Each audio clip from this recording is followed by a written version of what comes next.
This is Second Chance with You, Baxter Boys, Book 4. Written by Jesse Gussman. Performed by J. Dice.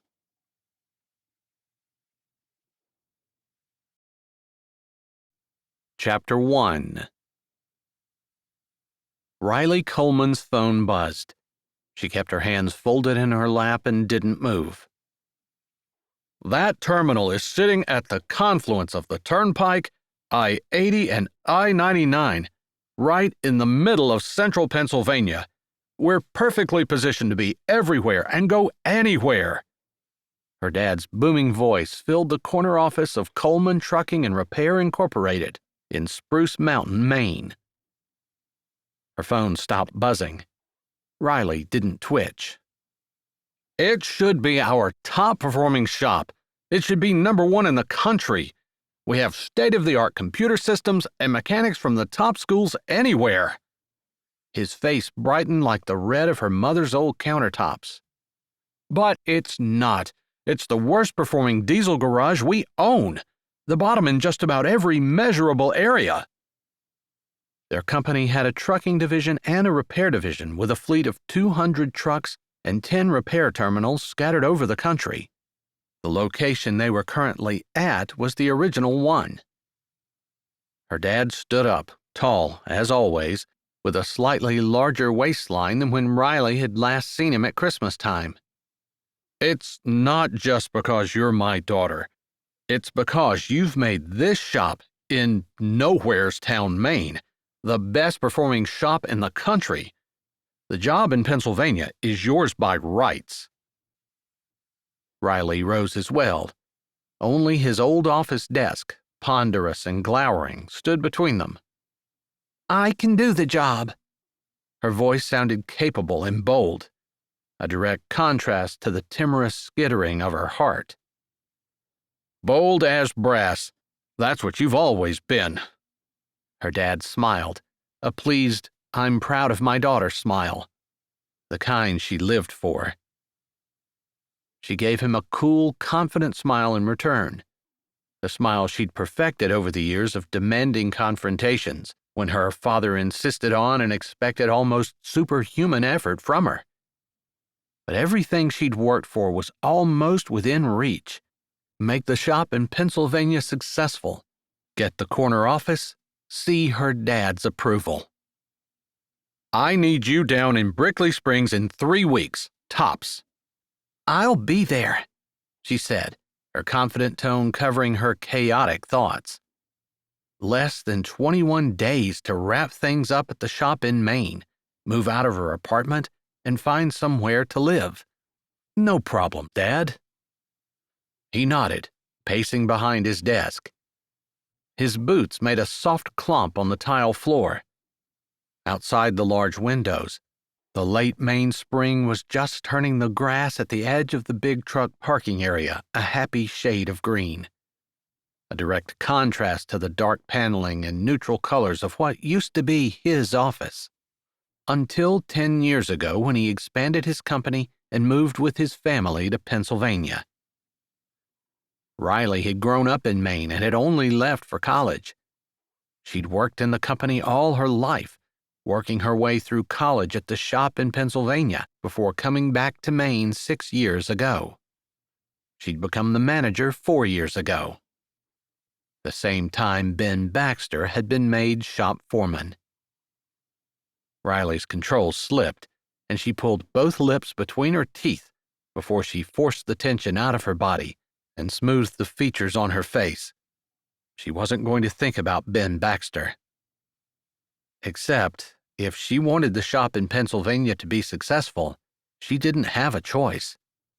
Not only would she have to think about him, she'd have to convince him to move to Brickley Springs.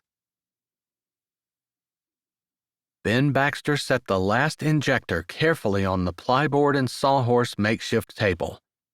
He pulled the blue rag out of his back pocket and started wiping his hands, looking around at the almost deserted shop. Hey, boss, I'm leaving. Fred Tomlin, his gray hair sticking out from under his ball cap in wispy strands, stopped beside the gutted Peterbilt Ben had been working on. "Thanks for staying and giving me a hand with that core." Ben shoved the rag back in his pocket. "You still have a meeting with the fancy lady?" Fred asked with a smirk. Riley Coleman wasn't hated around the shop.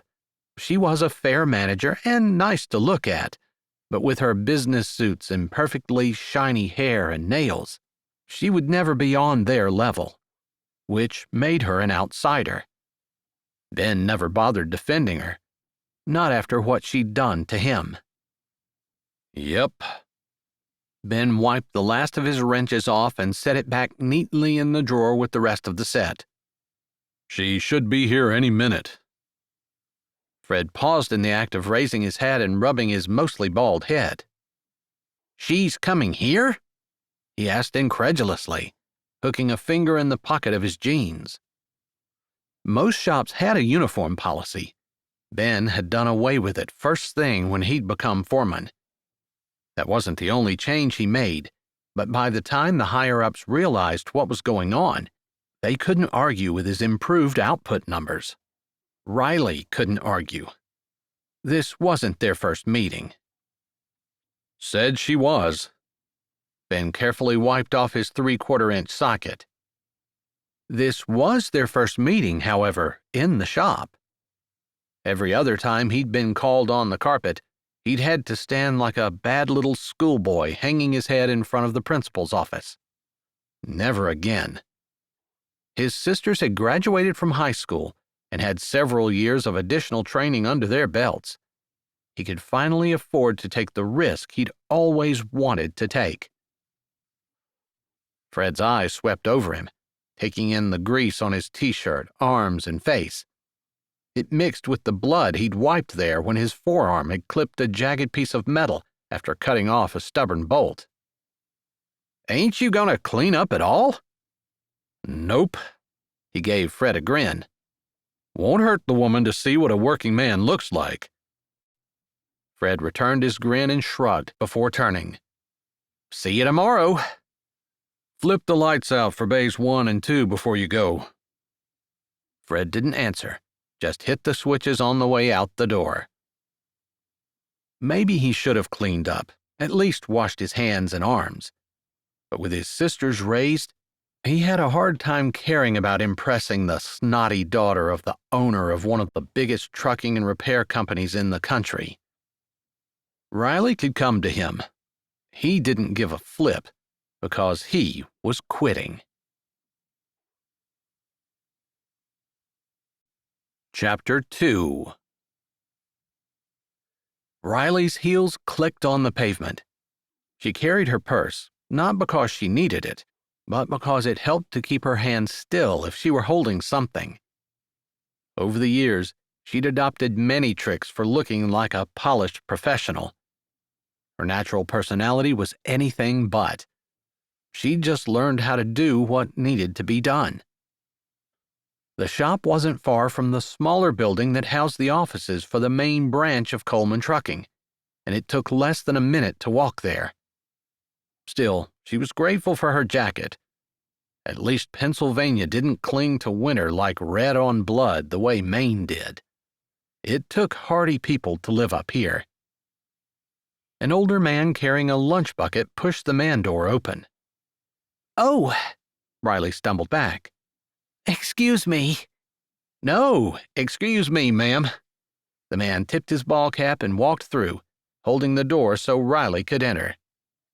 "Thanks." It took her eyes a moment to adjust to the dimmer interior. There were 3 bays.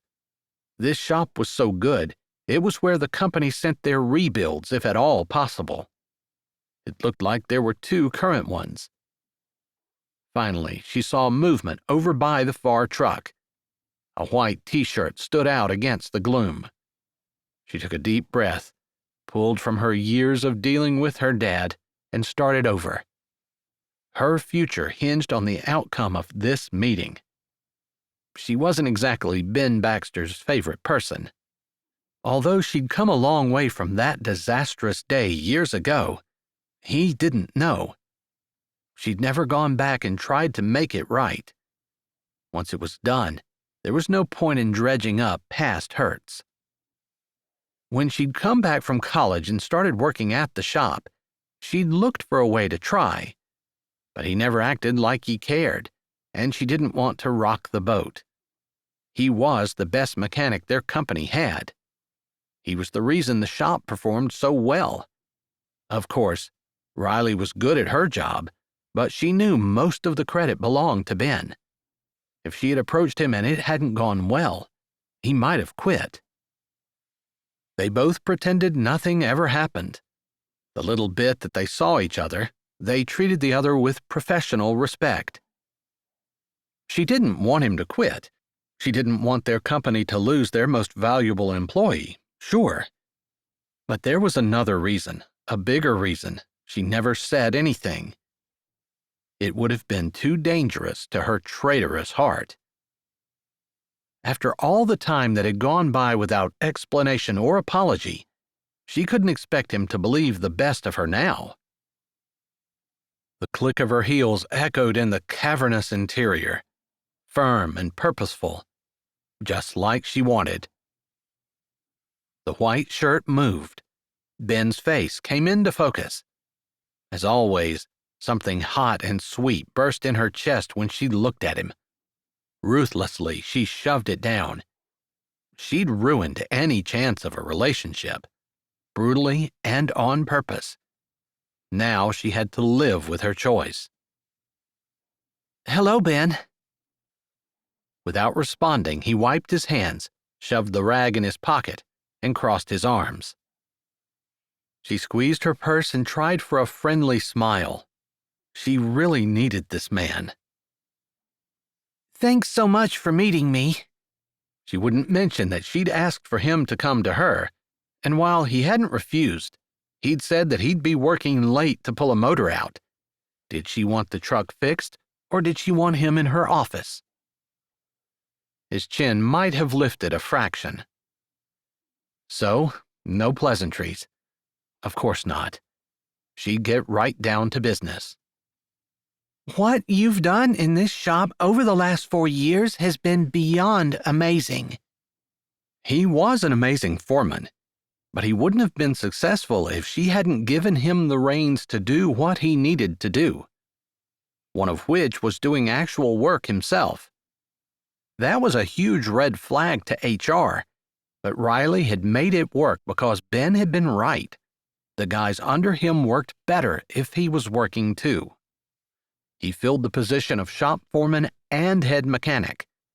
He'd trained several men over the last few years to his level. Then the bigger shops had stolen them. He didn't respond, not even an eyebrow movement. He wouldn't have any trouble talking to her dad. She jumped back in. "The biggest shop we have, the one in Pennsylvania, just outside of Brickley Springs, is also our worst performing one. I know you can turn it around. I'm here to offer you the position of shop foreman." "Wouldn't work." She ignored him. "I'm going to. Together we can implement the arrangement we have here. It's a bigger shop. We'll have some more red tape to cut through." "No." "I know we hate each other's guts," he offered helpfully. The first ever hint that they had a history. She wouldn't allow the clenching of her heart to distract her from her purpose. She lifted her chin. "Had a misunderstanding and don't get on well." "You call that a misunderstanding?" He snorted and leaned back against the corner of his massive toolbox. She pulled her lips out from between her teeth, ignoring him. It wasn't a misunderstanding at all. She'd been brutal. Because she had to. "We make a great team. You know this terminal is the best in the company. I want us to go to Pennsylvania and make that one even better." "I disagree," he said with a slight mocking tone in his voice.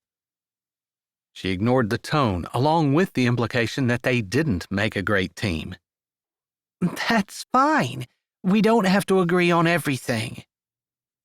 A few beats of silence thumped between them. "It will be a major salary increase, of course." Money would do it every time. Ben wasn't any different than any other single dad, although technically he wasn't a dad. She'd met his sisters, of course. Spruce Mountain, Maine wasn't the smallest town in the world, but because of the freedom she'd given Ben to work and manage as he saw fit, his twin sisters were around the shop. Less now that they were older. Nice girls. Not interested. His arms came down and he straightened like the conversation was over. Riley's heart quaked. She needed Ben. "It will be triple your current salary." Ben smiled, his white teeth flashing, contrasting against his tan skin. Not interested. She had to hide the quaking in her heart. There was no way she could do what needed to be done without Ben. Obviously, she was going to have to find another way to talk him into it. She couldn't admit defeat. "I'll give you a few days to think about it." Before he could turn that down too, she spun and hurried away. "Hey, watch!" Ben's warning faded out as Riley cut around the truck too close and hit the corner of the fender. It didn't hurt at first, but that stretching feeling when skin separates made bile back up in her throat. Warmth seeped down her lower leg. Rustling behind her, a muted ripping sound like paper towels being torn. Then Ben was beside her, kneeling. Blood ran down her leg, and he dabbed it with the clean towel in his hand. All the feelings that she'd fought and ignored for the past years ripped open, and she jerked back. "It's fine." Her voice quivered, and she didn't even care. She just had to get away from him. She backed up and turned as he stood slowly, the towel held in his hand fisted with white knuckles. Catching just a glimpse of resignation on his face, she headed toward the door, her heels clipping double time. She didn't stop until she was out in the fading sunlight, the door slamming behind her. The cold air hit her leg, and she felt every centimeter where the blood had seeped down. It wasn't so bad that it would need stitches. She'd seen enough injuries to know it hadn't cut deep enough. The thing that really needed to be stitched back together was her pride. Seeing him was bad enough. She couldn't stand for him to touch her. She'd end up on her knees begging him to take her back. She straightened. No, she wouldn't. High school was a long time ago. They'd both changed into different people. They didn't know each other anymore. She was still moved by the memories, not the actual man. Two heads bobbed across the parking lot toward her, and she shoved the pinching pain in her leg aside. Eve and Eden, Ben's sisters. Riley knew them well and also knew that Ben would do anything for them. Something had happened to their parents. Riley was sketchy on the details, and Ben had raised them. "Hey, girls." Riley stopped and offered a friendly smile. Ben might have a grizzly bear personality, but his sisters were sweet. "Miss Riley," Eden, the blonde twin, said. "Did you get transferred to the shop?" Riley gave a carefree laugh, shoving the last of her lingering troubles aside. "I think we all know I'd be helpless in there. And your family owns a trucking company." Eden shook her head, then laughed too. "I'd be helpless in there as well, even though Ben runs the place." Eve was the twin who took after her brother. Eve fixed trucks. Eden painted them. "Did Ben get in trouble?" Eve asked with a frown. "No." Riley tucked a stray hair behind her ear. It was getting chilly out now that the sun had sunk behind the mountain. "I had a proposition for him." "Yes, I knew it. I always knew you two were meant for each other." Eve did a little hop, then high-fived her twin. "Not that kind of proposition." Riley laughed at the twins' exuberance. You're trying to push your brother off? All he's ever done is take care of us. He needs a life. Maybe he's happy here. Yeah, the guy was gorgeous, and she felt a definite attraction, but she wouldn't wish his grumpy, miserable personality on any woman. At least, that's what she told herself. Wait, what was she saying? She cleared her throat. Or maybe he'd like a change of scenery. There's a job opening in Pennsylvania, and I offered it to him. Did he jump on it? Eden asked eagerly. He turned it down. Why? Eden asked, shoving her hands in her back pockets. Riley lifted a shoulder and adjusted her purse, thinking about Ben's flat refusal. He didn't say. The twins shared a look which made hope blossom in Riley's heart. Then it sank. Eve's lip pulled back. I think you're right. Ben's happy here in Maine. Eden nodded in agreement with a similar look. Yeah, he isn't the kind of guy who likes to pull up roots and travel around. Riley didn't want to cause strife in their family. They'd already had it hard enough. But she really needed Ben. That's too bad. It was a great opportunity. More money? Eve asked with a lifted brow. Riley nodded. Complete honesty. A lot more money. Their heads bobbed slowly, but neither seemed interested, and Riley was ready to give up hope that they would help her convince their brother to take the job. She gave it another plug. It's our company's biggest terminal, and Ben would have the highest shop position in the company. Eve's expression grew crafty. So, if it's that much a prestigious place to be, will you ever get promoted to there?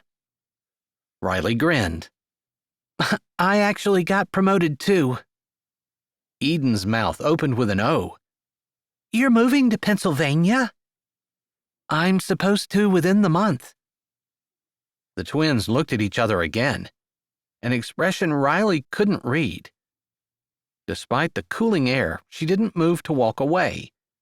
There was something in that look she didn't understand, but it encouraged her for some reason. Did Ben know that you were going too? Eden asked casually. Riley snorted and looked off at the distant mountains. I think that was one reason he didn't want to. He'd finally be rid of me.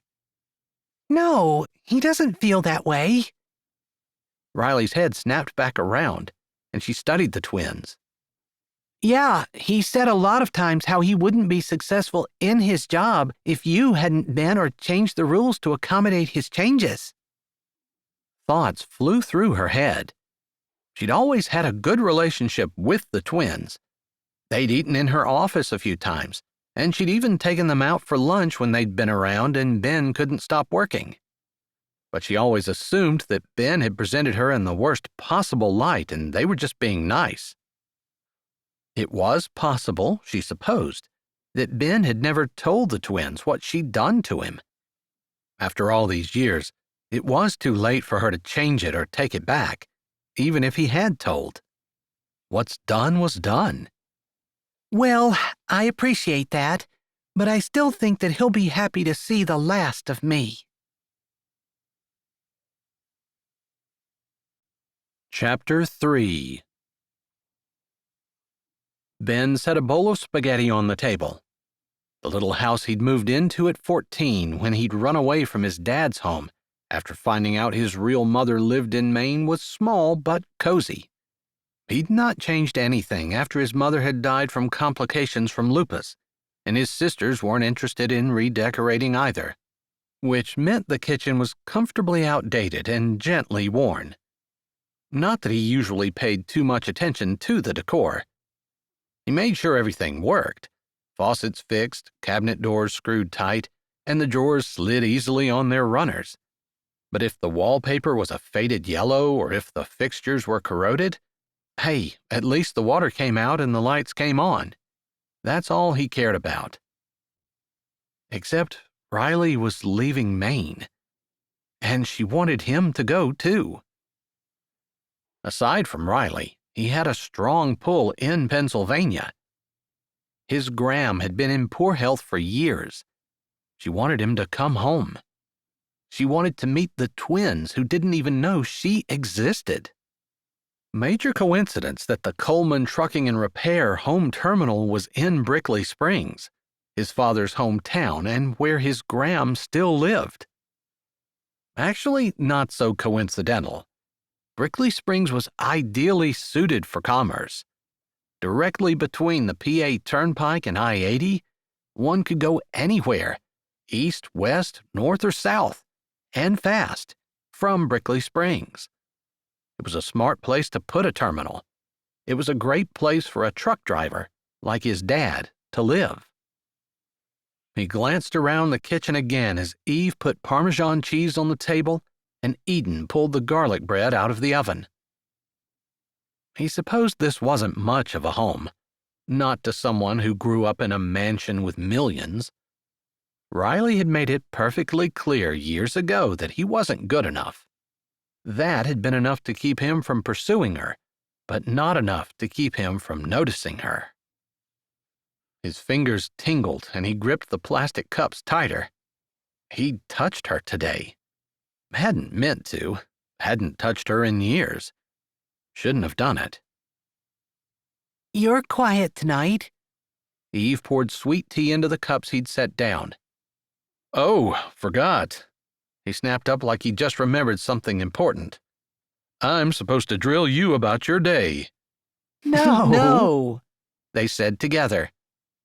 He ignored the protest. He'd gotten good at ignoring protests over the years. "Did you show up on time and put in a full day's work?" "Ben." Eve rolled her eyes. What, was today the class day? He couldn't remember. One day a week, Eden had class instruction, and the rest of the time, she was in the shop doing hands-on work, learning to run the different airbrushes and how to get the base coats on. Auto detail painting wasn't hard, but it was exact, which was good for Eden. Who knew where her loads of artistic talent came from, but she needed the discipline of forcing herself to do the grunt work too. "Ben, I'm out of high school and almost done with trade school. Your job is over." You're never done being a parent. He said it in a scholarly voice like he was reading it out of a parenting book. Eden lifted her brows before chucking him on the shoulder. "Brother.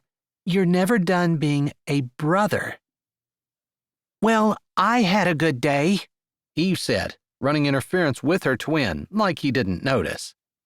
"And you can grill me on it if you want." Ben paused with his fork in midair.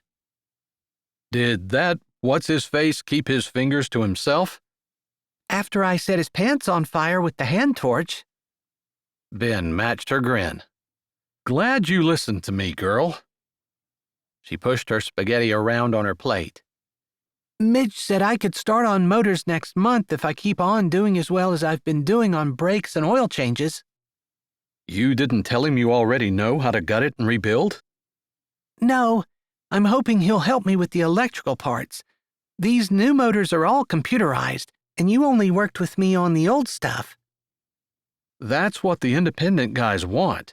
If you don't work for a big shop, you'll be seeing a lot of old stuff. "Why did you turn Riley down?" Eden asked.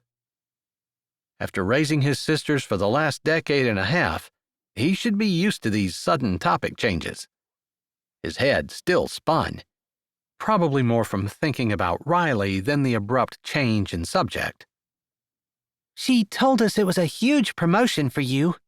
"Yeah, apparently the shop in Pennsylvania is much bigger than the one you're at now."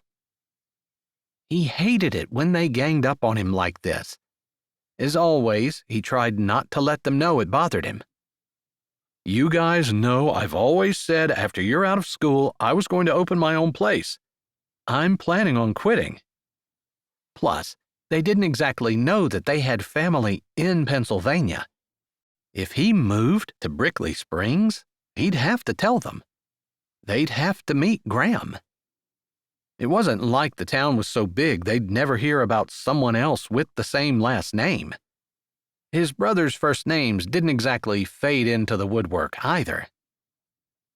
He hid his smirk, waiting until Eve was seated before he said, "Let's pray." It always bothered him when someone decided to use the dinner table blessing to pray for their great-aunt Mildred and the health and well-being of all their 17 cousins. Not that there wasn't a time and place to have a long chat with the Lord, just not while his food was getting cold. It was only a few seconds later that he said, "Amen," and Eve started like they'd never been interrupted. I'd like to go south. He should have prayed for Great-Aunt Mildred. It would be warmer there. Eden chimed in. Ben dished himself some spaghetti. No seafood in PA. They weren't deterred.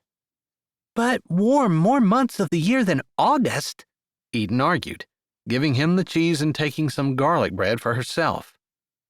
True, he said, shoving food in his mouth, hoping to set an example that his sisters would follow. They were sliding into dangerous territory as long as they were talking about Pennsylvania. How do you know? Both twins' eyes moved to him and stayed. He hated it when they looked at him like that. He swallowed, having avoided this confession their whole lives. I lived there before I knew about my mom and you guys. A little pang hit his chest. They had uncles, his half-brothers. But if those guys had turned out anything like their dad, he wanted his sisters far away from them. Which is exactly the reason he'd never told them about the family. Graham had mentioned once that the oldest, Torque, was in prison. After that, he'd said he didn't want to talk about them. No way he was letting his sisters around men like that, even if they were their half-brothers. When Graham had first reached out to him, he'd told her the twins didn't know about their Pennsylvania relatives, and it needed to stay that way if she wanted him to pick up the phone when she called. At first, he'd not cared much about Graham. She was part of his old life with his dad, which he'd left. But the woman was stubborn and gritty and truly cared about him and his sisters. She'd wormed her way into his heart, and he loved her fiercely. He'd been tempted over the years to at least tell them about Graham, but being a brother and single parent to twins was hard enough. He didn't need to add any more drama to his life. He didn't want to go to Pennsylvania, because Riley was in Maine. You lived there? Eden asked incredulously. He ignored Eden's question, but Eve was like a dog with a bone, and she fired off. Why not move to Pennsylvania, work at the big shop, and see if you like it? You could always start your own shop in another year or so if you decide you wanted to. It's not like you hate your job or anything. Eden tag-teamed her. He shoved more spaghetti in his mouth and ignored them. They were right. He didn't hate his job, but he did chafe at the restrictions. Something in him wanted to be his own boss, to prove he could do it. No better time than now, when his sisters were no longer dependent on him for everything.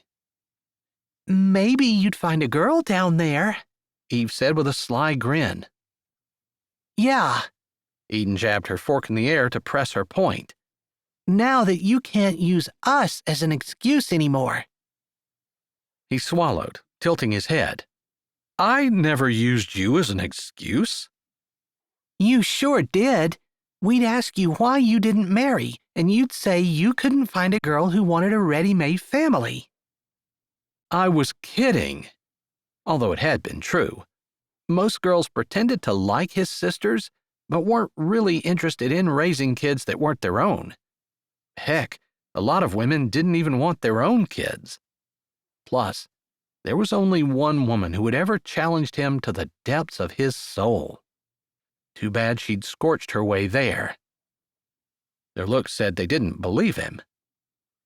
He held up the hand that held his garlic bread. Okay, fine, I used you as an excuse. They looked smug. Eve said. And now you don't have us as an excuse anymore. So you can take the job in Pennsylvania. He lifted a brow at Eden.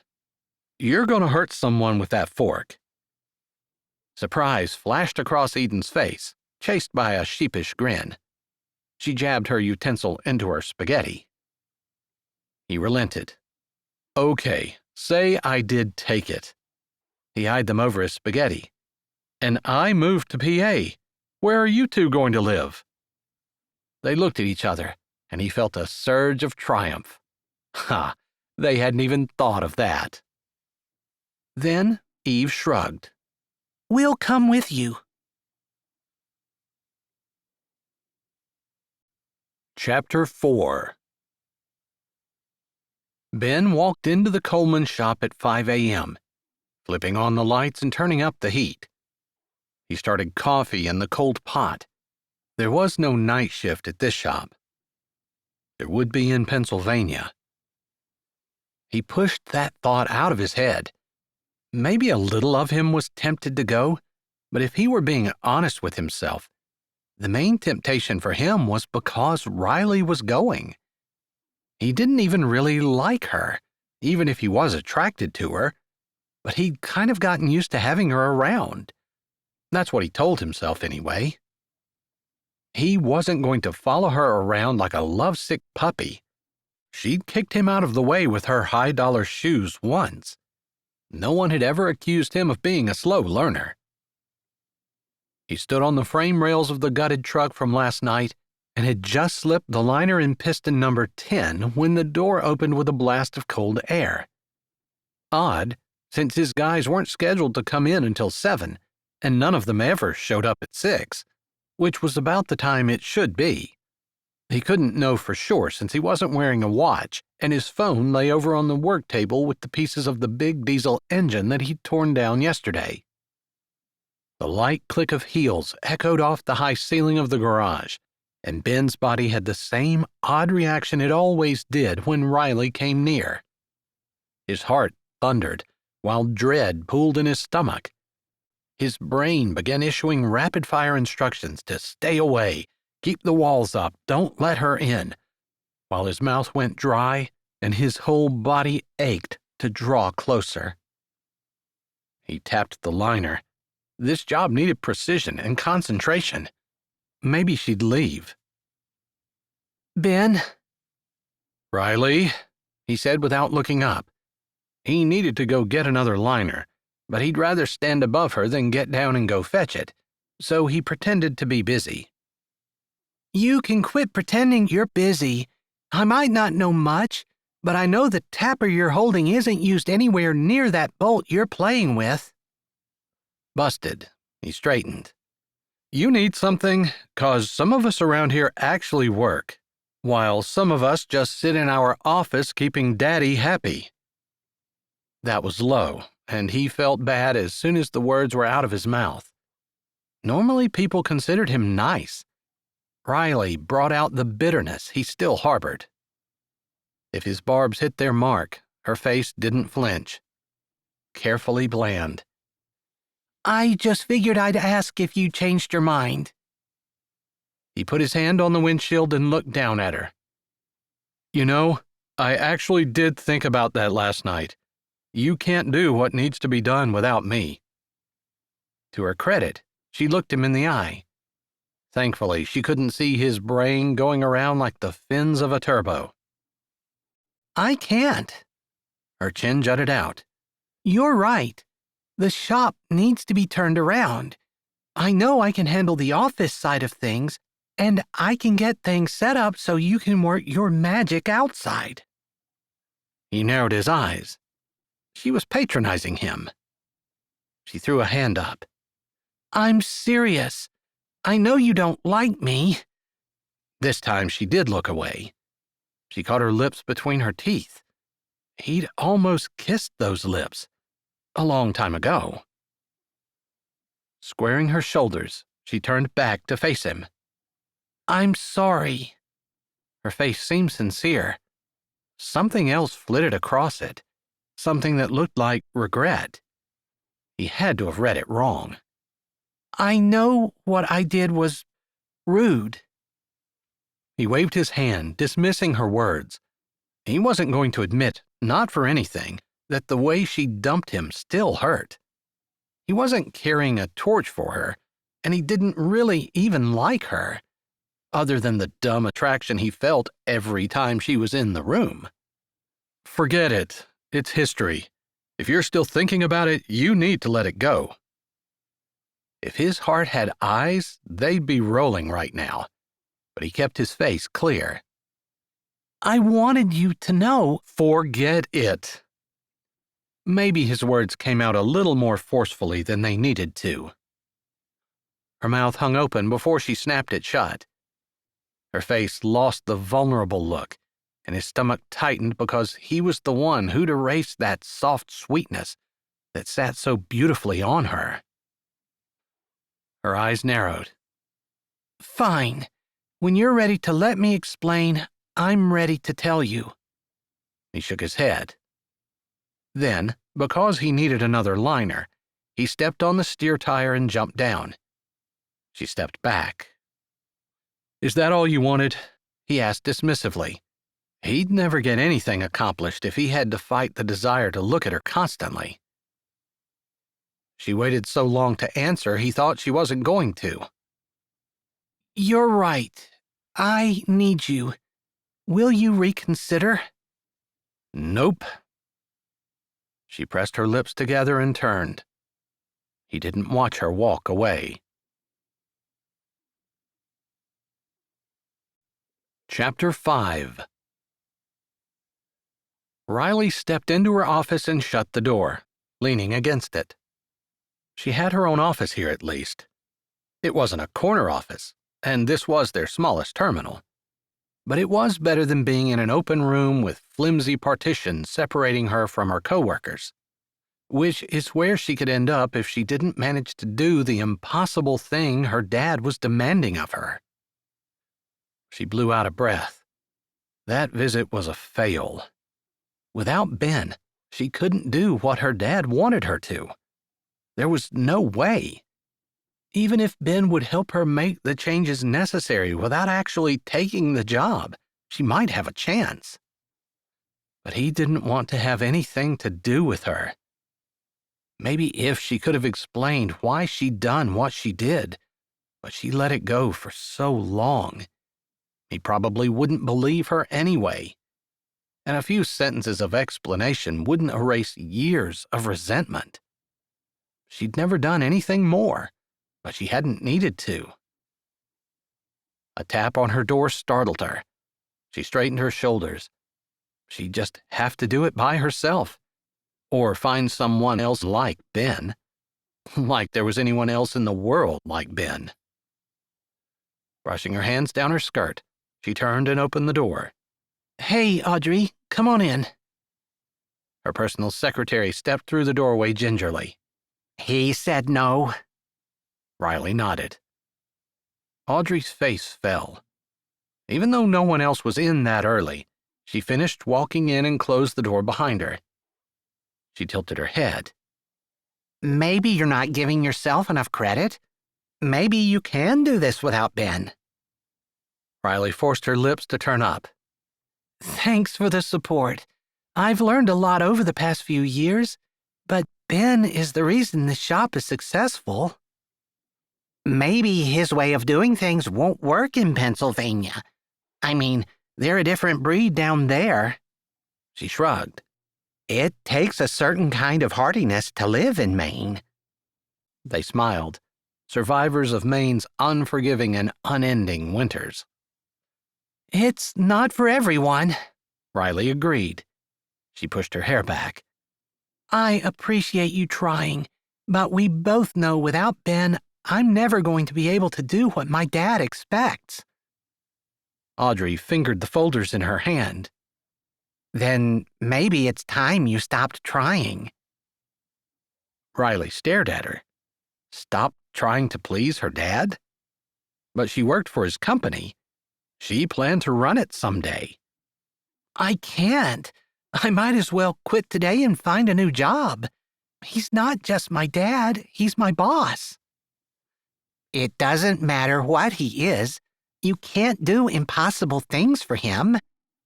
Audrey wrapped her arms around the folders and held them close to her chest. I'm not trying to tell you to rebel against your dad. Of course, you can't do that. But every time he tells you to do something, no matter how impossible, you kill yourself trying to impress him. Audrey's eyes softened, her voice lowered. He never appreciates it, just acts like that's what's expected. Riley's mind reeled. In today's world, it was perfectly acceptable to thumb one's nose at one's parents. That didn't make it right. She couldn't do it, although it was difficult to put words as to why. That's what makes me feel so good. Like Dad knows I can do it and doesn't expect anything less from me. I wouldn't be as good as I am if it weren't for his high expectations. I just thought you might be tired of trying to meet those high expectations, especially when he doesn't appreciate you. Also, when you need other people to uproot their lives so you don't disappoint your dad. Riley sighed and walked to her window, looking out on the closed garage bay. You're definitely right about that. I can't expect other people to help me meet Dad's unreasonable expectations. She turned. I didn't ask you to come. She gave Audrey a meaningful look. And I offered Ben a huge promotion. It's not like he was giving up a good job and salary to work for peanuts while I built an empire for my dad. Audrey looked down at the ground. You're right. She paused. I just know you made at least one life-changing mistake because of what your dad thought, and building his business was more important than making a life for yourself. Audrey looked Riley square in the eye. You don't have a life. One day, you might regret that. Audrey was almost certainly talking about what happened with Ben years ago. It was over and done with. Why did it seem like it was haunting her? Although she was right on more counts, too. Her friend circle had grown smaller and smaller until she was closer to the people she saw at work than she was with any actual friends. She just didn't have time. There were always reports to compile, data to analyze, employee issues to supervise. Sure, she had people in place to do all those things, but as the person in charge, she needed to keep her finger in everything, which she did. Only Ben had free rein to do whatever he wanted. She'd never told him that, but he'd probably figured it out by now. Whatever he decided, she supported. Still, she knew exactly what was going on in the shop, because she answered to her dad for everything. She didn't socialize with coworkers because she was the boss.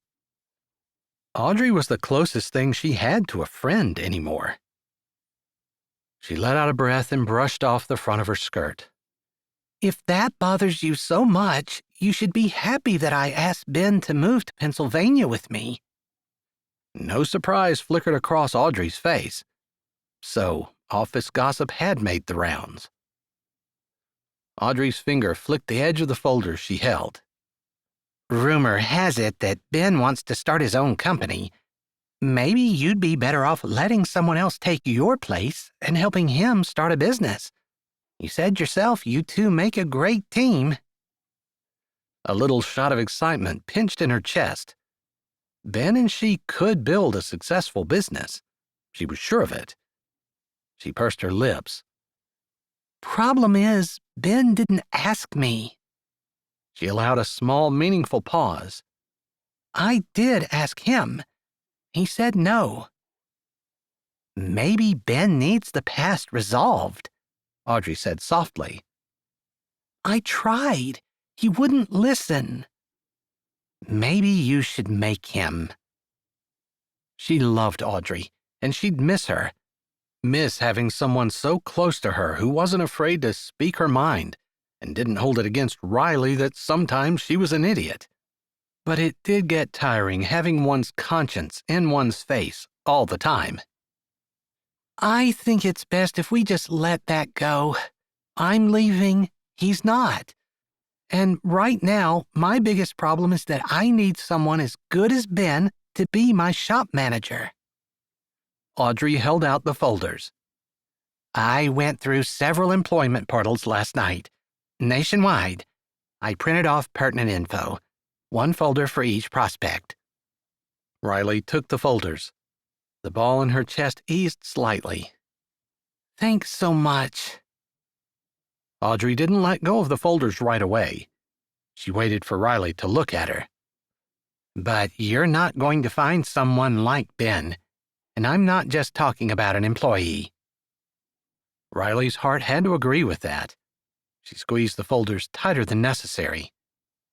He hates me. There's a fine line between love and hate. Heard the boss lady was packing up and heading to the BS terminal. Danny slapped the hood of the truck Ben stood beside, up to his elbows in rods and pistons. Ben kept his head down, focused on working in the tight space without pinching his fingers any more than necessary. Hope they don't hire a jerk to take her place. Ben grunted. His wrench slipped off, the grease making it difficult to get a solid hold. He tried again. She pretty much lets us do whatever we want. Heck, if we worked at any other shop, you'd be sitting on your little throne watching us minions work. Ben stopped and looked at Danny. Versus this one where you sit on the throne and watch me work? He pulled the lip back, not sure how effective his expression was with all the grease that had to be on his face. Danny laughed but walked on. I can take a hint, boss man. I've already changed a rear and a turbo today. You get that tranny pulled out before 12, and lunch is on me. Ben smiled to himself.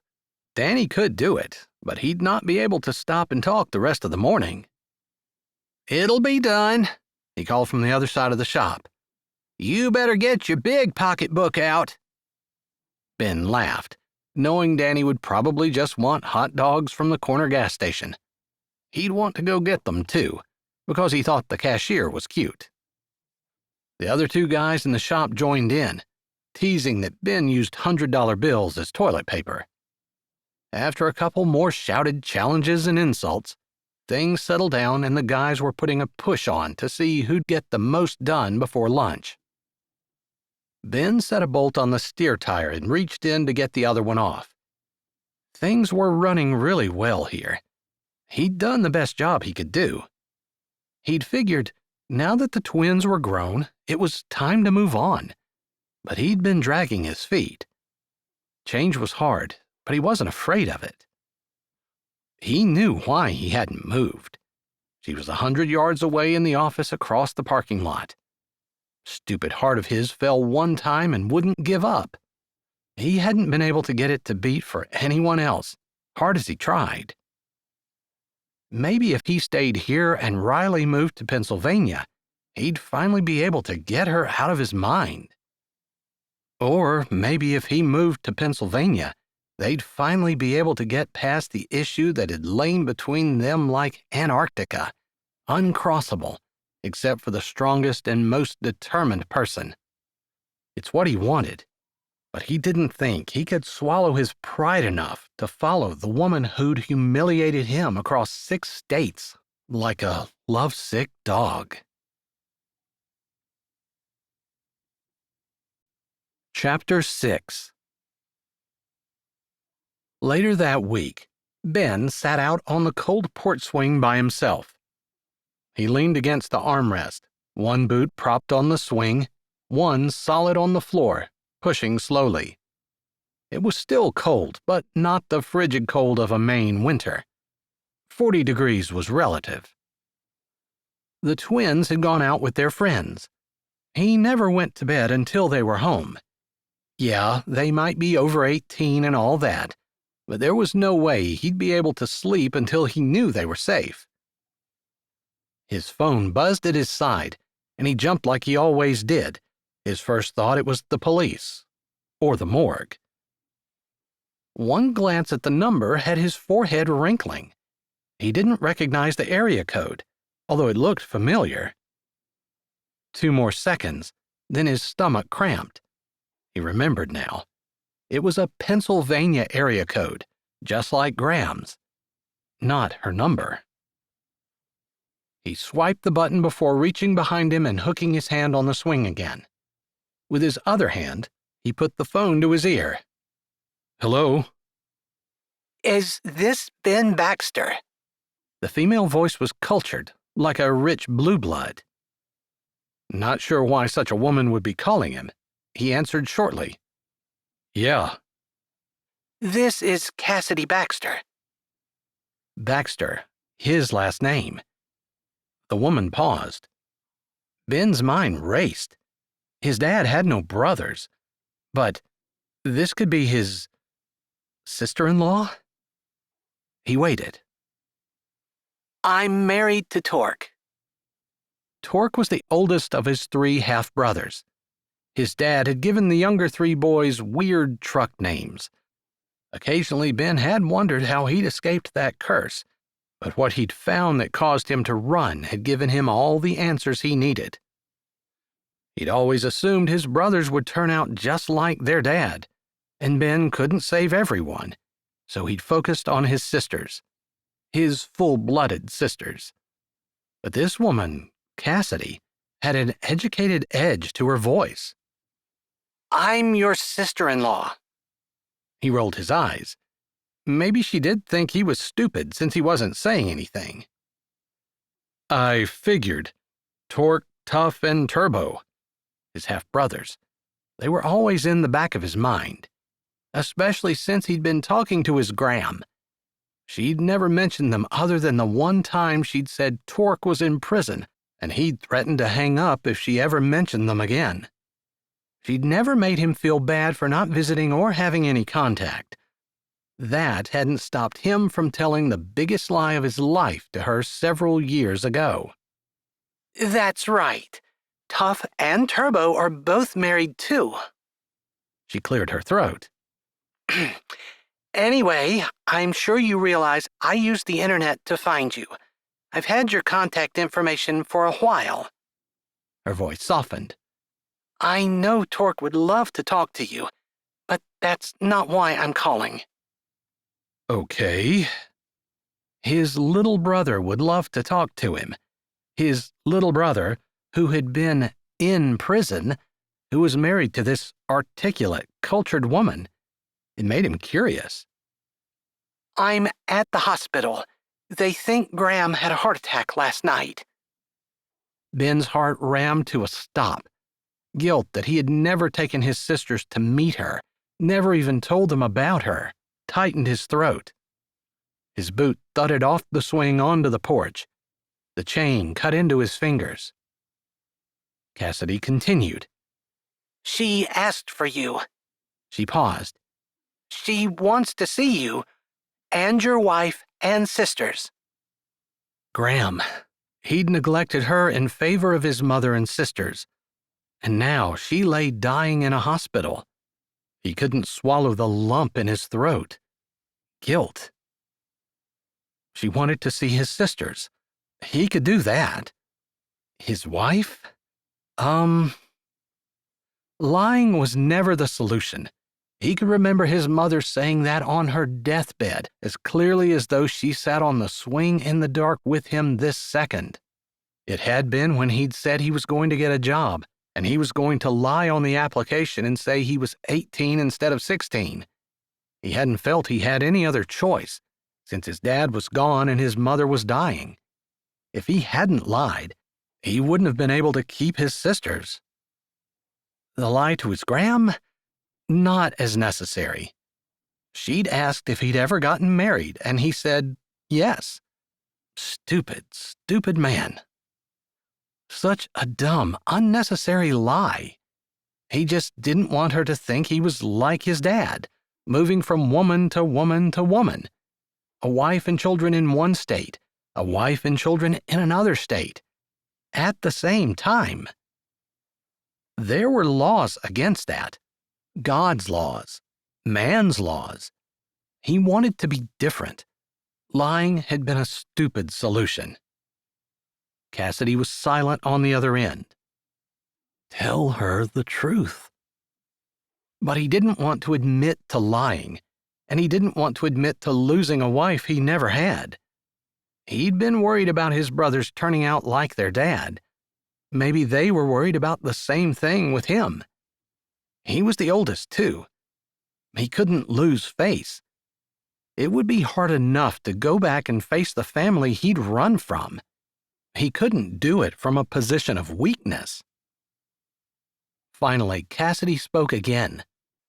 The doctors aren't sure how much longer she'll last.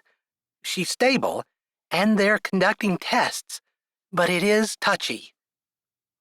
Ben leaned his head back, looking up at the porch ceiling. He couldn't disappoint his Graham. His dad had never given two hoots about him. His mother was gone. Graham was the only adult in his family who had ever cared. But he couldn't stand to have her find out he'd lied, that he didn't really have a family, didn't even have a life, to be honest. Headlights cut through the night. A car turned slowly into their short drive. The twins were home.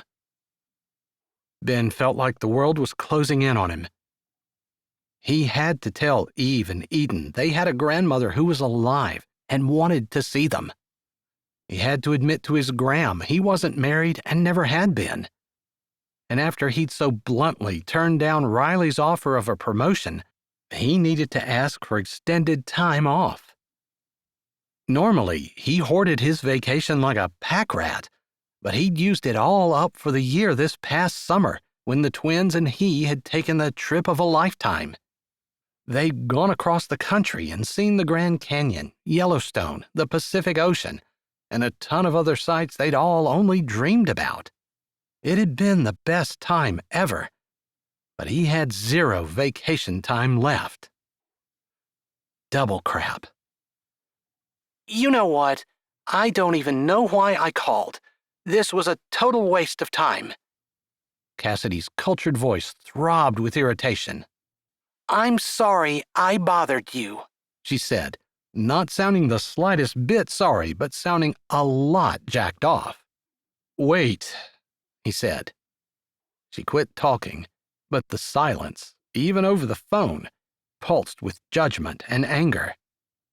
I'm just surprised. I'll be down to see Graham. With your family. The words could have been cut out of diamond, sharp edges and all hardness. Ben closed his eyes. With my family. Cassidy rattled off the name of the hospital and the room number. I'll text it to you, she added, like she didn't want to give him any excuses for not showing up. Thanks. When should I tell her you'll be here? Car doors slammed. The twins would be out here in less than a minute. He needed to figure out what he was going to tell them. What was he going to tell them? Soon. Lovely, Cassidy said, the one word dripping with sarcasm. Then her voice changed. I don't know you or anything about you, but I do know you have 3 brothers here who would really like to know you and your family. She paused. I'll see you. Soon. Then she hung up. Ben dropped his phone into his lap, stretching both hands behind his head and holding on to the swing chain. Why had he lied? What was he going to do about it now? Chapter 7. Eden walked out on the porch, holding a cup in her hands, followed by Eve. Hot tea? No thanks. He was anything but cold. Ever since his phone rang, his heart had been pumping like pistons in a freight train. You know you don't have to wait up for us anymore. We're big girls. Eve sat down in the chair at the opposite end of the swing. Eden stood, sipping her drink. Yeah, I know, he said without lifting his head. Have a good night? It was good. Carrie's fighting with her mother, who's fighting with her two sisters. Eve laughed. I guess it's good we don't have family. Can't fight with 'em if you don't have 'em. Well, about that. Ben dropped his hands from the swing chain and shifted. He braced his forearms on his knees. I have a few things to tell you. You decided to take the job in Pennsylvania after all. He snorted. That job was the least of his worries. No, he swallowed. But I guess I never mentioned that you have family in Pennsylvania. The girls gasped. Familiar with their brains after so many years together, he spoke before they could attack him with questions. We have 3 half-brothers, their wives, and a grandmother. No way! You're kidding. Why didn't you tell us?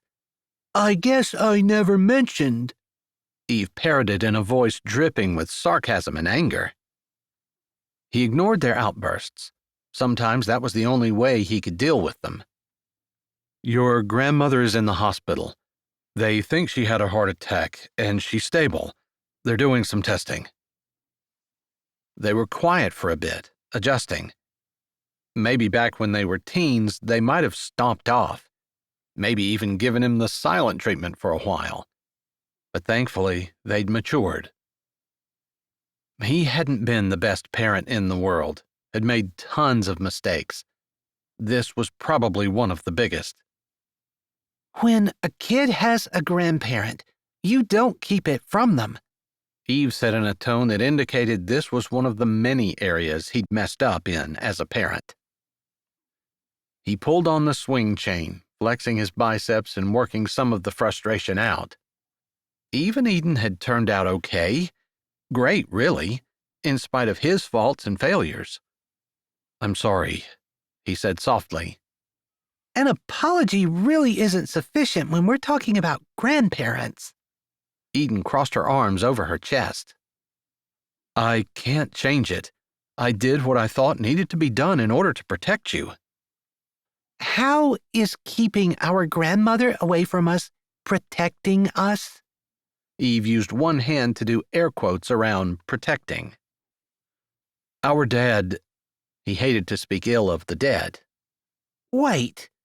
Eve still sat on the chair, her tea held, forgotten, in her hands. We have brothers? Like Dad had. He had another wife, another whole family in Pennsylvania. That's illegal. Eden practically shouted. Yeah. It was wrong on so many levels, but it was illegal as well. Dad was not a good guy. He lied and cheated. He was a drunkard with a nasty temper. He couldn't hold a steady job. I don't want to go on, but yeah, this was one of the things he did that I didn't see the point in telling you about. But they're our family. I don't know anything about them. He didn't think he wanted to mention that one of them was in prison. It would help his argument, but it seemed like overkill. They could be just like Dad, and my job was to raise you. I couldn't deal with whatever drama the rest of the family produced.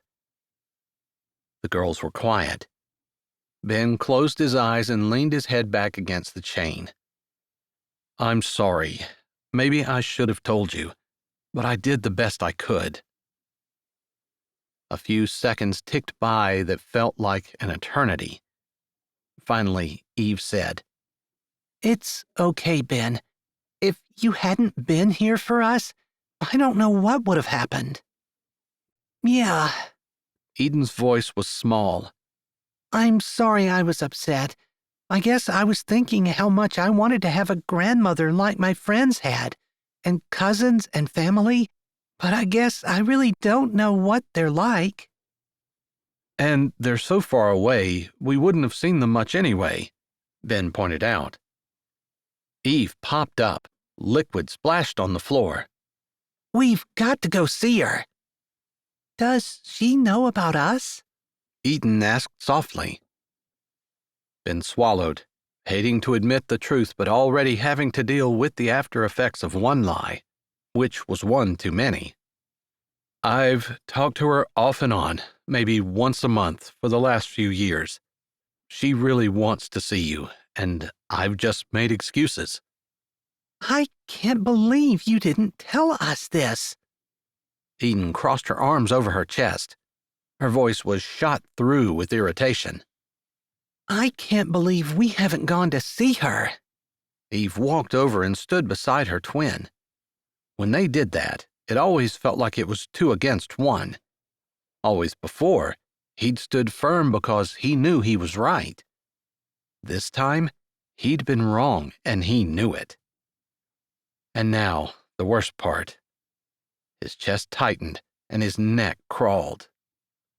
I told her I had a wife, and my wife couldn't travel because of her job. The girls gasped. Eve actually took a step back, her arms falling. You what?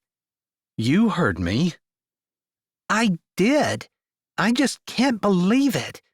You lied. Eve put both fists on her hips. Not only did he lied to our grandmother. Eden's arms dropped to her sides. We have a grandmother. She turned to her twin and threw her arms around her. They danced around in a circle, tea splashing on the floor. Ben smiled a little to see their enthusiasm, but his head drooped down. Eventually, they remembered him. Eve pointed her finger at him. You are going to have to go right down there and admit to your grandmother that you lied.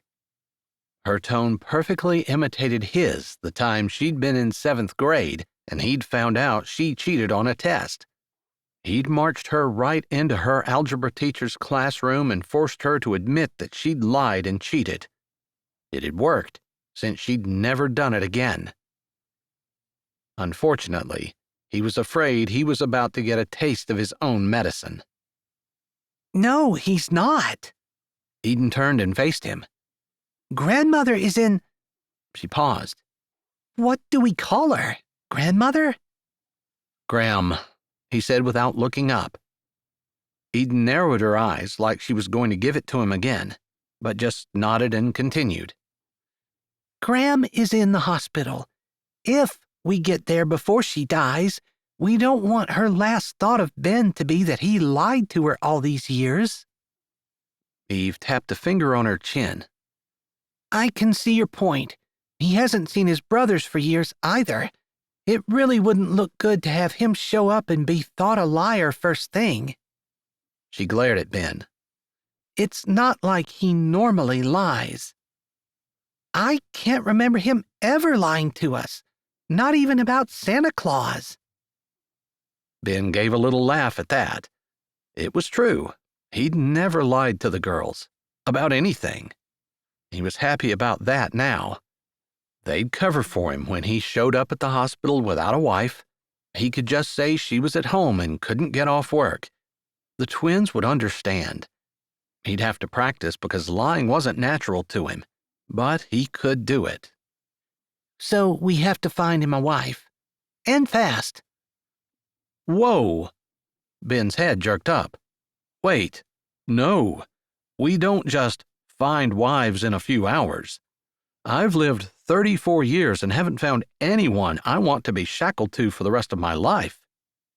Because it really would be for the rest of his life. He'd lived through divorce and adultery and betrayal. It hurt. He wasn't putting his own kids through that. Not for anything. He wasn't going through it again, either. You should have thought of that when you decided it was a good idea to lie in the first place, Eve said in her imitation Ben parenting tone. Ben stood. Okay, you guys are funny. Ha ha. I'll figure out something. In the meantime, just wait. Eden said with such authority that he actually stopped and waited. She glanced at her sister, who gave a small nod. If you want our cooperation, you'll need to find a wife. Maybe you didn't understand. Graham is in the hospital. She's critical.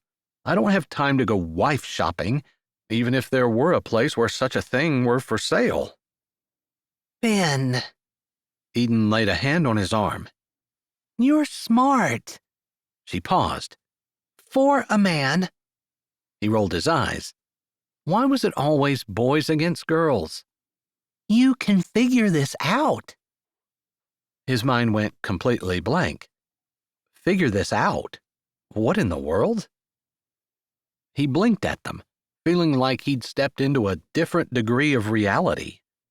Not an uncommon feeling since he'd stepped into the parenting role when their mother died. He ran a hand through his hair. "I guess you give me too much credit. I have no idea what you two are talking about." Women. They did this to him all the time. Most of the time, he knew he was right and ignored them. This time, since he'd been the one to lie to begin with, he wasn't sure where the line was. Eve laughed. She put her hand on his other arm. Think about it, Ben. We know a woman who wants something from you so bad, she'd pretend to be your wife in order to get it. Ben shook his head. He didn't know any woman who wanted... Her image popped into his head. Riley. His heart slammed against his ribs like an unsecured load at a stop sign. He closed his eyes. The knot in his stomach that had burned since he'd gotten Cassidy's call loosened. His lips actually turned up. Oh, he's liking the idea. He couldn't argue with them, but he didn't want them to see him capitulate too easily. They might suspect the truth that lay buried in his soul. He threw out the first thing that came to mind. "That means I would have to move to Pennsylvania. He'd have to take the job." There really wasn't any part of him that was disappointed about that. It didn't matter how badly she'd humiliated him. Didn't matter that she'd paraded her daddy-approved boyfriend down the walk in front of him. Didn't matter that she'd said he'd never be good enough. There would only ever be one woman his soul burnt for. We'll move with you. He narrowed his eyes at them, not totally ignorant of their tricks. "You two have been talking about this." Eve grinned. We have. We actually didn't have any friends with us tonight. It was just the two of us having a powwow about how to get you to accept Riley's offer. "You want to move to Pennsylvania?" he asked. The thought had never entered his head. They eyed each other and looked down. Not exactly. "Spit it," he said, wrapping an arm around each of their shoulders. It hadn't been easy raising them, but it was easy loving them. We wanted you to give Riley a chance. His smile slipped. They didn't know the history between him and Riley. It wasn't really about him giving her a chance. She'd been clear what she wanted, and she'd never indicated her feelings had changed. How could they? She'd been his boss.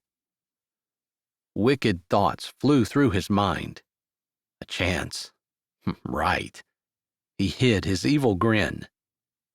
This would be a way to get back at her. Not that he'd ever been into revenge, but hey, she had thought she was so much better than he was. It would serve her right to have to marry him in order to turn her daddy's shop around and get her corner office promotion. Could he do that? Could he really stand in front of her and insist that she'd have to marry him to get his help? Riley could turn him down flat. Marriage was a huge step. She might agree to pretend to be married, but that wouldn't satisfy him. No, it would be too easy for her to walk away. If they didn't have the history between them, he might be okay with a flat exchange, a pretend marriage that was mutually beneficial.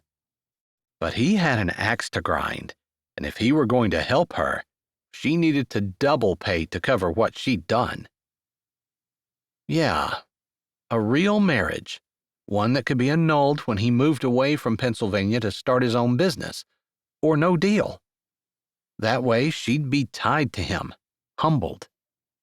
She'd said he wasn't good enough, and her dad had been standing right beside her. It would be sweet revenge to see her dad's face when he found out that his precious daughter had lowered herself to marry him. He didn't exactly like the idea that marrying him was a punishment, but he did enjoy the irony of the whole situation. And he had the twins' support. It was hard to resist his evil nature. The biggest drawback was that the reason he'd lied in the first place was because he didn't want to be like his dad, going from woman to woman to woman. He wanted to be seen as steady and dependable, moral. This would shoot that in the foot. But he didn't know what his family was like. If they were decent people, he'd just have to find the courage to tell them he'd lied. And if they weren't, he wouldn't ever need to tell them. He'd just disappear again. They would never need to know that the whole thing had been a sham. He narrowed his eyes at the twins. He'd never lied to them. They'd never seen him be dishonest. He didn't like the idea that they would see it now, but he knew they knew his character. Plus, for some reason, they were stuck on Riley. So, in a way, he could even give them what they wanted. The only thing he'd probably end up lying about would be how long Riley and he'd been married. "I'll think about it," he finally said to them. "In the meantime, plan on going to class in the morning and making whatever arrangements you can to be away for a few days. You need to go see your Gram. I want to be on the road to Pennsylvania sometime after noon tomorrow. Married to Riley or not?" Chapter 8. Riley dropped into her chair behind her small desk at 7:30 the next morning. She put her head down on the smooth surface. Normally, she came into the office rejuvenated and ready to face the new day, ready for the problems, because there were always problems. She loved the challenge of figuring out solutions, saving money, making people happy, because happy people worked better than unhappy people. Plus, it was just nice to be around happy people. But this problem. She reached down, without lifting her head, to dig her laptop out of her bag. In between packing up her apartment, trying to find a replacement for herself here in Maine, getting a jump on the issues in Pennsylvania, and spending more than a little time trying to figure out how to get Ben to change his mind, she'd gone over the files Audrey had given her, setting up interviews for next Monday. She couldn't trust this all-important hire to the normal channels. There were more than 50 files, and they all looked like good prospects. But a person could look great on paper. It wasn't that hard to fill up a good resume. Ben? He wouldn't look half as good as some of these guys on an application, but the things that made Ben good at what he did were things that an application couldn't show. How could she know if any of the applicants could relate to a working man's problems, that they'd know how far and hard to push and when to back off and give a helping hand, that they'd go the extra mile, showing up early, staying late, inspiring devotion and loyalty as Ben did? It wasn't even something that would show up in an interview. She'd just have to wait and see after they were hired. But she didn't have time to go through a bunch of employees that weren't exemplary. She needed someone like Ben, and she needed them today. She groaned.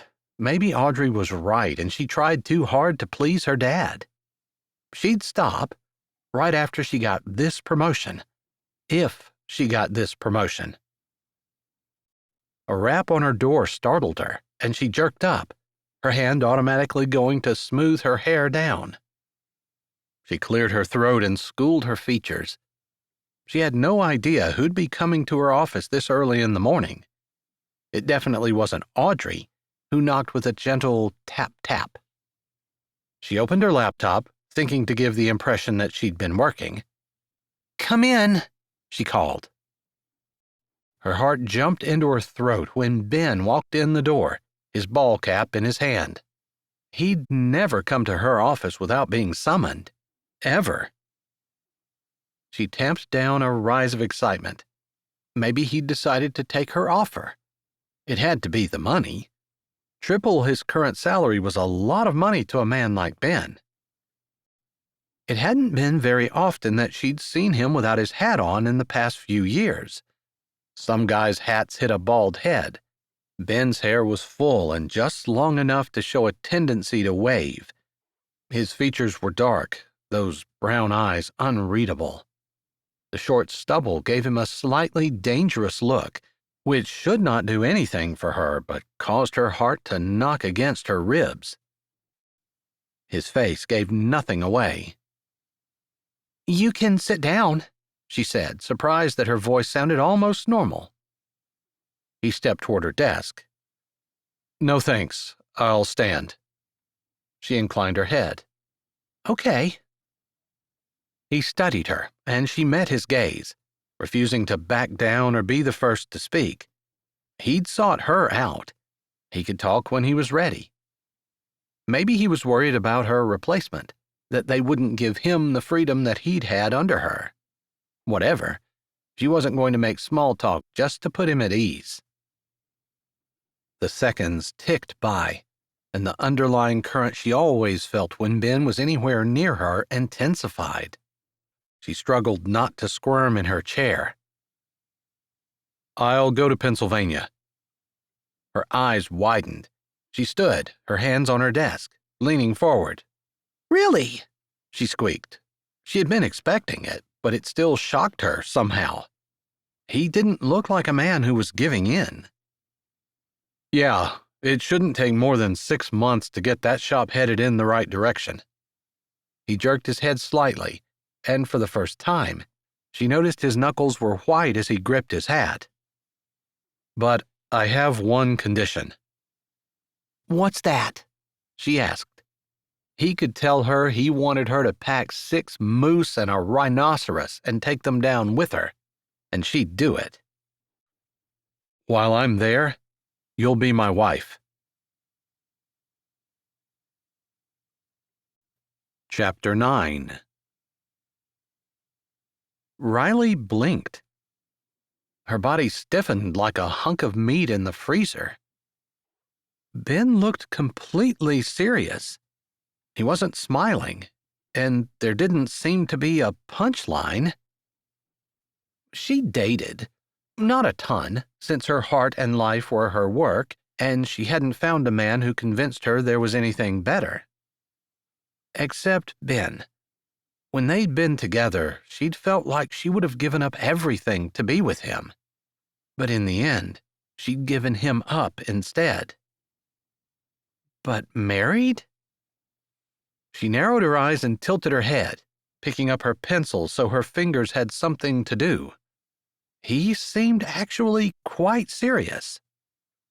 "You want to marry me?" "Not really," he said casually, and it felt like an insult. "But my gram is in the hospital, and my family thinks I'm married. The Coleman shop in Pennsylvania is right outside the town my family lives in. I'm not showing up down there without a wife." So many questions bubbled around in her head. Why did his family think he was married? Why not tell them that he wasn't? Was he actually married? That one seemed important to her befuddled brain. "You're not married to anyone else?" His jaw muscles clenched, and a vein bulged in his neck. "Even an idiot like myself knows that's illegal." She hadn't meant to insult him. Obviously he was sensitive about it, and she couldn't blame him. Not with their history. "I didn't mean it like that. I just don't understand why your family thinks you're married." He shrugged it off. "It doesn't matter." "You want to get married for real?"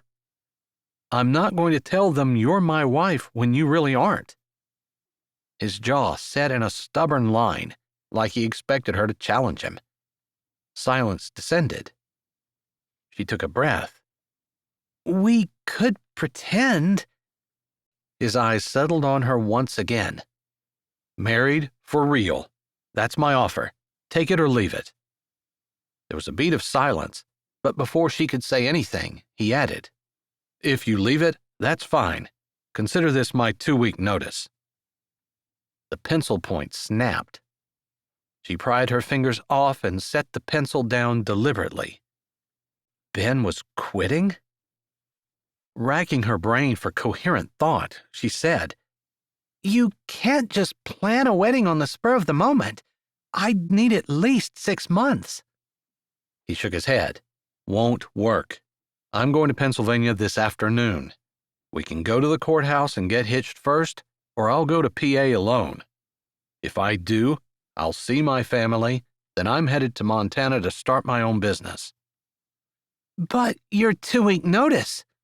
I'll be using personal days, and Paul has agreed to cover for me. She'd allowed them the ability to do that on occasion. Obviously, he was taking advantage of it now. He stood in front of her, tall and dark and quiet. The idea of working without him had given her an empty feeling inside. She didn't work side by side with him, but in the summer, she saw him every day through the open garage door. She caught occasional glimpses of him on security cameras, which were attached to her computer, and during meetings and such. They were a team, both of them pulling together. They'd been able to complement each other like no one else she'd ever been around. But marry him. Sure, there was this crazy attraction, but that wasn't enough to build a marriage on. Wait. You said you could have it headed in the right direction in 6 months. Yeah? What about after that? If it needs more help, I'm not opposed to staying longer.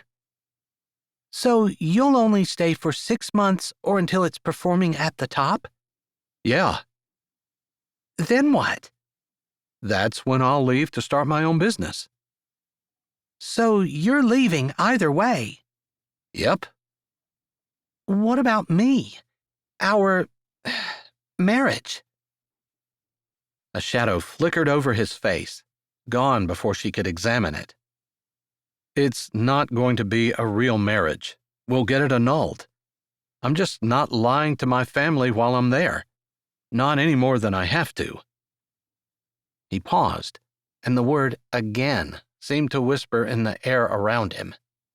If I have a woman standing beside me and I say she's my wife, she's going to be my wife. It was crazy. She shouldn't be considering it. Why was she even asking questions about it? But she knew. Because pleasing her dad and working for his company had been all she'd ever known. Maybe she was also giving in to the pull that Ben had always exerted on her. Not that their marriage was going to mean anything. Of course, there was still the problem that existed all those years ago when she'd walked away from him the first time. This time, though, her dad wouldn't have anything to hold over her head. Nothing that would hurt Ben, anyway. Before she could use rational sense, before she could chicken out, she straightened. I'll do it. Riley placed her phone on speaker as she packed the last of the things she was taking from her office. It rang and rang. This was why she hardly ever called her mom. Her mom never answered. Seemed like she was always out doing something. She'd text later, apologizing for missing her call, saying she was out somewhere. Had Riley called her mom even twice this year? But marriage, even a fake one, was a big step, and Riley just felt like she needed to get her mother's opinion on it. Not permission, not even acceptance. Her mother wouldn't know Ben. But she supposed there were certain times in a woman's life when she needed her mom. Marriage was one of those times. Even if it wasn't going to be real. Maybe especially if it wasn't going to be real. Okay, maybe she just wasn't sure that what she was doing was a great idea, and she needed to talk to someone. Someone who lived life to the fullest and wasn't afraid to take chances. She could hardly call friends she barely spoke to anymore for advice on a fake marriage. Her mom's voicemail came on. Riley swiped off, not even considering leaving a message. Disappointment swirled in her chest, a familiar feeling when she was dealing with her mother. She tapped her finger on the edge of the box she'd filled with her personal items. Then she picked up her phone and found her dad's contact. He picked up on the second ring. "What?" I just wanted to tell you I'll be in Pennsylvania tonight. I've already arranged housing at the business-owned farmhouse. I'll be in to work tomorrow. "Good. I'll see that your office is ready. The woman you're replacing left last week." My replacement has been hired, and I'm taking over all employment decisions at the PA terminal. "I'll make sure the staff understands," her dad said brusquely. Her dad hated Ben. That's why she'd already taken care of his employment at the Brickley Springs terminal. It was something her dad would find out eventually, but that didn't need to be today. Hopefully, it would be after they'd started getting the shop to perform. She supposed moms and dads were different. She'd never really been around her mom much. Still, she wasn't tempted to tell her dad about her marriage at all. Most of that was probably because he'd blow a gasket if he found out she was going to marry Ben, but also because he just wouldn't be interested. The way she got his attention was by performing. Maybe she thought her mom would be different. She should have known her mom wouldn't answer. She drew her attention back to their conversation. Thanks, that'll be helpful. I'll be able to hit the ground running. "I wouldn't expect anything else." I haven't met my replacement. She's not arriving until Monday. Ben hadn't given her a choice when she was leaving. She wanted to get moving, so she hadn't put up a fight about it. Or maybe she'd just been too shell-shocked about the fact that she'd actually agreed to get married. To Ben. Audrey will handle everything. "That's good. Hire yourself a secretary when you come down, or two if you need. You know you have the freedom to make any and all changes you need." Thanks, Dad. "Sure. Whatever it takes to pull this terminal up. I want it to be the top-performing shop when the investors show up. I gotta go." He hung up without saying goodbye. Riley sighed, looking down at her phone. She'd never done anything that had garnered her mother's attention, but she knew what it took to impress her dad. She looked at the box and squared her shoulders. Maybe she was crazy, but getting married to someone she barely knew wasn't too much to do if it meant she'd succeed in her dad's eyes. Although she had to admit she wouldn't have married just anyone. Ben had always been different than other men to her. She knew she could trust him, and she knew he had what it took to turn the terminal around. She was just putting the last of her things into the final box when Eve pushed her office door open and looked around. Good morning, Riley. I know you're probably busy, but do you have a minute? I sure do. Come on in. She was packed and ready to go. She had a moving company come to her apartment earlier in the week, taking some things to storage and some to Pennsylvania. She just had a few suitcases. Actually, I was just finishing up here, and I'm glad for something to pass the time. Eve stepped in.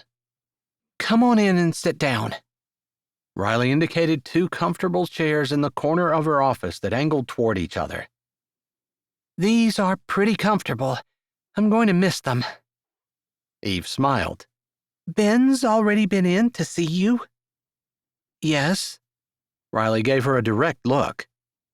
And you said... I agreed. Something that looked like relief went over Eve's face. Then she looked at her lap, turning her phone over and over in her hands. like an alligator death roll. She looked very young when she finally lifted her head and spoke. I want to ask you a question, but it's personal. Riley kept her expression clear, although a little chill ran down her spine. Okay. You don't have to answer. She gave a half smile. The chill reached out and wrapped around her ribs. Okay. Something happened between you and Ben a long time ago. Eden and I have figured that much out, but Ben won't talk. Will you tell me? Riley blew a breath out. She hesitated because it was really Ben's story to tell. Riley was the bad guy, but maybe Ben hadn't wanted to talk bad about her. She could see Ben holding it in because of that. Really, she could. So it would fall to her to tell the story. But the twins might hate her, and she liked Eden and Eve a lot. She walked to the coffee maker that she was leaving for the next occupant and poured herself a cup. Would you like some? No, thank you. Riley held the cup in her hand and started toward her chair. I don't want you to hate me. I won't, I promise. She smiled. You'll think less of me, I know, but I guess I deserve it. She took a sip of her coffee, then realized she hadn't put any cream or sugar in it. Ugh! She got back up. Back when we were in high school, well, even before that, I think Ben was around 14 when he moved up to Maine. He actually ran away from his home. Eve stated it like it was a fact everyone knew. Riley poured the creamer in her coffee. I didn't know that until recently. Her heart clenched. She stood still, picturing Ben, determined and angry, making his way to his mother. Yes, she could see it. Nothing could have stopped him from going to be with her once he found out about her. Even at 14. Her heart pinched for the boy he'd been. I just knew he showed up in school about 9th grade. He was gorgeous. He still is, Eve said.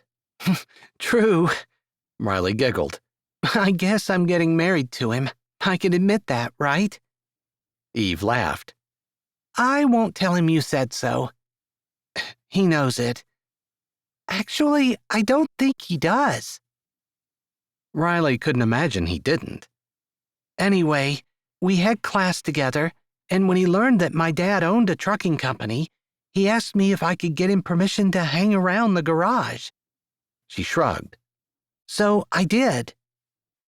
They'd talked in class some and met once behind the bleachers. She couldn't even remember what for. Maybe for her to return the hat he'd left in class or something. Something innocent. But after that first time, they'd just kind of shown up there every morning, and for 20 minutes or so, they'd talked. Completely innocent. He'd never kissed her. It wasn't like they made out behind the bleachers. Nothing like that. But one morning that spring, he'd asked her to go to the prom with him. She'd said yes, with fireworks shooting out of her heart and her entire being thrilled that the boy she was falling for had asked her out. They never walked the halls together, except for that one history class. They were in completely different rooms and tracks. They'd never gone steady or any of the other things that her friends did. Ben was different. That was part of his attraction. And he learned mechanical stuff from being around the mechanics at Coleman?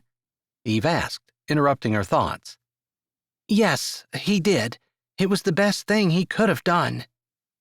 And you helped him. How does that make you look bad? Oh, our story doesn't end there. If only. No? She sat a little straighter on the chair. Keep going. Riley tapped her cup. So, your mom had you two, and also Ben, and of course, your dad didn't do much in the way of support.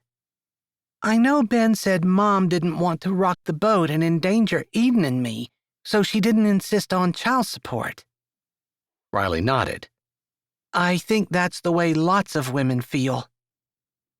What was she like? Eve asked softly. Riley barely remembered Ben's mother. She was beautiful, gentle, quiet. I remember her as a real lady. You didn't have a mom? Eve wrinkled her nose. Not really. I mean, I do. She's with her 5th husband and living in the Bahamas. She didn't want me. Riley took a drink of coffee to disguise the hurt in her heart. That's sad. Yeah, anyway. It was ancient history, and she just had to deal with it. When her lupus started getting worse, Ben was beside himself. He was 15 and he wanted to work, to help provide since your mother had to quit her job. She was a waitress. But he was too young. And? So I told you, I helped him get a job. Dad was already grooming me to work in his business. From the time I could walk, I followed him around the company. I knew the ins and outs. I'd worked there every summer since I could read. Anyway, I falsified Ben's birth certificate, made him older than he was, and I made sure he got hired for second shift. Back then, the main terminal was our only terminal. It wasn't until I graduated from high school that Dad expanded and moved and Pennsylvania became our home base. So Ben was able to go to school and also work. Eve pushed her hair back behind her ear. Her face was still open and friendly. They hadn't gotten to the bad part of the story yet. Yep. No one found out. People knew, but they also knew the situation with your mom and that she couldn't work and she had you two. No one said anything. Eve looked thoughtful. Nope.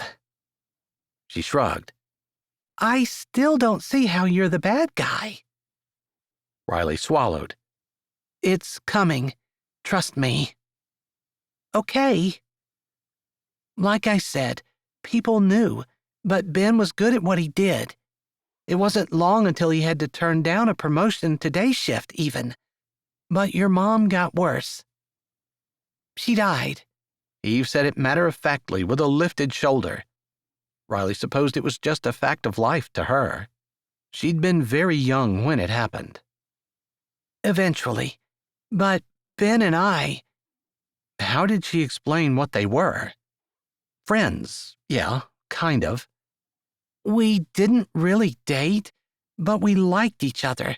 I knew he liked me, and I really liked him.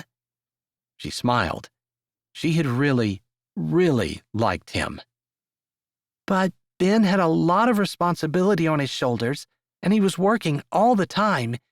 And you don't really know my dad, but he had plans for me that didn't include me getting mixed up with a mechanic from the shop. And I knew that. Eve's brows drew down. Ben wasn't good enough for him? Yeah, that's basically it. And nothing had changed. At all. Ben asked me to go to prom with him, and I said yes. He was coming to my house to pick me up, but my dad found out. I think it was the day before. He got one of his business friends to have their son come take me. She fingered her cup. She couldn't even remember the boy's name. He'd just finished his second year of college, and her dad thought pretty highly of him. My dad was furious that I'd been kind of seeing Ben, a mechanic. I didn't usually buck him, but I was a little defiant about Ben. She'd really, really liked him. I was a teenager, and I was all like, "But I love him, Daddy."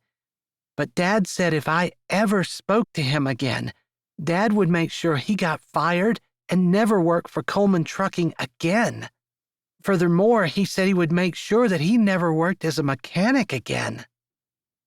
She'd believed him at the time. Looking back, I don't know if he could have done that, but I do know that Ben needed that job.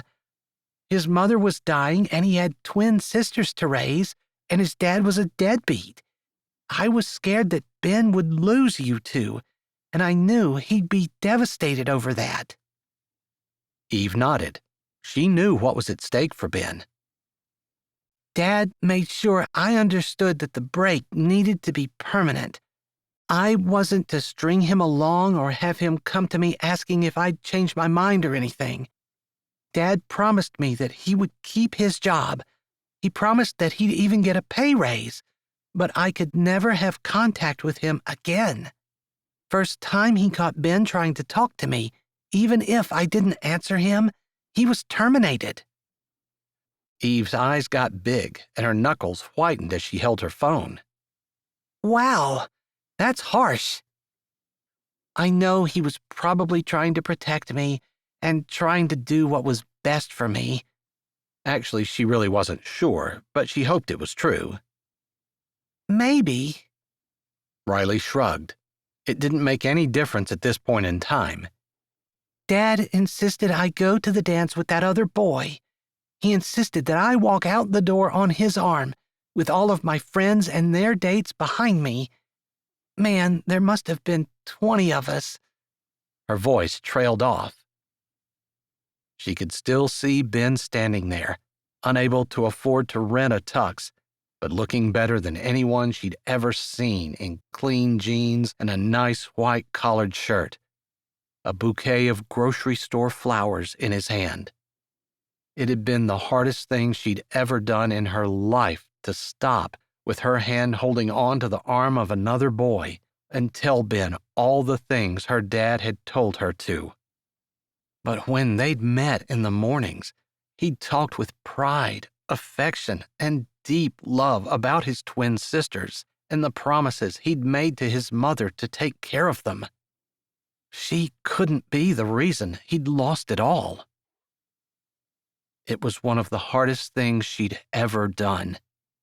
"I told Ben he was a fool for thinking that I might actually go somewhere in public with him." She took a breath. "I said he wasn't good enough for me and never would be. I called him white trash and scumball and a bunch of other insults. He stood there. Yeah, he stood there. My dad stood at the door, smiling. My friends laughed behind me. I smiled back at my dad, so Ben would know that he wasn't making me do it. Wow, that was harsh." Eve repeated her earlier phrase, only with more heat this time. Her eyes narrowed at Riley. Riley figured she wouldn't be her favorite person in the world after she confessed what a horrible person she'd been. It was. It was so very harsh. But it worked. Ben is still working for our company. "So when did you tell Ben that your dad made you do it?" "I never did." "What?" Eve almost jumped out of her chair. "What's the point?" "So he'd know you really didn't mean it? That you didn't think he was worthless? That you did what you did because you truly cared for him?" Eve's eyes were big, her cheeks red. Riley looked away. How could she? So much time had passed. She'd actually thought about it when she first came back from college and they worked here together. But they hardly ever saw one another, and days slipped into weeks and years. She'd been tempted to just confront him, but he was still caring for the twins and she was still trying to please her dad and move up in the company. Whatever they'd had in high school was long over. There'd always been attraction to Ben, but soon she became his boss, so it didn't matter anyway.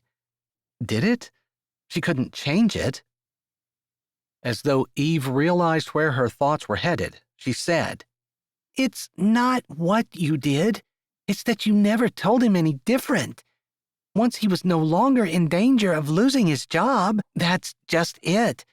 You two just started making your own money and working for yourselves. Up until this very point in time, Me being seen with Ben could have caused him to lose everything he's worked for. It still could. Do you really think your dad would still fire Ben? Does he really hate him that much? It's not about hating him. Dad doesn't hate him. It's more about controlling me, I think. Dad wants me to end up with someone who will sit at the head of the corporate meeting table and take over the reins from him. Not someone with grease on his hands and no college diploma in his pocket. It's so hard to believe that your dad would be that awful. Eve leaned back in her chair, rubbing her chin. Finally, she asked hesitantly, Do you still have feelings for Ben? Riley hesitated. I like him. Of course I do. I admire him too. Who else would have sacrificed what he has to raise his sisters alone? I think you deliberately misunderstood me. Riley took a big gulp of her coffee and searched her brain for something to change the subject with. But Eve wouldn't let it go. There was a spark there once. Do you think you could love my brother? Riley couldn't be anything but honest. I think it'd be easy to love your brother. She would never have agreed to enter into a fake marriage with just anyone. The idea of being fake married to any other guy she knew was repulsive. But I think you can tell from my story that the real question is, could your brother possibly love me? Especially after what I've done to him. The things I told you that I said and did, I really said and did them. How could he ever forgive or forget? Eve's lips flattened. And you had a good point. Surely, at some time, I could have, should have, gone to him and admitted what I did. I could have gone behind my dad's back or even risked getting Ben fired. But even though it was something I wanted to do, I never did. And yes, I didn't want Ben to lose his job when he was supporting you two. But I know there's also a part of me that doesn't want to disappoint my dad. She felt it long and strong every time her dad wanted her to do something for him. She'd worked herself to death to make him happy. I've worked so hard for what I have, even though my dad is the owner. But also, my whole life has been making choices that make Dad happy. Riley studied Eve. You don't want to disappoint Ben. No. A little light dawned in her eyes. That's true. Don't forget, my mom didn't want me. She left and didn't even bother to take her daughter with her. That's not something a girl forgets. And I'm sure it's affected how much I crave my dad's approval, since getting my mom's love was never an option. Even as the words left her mouth, she knew they were true. It was why she'd stood on the step all those years ago and did exactly what her dad wanted. Eve nodded. I hate how complicated everything is. Eden and I were holding out hope that you and Ben would fall in love and stay together. You're great for him, and we've always kind of felt he has feelings for you. Did he? How could she not see that? I don't know about that, but I do know that he could have feelings and still not trust me, or even like me. At the very least, I think you should tell Ben why you dumped him and in such a mean way. It's only fair that he know it wasn't him, and it wasn't because he wasn't good enough. Eve was right, of course. And she'd tried. It had never worked. Now it was done and over with, and he wasn't interested in going back. She had to let it go. Chapter 10. Ben was still somewhat in shock as he drove his pickup to the courthouse. He hadn't expected Riley to say yes. Not really. He'd made his demands as unreasonable as possible. that she do it today, that they leave for Pennsylvania this afternoon, that he was only in for 6 months. That last didn't sit well. He didn't know what kind of vows he'd be saying in a few minutes, but he'd never given his word lightly. It hardly seemed right to start now, entering into the most sacred of God's covenants with man. Unfortunately, he'd not thought of that earlier. He'd been too eager to exact his version of revenge. He hadn't been to too many weddings, but he was pretty sure there were some promises to love and cherish for as long as they both lived. Man, he hated to say he'd do it and all the while be planning on not. Cold feet, that's what his doubts were called, right? Riley sat beside him, her hands in her lap, staring out the window. He could admit that he'd dreamed more than once about Riley being beside him, not just in his pickup, but anywhere. But in his dreams, there had never been this strained silence between them. Nor was there this almost animosity. The underlying buzz of attraction, yeah, definitely that was the same. But in his dreams, she liked him. He pulled into the courthouse parking lot. The lowered clouds and dark sky reflected the mood in the truck. He wouldn't want Eve's or Eden's wedding day to be like this, even if it were a fake marriage. His sisters had better not have a fake marriage. He pulled into a parking space and turned to Riley. "You know, you don't have to do this." She turned, her heart-shaped chin lifted in challenge. "Cold feet?" "Heck yeah. I don't want to do this and have you hate me." Her surprise was real. "Why would I hate you? You're doing me a favor." "You haven't said a word on the drive here." With the twins, if they weren't talking, that meant they were mad. Always his fault. "Neither have you." The twins never noticed if he wasn't talking. Not usually, anyway. "I was thinking," he said, not liking the defensive tone that crept into his voice. "Me too."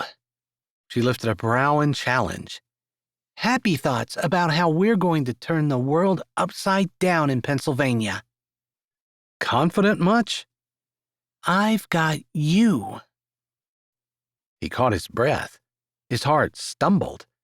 She was that confident in him? She wanted him to help her so badly she was willing to marry him when she didn't even like him in order to do it? Marry him with only a few hours' notice and move 8 hours away? Something in his chest expanded, low and deep. She really believed in him. Once, a long time ago, she might have tossed his love in the trash like yesterday's leftovers, but she really did believe in him. "Don't worry," she said. "I'll make sure your family thinks we've been married for how long?" 4 years. That would cover the lie he'd told Graham. 4 years. And we don't want kids?" He paused in the act of reaching for the door latch, looking over at Riley. There was no hidden meaning in her words, but they'd struck something inside of him. Would their kids have her hazel eyes that changed with her moods, his dark hair, her delicate bone structure, her easy smile, his attention to detail, her stubborn determination? Oh, God help them if anyone's children were as stubbornly determined as Riley was to earn her spot at the top of her dad's trucking company. He shrugged, looking away, not wanting to say anything that would make this day any worse than what it already was. "I guess not. We don't have any." She laughed a little at that. Just something more than a snort, but it froze him again. Her laughter. It hit him deep inside, in that spot that felt warm.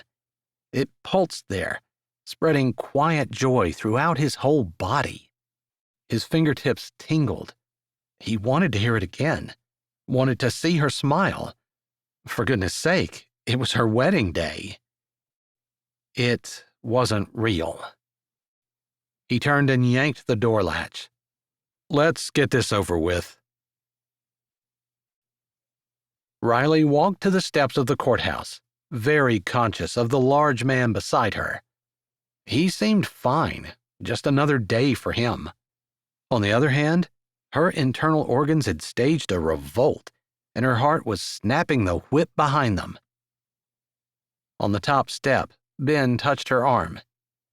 Hang on. He turned and jogged back down the stairs, crossing the street and getting in the glove box of his pickup. He held a small package in his hand as he came back up the stairs. Her face crinkled. A ring, he said simply. She nodded.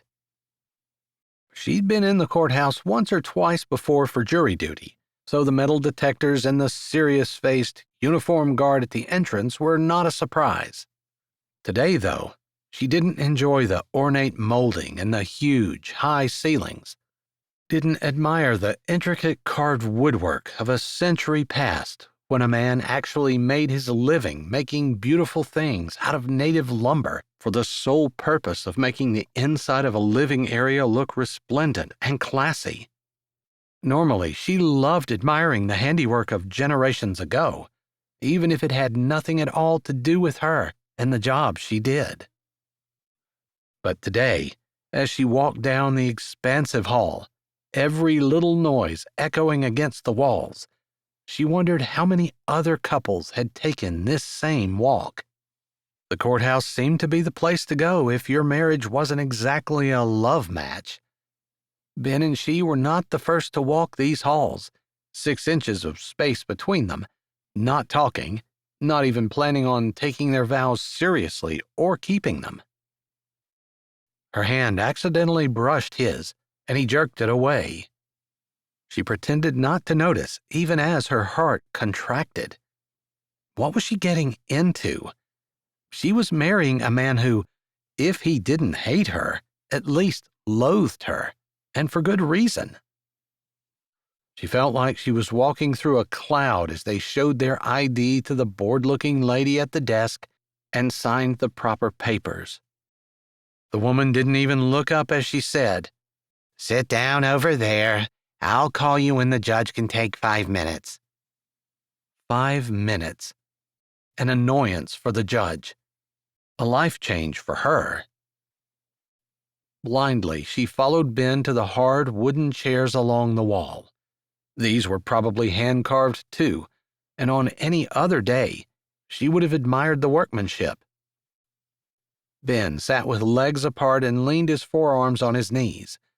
She lowered herself primly beside him, crossing her legs and resisting the urge to pull her phone out. She couldn't handle reading the news headlines right now, but a game where she got to shoot lots of things might be good stress relief. Gripping her purse with fingers that wanted to shake, she stared at the wall and concentrated on taking deep, relaxing breaths. Ben might not like her, but he wasn't a monster. He was a good man, and in return for her suffering through this, he was going to make the shop in Brickley Springs profitable again. His hands were folded in front of him, and he looked as relaxed as a man who had nothing more on his mind than thinking about the contents of his toolbox. She wished it were that easy for her. Finally, the woman at the desk called them and directed them back through big, heavy wooden doors. Ben opened one and held it for her. "Thank you," she murmured. He grunted. A man with thinning gray hair, apparently the judge, stood behind his desk. He wore a white dress shirt with no tie and a pair of dress pants. No robe. He came around the desk with a small book in his hand. He held his other hand out to them. "I'm Judge Crocker. You two are here to get married?" His smile revealed straight white teeth. "Yes, sir," Ben answered as Riley nodded. She made sure her handshake was firm and confident, and she reached deep inside her for the fake confidence she always used with her dad. Maybe it was a mistake, but she wasn't going to make herself sick thinking about it. The decision had been made. Now she was going to jump head first in. The judge looked between the two of them, like he was looking for some sign that showed they actually wanted what they said they wanted. Ben's expression didn't change. He stood solid and strong beside her. She lifted her chin a fraction of an inch and met the judge's eyes with a small smile.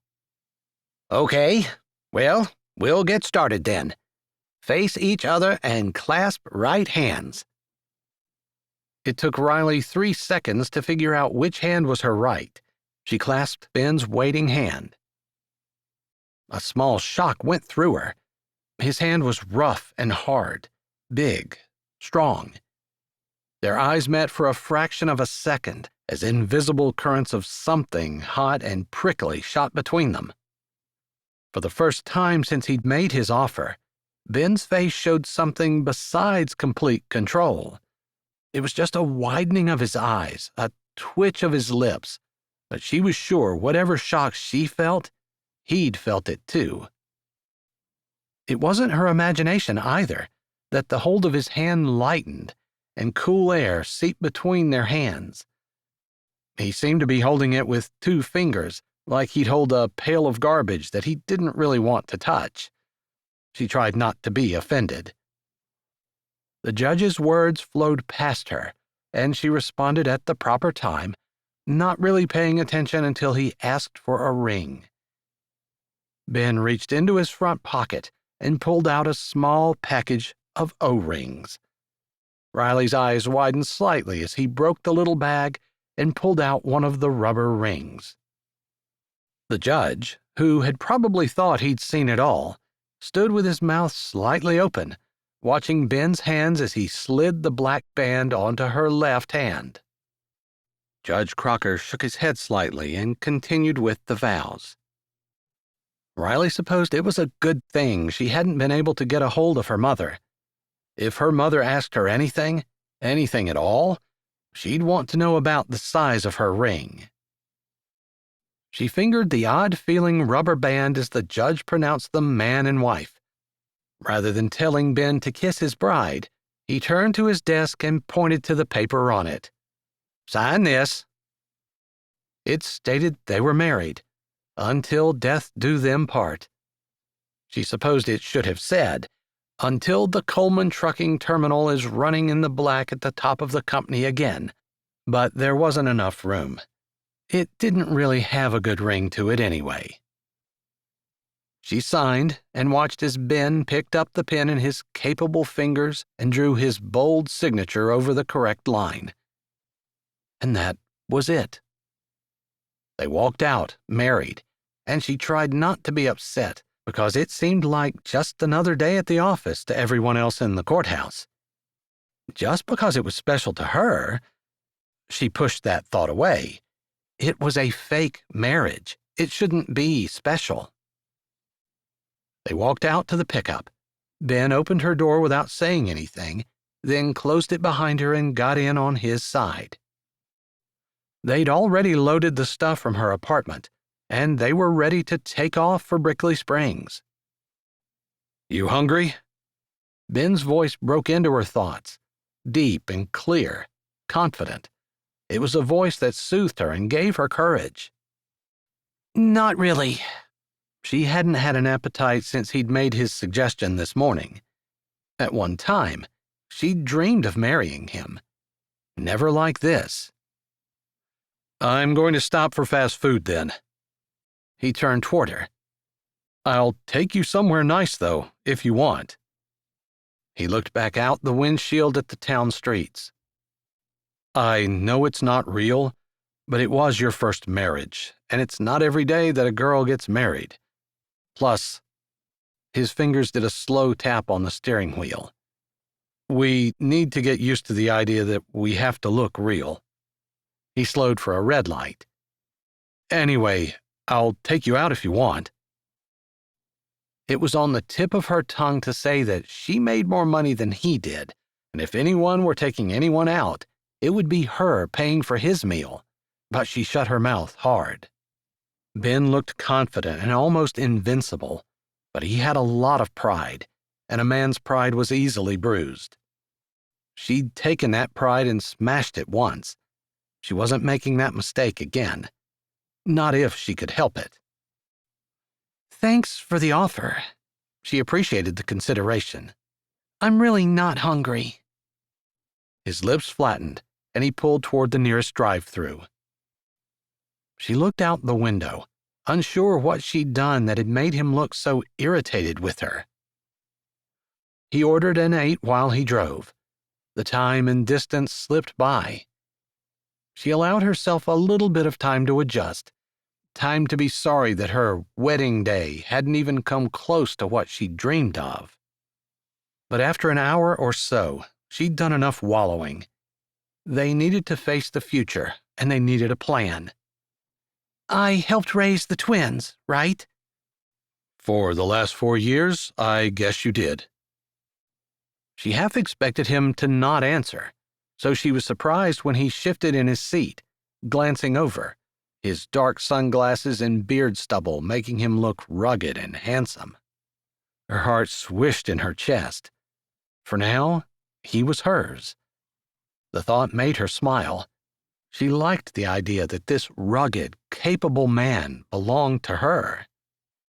I didn't give you a ring. I couldn't wear one anyway, not in the shop. I'd lose my finger. Oh. She looked back out the window. There was so much she didn't know. Not just about him, but about what he did, despite the fact that she worked in the same company and her dad owned it. Maybe she'd never know. I'm surprised the twins weren't at our wedding. Aren't they going to Pennsylvania too? It wasn't real. There wasn't any reason for them to be there. He tapped the steering wheel again. They're coming down, but I guess they needed more than a couple of hours to pack. They're going to close up the house? Kind of. I'll need to go back for my toolbox. Couldn't you just put it in the back? She looked over her shoulder. There was plenty of room in the bed of his pickup. He snorted. No way. I might even hire someone to bring it down. It's that special? Yeah. He didn't elaborate, and she didn't ask any more questions. They should know more about each other, but he didn't seem interested in knowing anything about her, and she was tired. She leaned her head against the window and fell asleep. Chapter 11. Ben listened to the woman beside him snore. She'd been out for the past several hours, and now that they were less than 30 minutes from the hospital where his gram was, he figured he should wake her. But how? If it were one of the twins, he'd just grab her arm and shake her. He hadn't coddled them growing up. Maybe they could have used the softness of a mother's touch at times, but they had each other to comfort themselves, so he wasn't worried about it. But Riley? It seemed a little calloused to just grab her and shake. Not to mention, he'd touched her at the courthouse, just her hand, but it had almost been a disastrous mistake. Whatever the attraction was that constantly simmered inside of him when she was around had exploded into bright lights and shooting sparks when he gripped her hand. Maybe it was the nervousness combined with the atmosphere. They were getting married after all. But he'd have dropped her hand like a hot iron if he could have. As it was, he'd held as lightly as he could with 2 fingers, hoping she didn't notice. He glanced over again. Her snoring was kind of cute. He'd never had any thought that she'd snore. Guess the amount of money your family had didn't affect what you did while you were sleeping. What had he done? Actually, what had she done? She should have had him sign a prenup, one that was about 3,000 pages long to keep him from getting any of her family's precious money or assets. He must have really surprised her to keep her from even suggesting it. He would have signed. He wasn't after her stuff. Maybe she trusted him. He already knew she believed in him. Did she trust him that much, too? It wasn't like she didn't know him, or at least know his reputation. The sun had set long ago, and as he slowed to make a turn, the street lights hit her face, soft and vulnerable in slumber. Light lashes resting on soft cheeks, her slender hands tucked under her chin. He always thought of her as strong and decisive, determined, but right now she looked fragile and defenseless. It stirred his protective instincts, like the twins did, like when his mother had gotten sick. He wanted to reach over and draw her closer, pull her into the protected circle of his arm, have her rest her head on his shoulder and lean on him. After all, she believed in him, and she trusted him too. The least he could do was protect her. He'd married her. Real or fake, he considered it his job to take care of this woman. There would be time later to consider the implications of that. Riley probably didn't want his protection or care, although that's really all he had to offer in exchange for her belief in him and her trust. Didn't really seem like a fair exchange when he'd take all she was giving, but she didn't want all he had to offer. He shook those thoughts away. Thankfully, she stirred when he pulled into the hospital parking lot. It was nearly empty, and he found a spot while she straightened and looked around. We're here? Yeah. He pulled out his phone, more to give her some time to wake up than because he thought he missed anything. There was a text from Cassidy's number telling him Graham had asked about him, and another saying they were leaving the hospital for the day because visiting hours were over. Well, he might be able to intimidate the nurses into letting him see his Graham, but he'd put money on Riley being able to sweet-talk them into it. He grinned. It was nice to have that kind of competence on his side. He looked over at her. Visiting hours were over 45 minutes ago. Think you can get us in to see Graham? The sleepy look had faded from her eyes, but a piece of her hair was bent over the wrong way. He reached up to move it. Her mouth had opened, maybe to answer him, but she froze as his hand touched her hair. He smoothed it down, marveling. With the twins, he'd kept their hair short until they could do it themselves, even though he loved long hair. It was too much trouble to mess with everything else he had to do. But with his fingers on Riley's hair, his breath slowed way down as the silk slid along his fingertips, and he actually had to grit his teeth against the desire to plunge his fingers into it, every cell in his hand wanting to feel it slide against his rougher skin. Her eyes widened, maybe at the look on his face, and he dropped his hand immediately. I can probably get us in.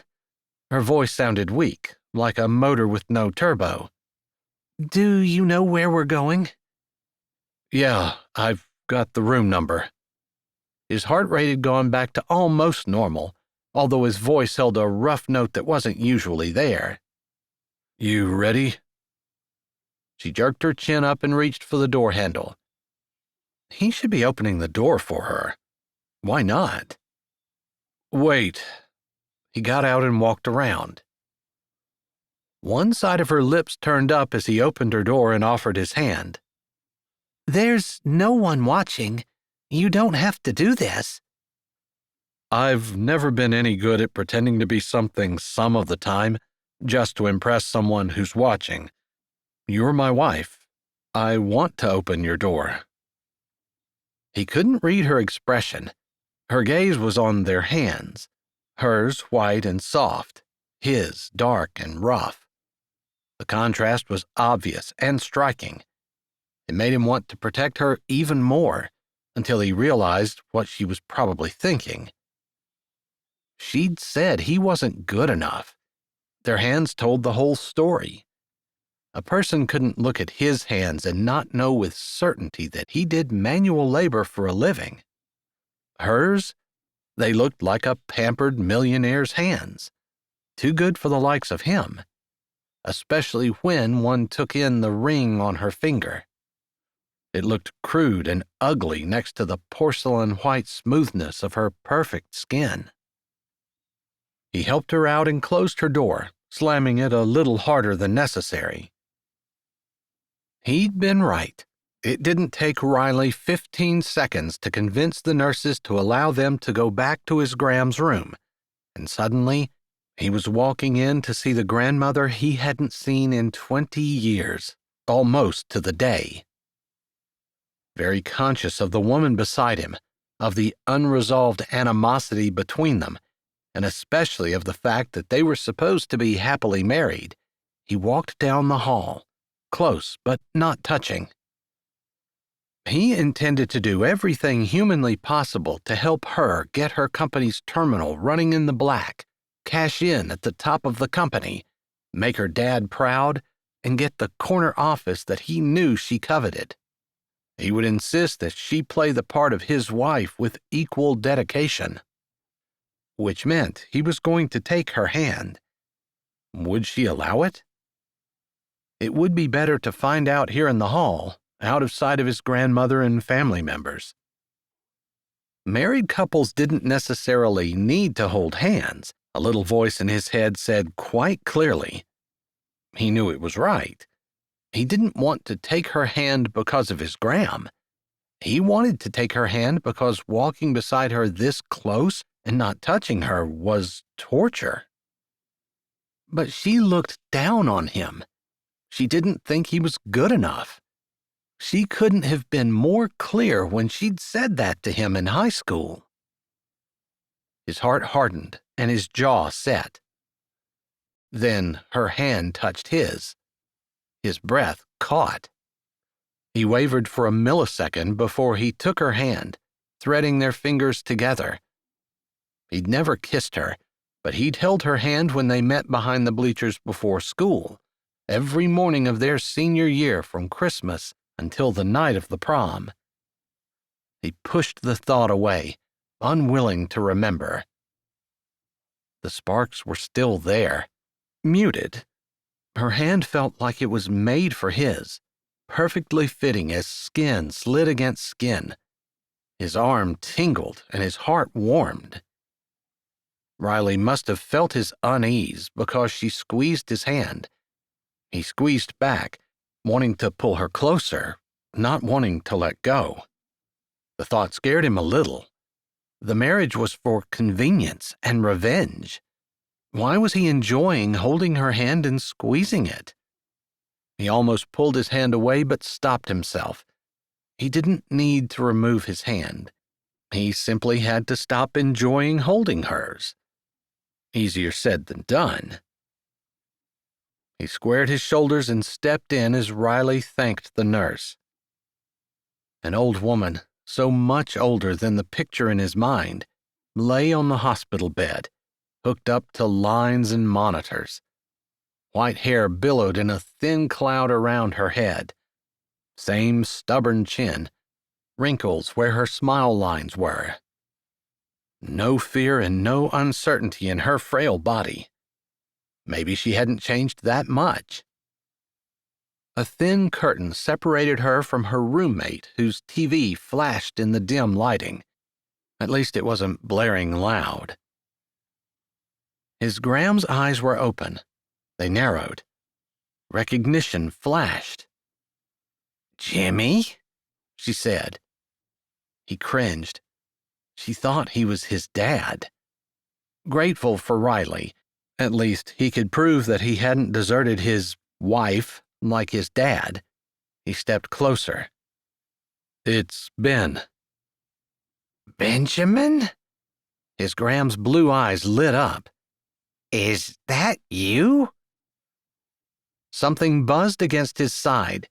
Riley's hand slipped out of his and she pulled her phone out. He could read the screen.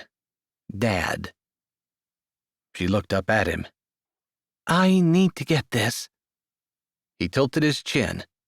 She'd done what she needed to do for him. Graham had seen her at least.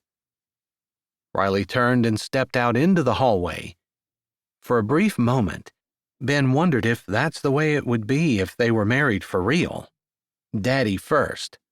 If Riley had a flaw, that was it. He turned back to his Graham. She struggled to sit. No, Graham, stay down. You remember me? Ben? Cassidy whispered to me that you were coming. Told her I would. I didn't believe it, she rasped. It's been 20 years since you left. Long time. She looked back past his shoulder, her eyes hopeful. Was that one of your sisters?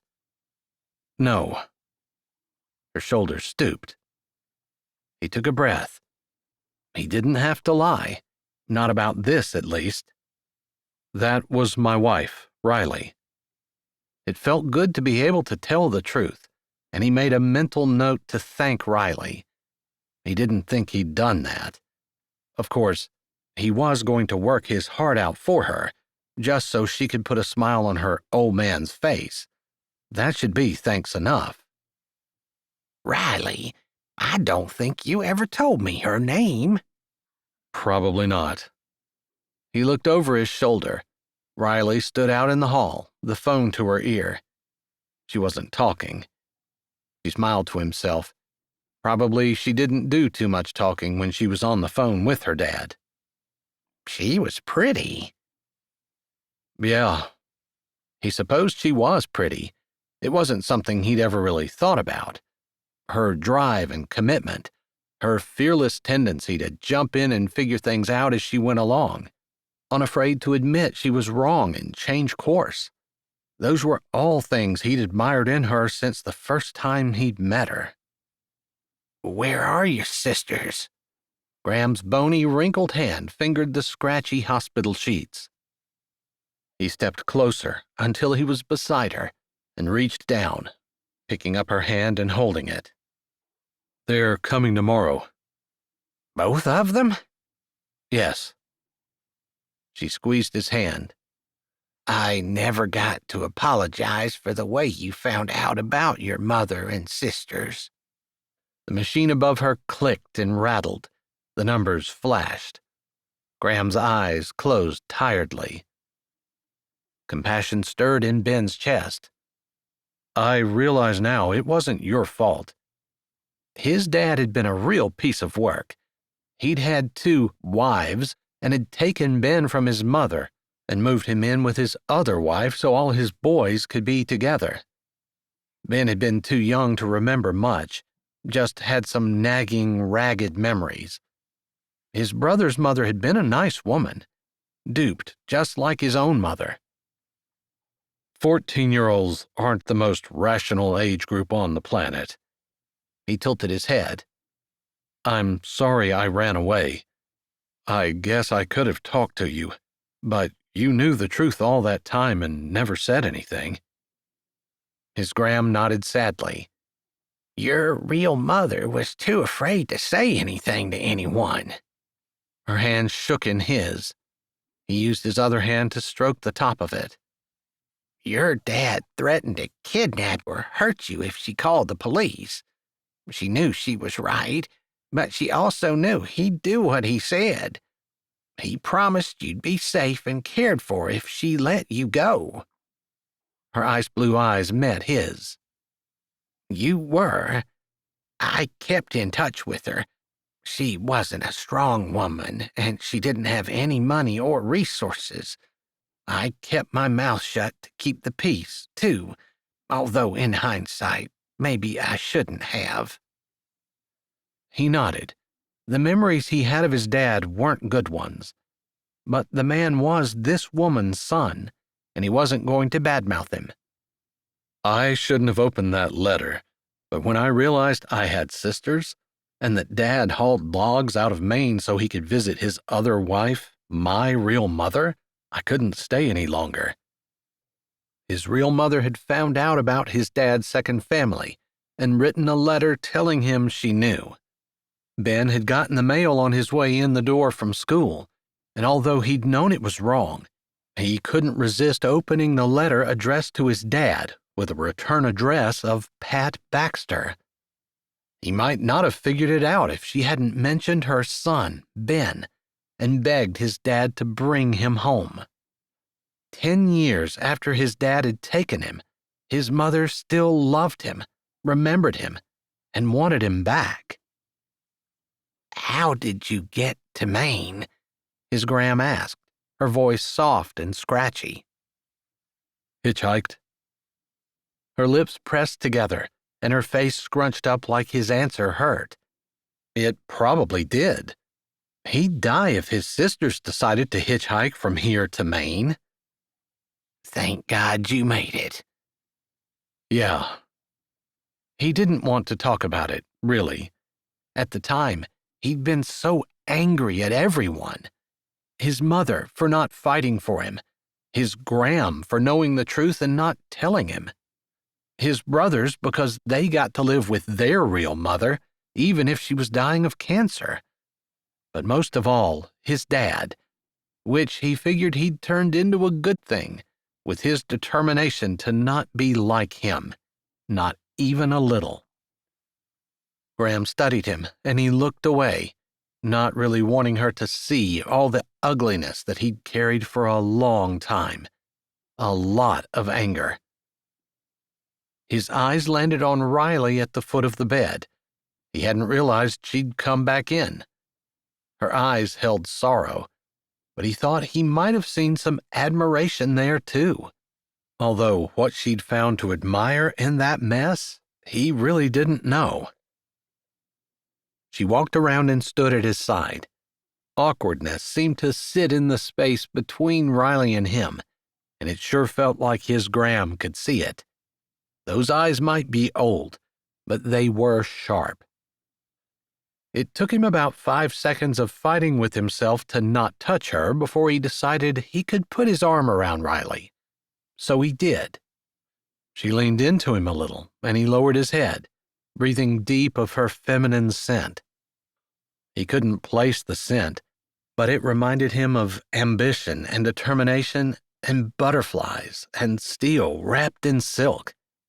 And she believed in him. "It's nice to finally meet you, Riley," his gram said. Riley slipped out from under his arm and bent over the bed, hugging his gram. When she straightened, his gram had a look of peace on her face. "I worried about you, Ben," Graham finally said. "Lean down here and give this old woman a hug." Ben obeyed. He should have done it to begin with. It was kind of funny that the pride that swelled in his chest should be for a wife that wasn't really a wife. But she'd made his gram happy and at peace. He definitely needed to thank her. "It's late, and we told the nurse we wouldn't be long, so we better leave." He stepped back, thinking to reach for Riley's hand again. Strange how natural it felt to hold it. But he shoved his hand in his pocket instead. He didn't want to feel too at ease with her. There needed to be distance. His gram closed her eyes. "Will I see you again? Or are you leaving for another 20 years? "I'm staying for a while. I'll be in tomorrow, sometime." They hadn't talked about when they were starting at the Coleman terminal. They'd seen his gram. He felt Riley had been very convincing in her role as his wife. Ben was eager to get started keeping his end of their bargain. "The twins will be in, too." "You're going to talk to your brothers?" "My half-brothers," he corrected. "I'd imagine we'll run into each other here at some point." He wasn't going to avoid them. "You're the oldest. You're also the one who left." For good reasons, but they'd done a good job of making his gram happy. He wasn't going to ruin that. "I hear you. I'll think about it." He leaned down and kissed her dry forehead. "It was good to meet you," Riley said. His gram nodded and smiled without opening her eyes. Take care of that boy. He looks like a tough one, but them's the ones that always have the soft insides." Riley slanted her eyes at him. Her thoughtful look made him uncomfortable. How much exactly had she heard of his conversation with his Graham earlier? He supposed it didn't matter. It wasn't like he was hiding anything. Not on purpose. But sometimes there just wasn't much point in taking all the crap out of your heart and examining it. Without thinking any more about it, he took Riley's hand as they walked out of the room and down the hall, waving at the nurses before getting on the elevator. At that point, there truly was no reason for him to still be holding it. Maybe she'd think he'd forgotten, when in reality, his whole focus was on the slim hand in his. He shouldn't want to hold it, and as they stepped on the elevator, the last possible time anyone could see them, and with that, his last possible excuse for still cradling it in his, he made himself drop it, like letting go of a lifeline. The elevator doors closed behind them. Riley let out a deep breath. "I thought that went well." "Yeah." He forced his mouth open. Maybe she still looked down on him. If she did, it hadn't interfered with helping him convince his Graham they were married. "Thanks. I know I didn't give you an easy choice. Actually, I kind of pushed you into this, but I appreciate the fact that you took it seriously. That look on my Graham's face made everything worth it for me. Thank you." He'd been staring at the elevator door as he spoke, but he looked down to see her staring up at him. "I didn't expect you to thank me," she said softly, her eyes a little wide and her brows slightly lifted. He wished she'd quit looking at him like that. It made him want to do more than hold her hand. He looked back at the elevator door. "Why wouldn't I?" She shrugged. "We made a deal. I'm just keeping my end." It's not a given in today's world that you would do what you said you were going to do. They had never made any promises to each other, so that wasn't a slam. It was a simple statement of fact. She nodded. She'd worked with the same kinds of people he had. She knew it to be true. The door opened. He pulled the parking ticket out of his pocket and walked to the machine to pay. Focusing on what he was doing, he said, as casually as he could, "What did your dad want?" "How did you know it was my dad?" "I saw it on your phone."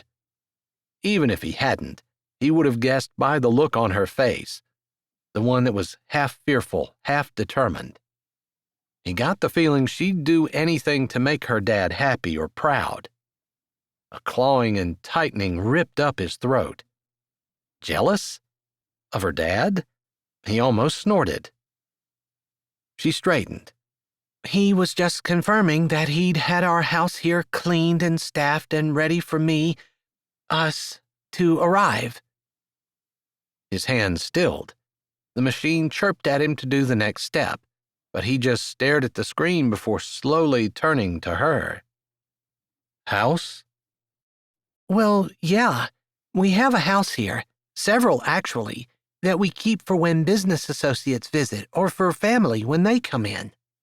The one that I always use when I come in happens to be about halfway between here and the terminal, and I just thought—" "You thought wrong."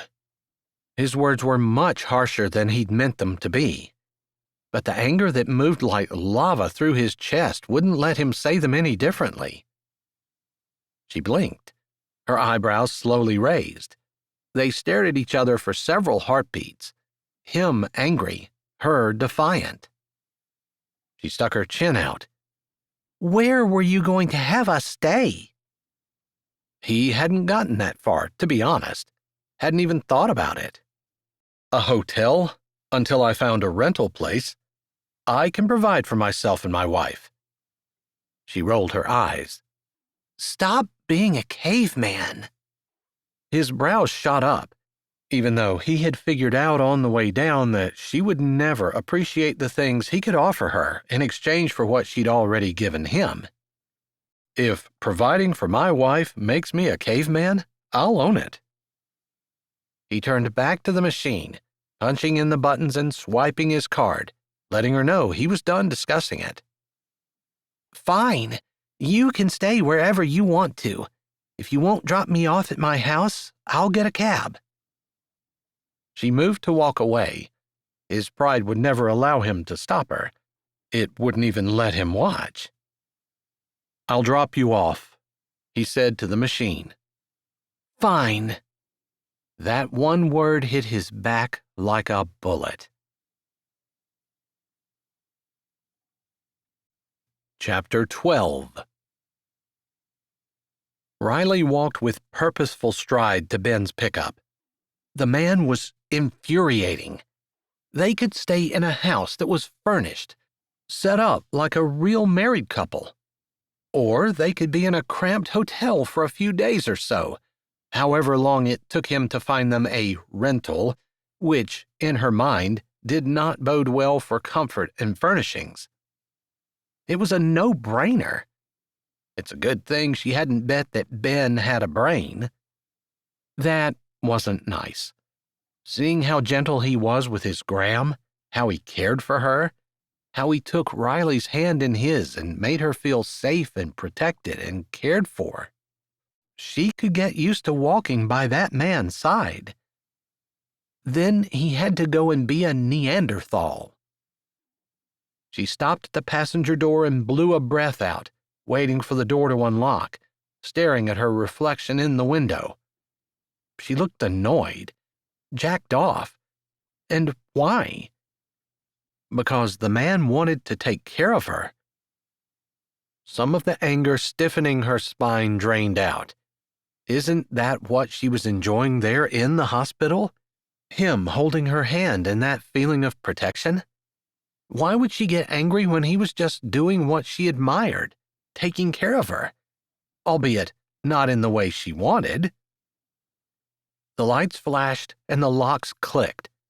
She reached for the handle, but Ben's thick forearm cut in beside her, and he opened her door.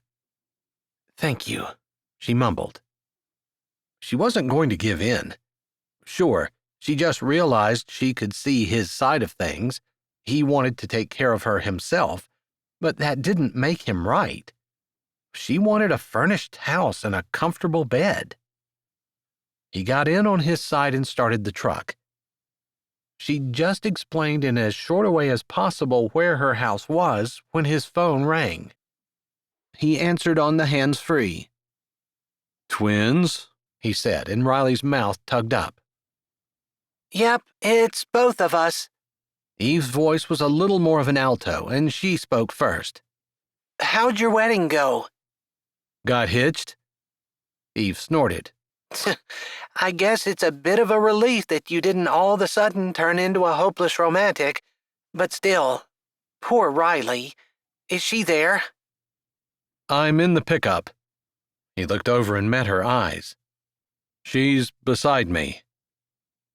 Was there a deeper meaning in those words? It almost felt like there was. She was beside him. What was his brain trying to say? Hi, Riley, the twins called. Hey, Eve, Eden.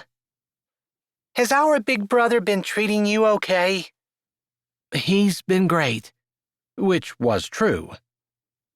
Are you guys booking the honeymoon suite at the local hotel? I think we're staying at different locations tonight, she said, and for who knew how long. Riley glanced over at Ben and wished she wouldn't have said anything. His mouth had twisted. Yeah, he probably didn't want anyone, even the twins, knowing about their private life. She should have kept her big mouth shut. What? Eden said. You're not staying together. How are people going to believe you're really together if you're not together? Ben's hands tightened on the wheel as he motored slowly out of the parking lot. Riley sighed and looked away. Why are you staying in different places? What different places? Eve asked. Ben didn't offer any explanation, and since Riley was the one who opened the can of worms, she figured she was the one who needed to eat it. She crossed her arms over her chest. My family has a house. It's furnished and staffed, and it's ready for us. But your brother, she couldn't quite bring herself to say his name, thinks we should stay in a hotel anyway and then look for a rental. Oh, Eve sounded disappointed. So you're not even married for a day and you're having your first fight? We're not fighting, Ben said in a tone that sounded an awful lot like one he would use in an argument. Of course you're not. Riley could almost hear Eve's eyes roll through the truck speaker. You just probably gave her some spiel about how you're the man, so you have to provide everything, and she probably responded in a perfectly reasonable way that she'd rather be comfortable than cater to your pride. It was too close to the truth, and neither of them said anything. And what she doesn't understand is that pride in providing is all you have. And what you don't understand is that a man's pride doesn't mean anything to a woman. Eden's voice ended on a soft note, almost like a plea for one of them to be sensible. Ben kept driving. That sounds reasonable, Eden, Riley said, but there was no solution there. Very reasonable, twin, Ben said, sounding unreasonable. And so we made the also very reasonable decision to stay in different places tonight. Ben, Eve drew his name out. If this were Eden and I fighting, you know what you'd say. Someone has to give in. Eden supplied the answer. And that's the more mature person. Eve finished for her. Ben's chest went in and out. His eyes never left the road. Did you two actually want something, or did you just call to harass us? We missed you. The house makes all kinds of noises that we didn't notice before. She lowered her voice. I think it might be haunted.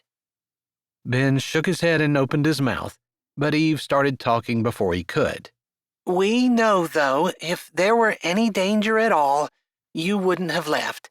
We've said that to each other a couple of times, and then we just wanted to talk to you, because we can. Riley looked out the window, staring into the darkness. Ben was a protector and a provider. Eve and Eden both knew it. That's why they'd called him when they were scared of the house noises. And that's all he was trying to do with her. Protect, provide. Even though it made a lot more sense for them to just use the house, wouldn't it be big of her to let it go and allow Ben to do what he was good at? As soon as the twins hung up, she would tell Ben she'd go to the hotel tonight and move into a rental place when he found one. Let him live his strength. They chatted a bit more, with the twins saying they'd be down tomorrow evening and Ben promising to meet them at the hospital. They talked a little about their day and everything they needed to do in order to leave and come down. Riley listened. This was a side of Ben she'd really not seen. He was their brother, but he played the role of both mom and dad to them, and they obviously adored and respected him. She had always thought of him first as a man she was attracted to, and second as a great employee and a huge asset to their company. This side, the softer, gentler side of Ben, was intriguing and attractive. He ended the call when they were just a few minutes from the turn for her house. She was lost in thought and didn't speak right away. Beside her, Ben tapped the steering wheel. You know, the girls were right. It's just my pride. Let's stay at your house. I'm sorry I made a big deal about it. Her head whipped around. No, you don't get to be the big person. I was going to say we'd just stay at a hotel like you said. His eyes cut to hers, like he was judging whether or not she was joking. One side of his mouth kicked up, and he grunted. Are we going to fight about it again, only on different sides? She laughed, a tension-easing laugh. No, let's stay at my house. It has 6 bedrooms. I'll have the staff get 2 more ready for Eve and Eden, and they can stay with us while they're here. It sounded like they're coming down for a while anyway. He shrugged. We'll see how things go. She could accept that answer. I was hoping to go to the terminal tomorrow. Dad said next week, but we could get started early. If the guy I'm replacing is there, it could be awkward. It was a woman, and she's gone. Ben made the turn down the road that led to her property. It was a dark lane, but the old fixed-up farmhouse glowed as they topped the rise. Ben stared at it. When you said staff, what exactly did you mean? Just a maid and a handyman, nothing crazy. You have a maid and a handyman here. They might not be in the house. There's a smaller house over there. She pointed off to the left where a smaller, darker home stood. That's where they stay. They don't have families? Ben still hadn't moved more than a few muscles it took to keep the slowly moving pickup on the drive. Well, my dad lives on the other side of town, about 45 minutes away. That's where they usually work and where their families live. If I stay for any length of time, we'll hire my own staff, and Dad will get his back. It sounded rich as she said it, and she could only imagine how it came off to Ben. Just think of it as one of the perks of being married to me. You're going to work your butt off for the company, and this is what you get in return. I get a paycheck in return. He stopped the pickup in front of the garage. Not servants. Okay, so it's what you get for putting up with me. His eyes slanted over. Putting up with you hasn't been as hard as I was afraid it might be. He shifted into park and shut the pickup off. You do snore, though. I do not. It was kind of adorable, actually. He opened the door and hopped out.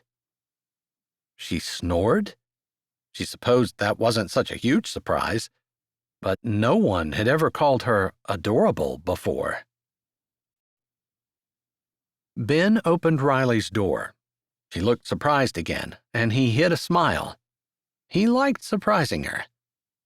Even if she did make him feel like he wasn't good enough because all he could provide was a cramped hotel room, not a house, with servants. After his initial gut reaction that she was showing him how much better she was than him by insisting they stay in a house, he'd realized that she probably just wanted to be comfortable. The house wouldn't cost them anything and would be far nicer than a hotel. She hadn't been lording it over him. He needed to give her the benefit of the doubt. He walked to the back and grabbed his duffel out of the pickup, along with Riley's suitcase and 3 of her smaller bags. He'd carry the rest of the luggage in a bit. She'd walked to the door. I'll have to have a copy of this key made for you. There's probably a machine at the shop that will do it. There'd been one in Maine, and that was a smaller place, so he'd assumed that this terminal would have all that and more. Remind me to give it to you in the morning. I will. I'll have a copy of my pickup key made as well, so you can drive it if you need it. He supposed that's what a real married couple would do. The line between when they faked it and when it was real was getting harder and harder to see, and they hadn't even been married that long. It was funny, but when he allowed himself, he forgot what Riley had done and just enjoyed the woman she had become. She was still way out of his league. He needed to keep that in mind, or he was going to end up hurt over this. The lock clicked, and she pushed the door open. He stepped into the roomy entry, hardwood floors polished and gleaming. A staircase had an old-fashioned wooden banister lining the length of it. Glistening lights hung from the ceiling, and everything looked picture perfect. A far cry from his comfortably worn home and furnishings. Cozy, comfy, and easy to clean were his main requirements in home decor. Here he felt like he'd stepped into a magazine. The general unease that had been simmering in his chest since she'd mentioned having a house and wanting to stay there caught fire. He tried to snuff it out but was afraid that he only fanned the flames. "I'll carry your stuff to your room if you tell me where it is." His voice sounded almost normal. Weird. You don't have to. "Am I sleeping in the servants' quarters?" They're not servants' quarters. She put a hand on her hip. And no, why? "Then I assume I'm going up anyway. I've got your stuff. I'll carry it. Tell me where." Like he had to have a reason for offering to carry her stuff up. Okay, follow me. I'll show you around. She led the way upstairs, and he followed, admiring the beautifully refinished woodwork and wide hall. This room is mine. She opened the first door on the right. He took a quick peek as he set her things down. Neutral colors, sheer curtains in the windows. Nothing stood out to him. A generic room. A far cry from the bright colors, posters, and scattered clothes and books that made up his sister's rooms. And here's the only other room with a master bath. She opened the door across the hall. A big, dark wood bed sat in the center of the room with dark wood dressers on either side. Definitely a masculine room. "So you guys did that on purpose? There's a girl's room and a boy's room?" She chuckled as he set his duffel down. Yep, that way we're ready for whoever needs it. "I see." He was just one of many, like a hotel, only he wasn't paying. Come on back downstairs. There should be some cold cuts and cheese for sandwiches, and I'll show you where everything is. Judy will make supper for us, but breakfast and packing a lunch are our responsibilities. Okay. He and the twins had taken turns doing the cooking. He followed her back downstairs, wondering why she had started wringing her hands together. Was he making her nervous? Or did she need to shake him so she could make a call or something else?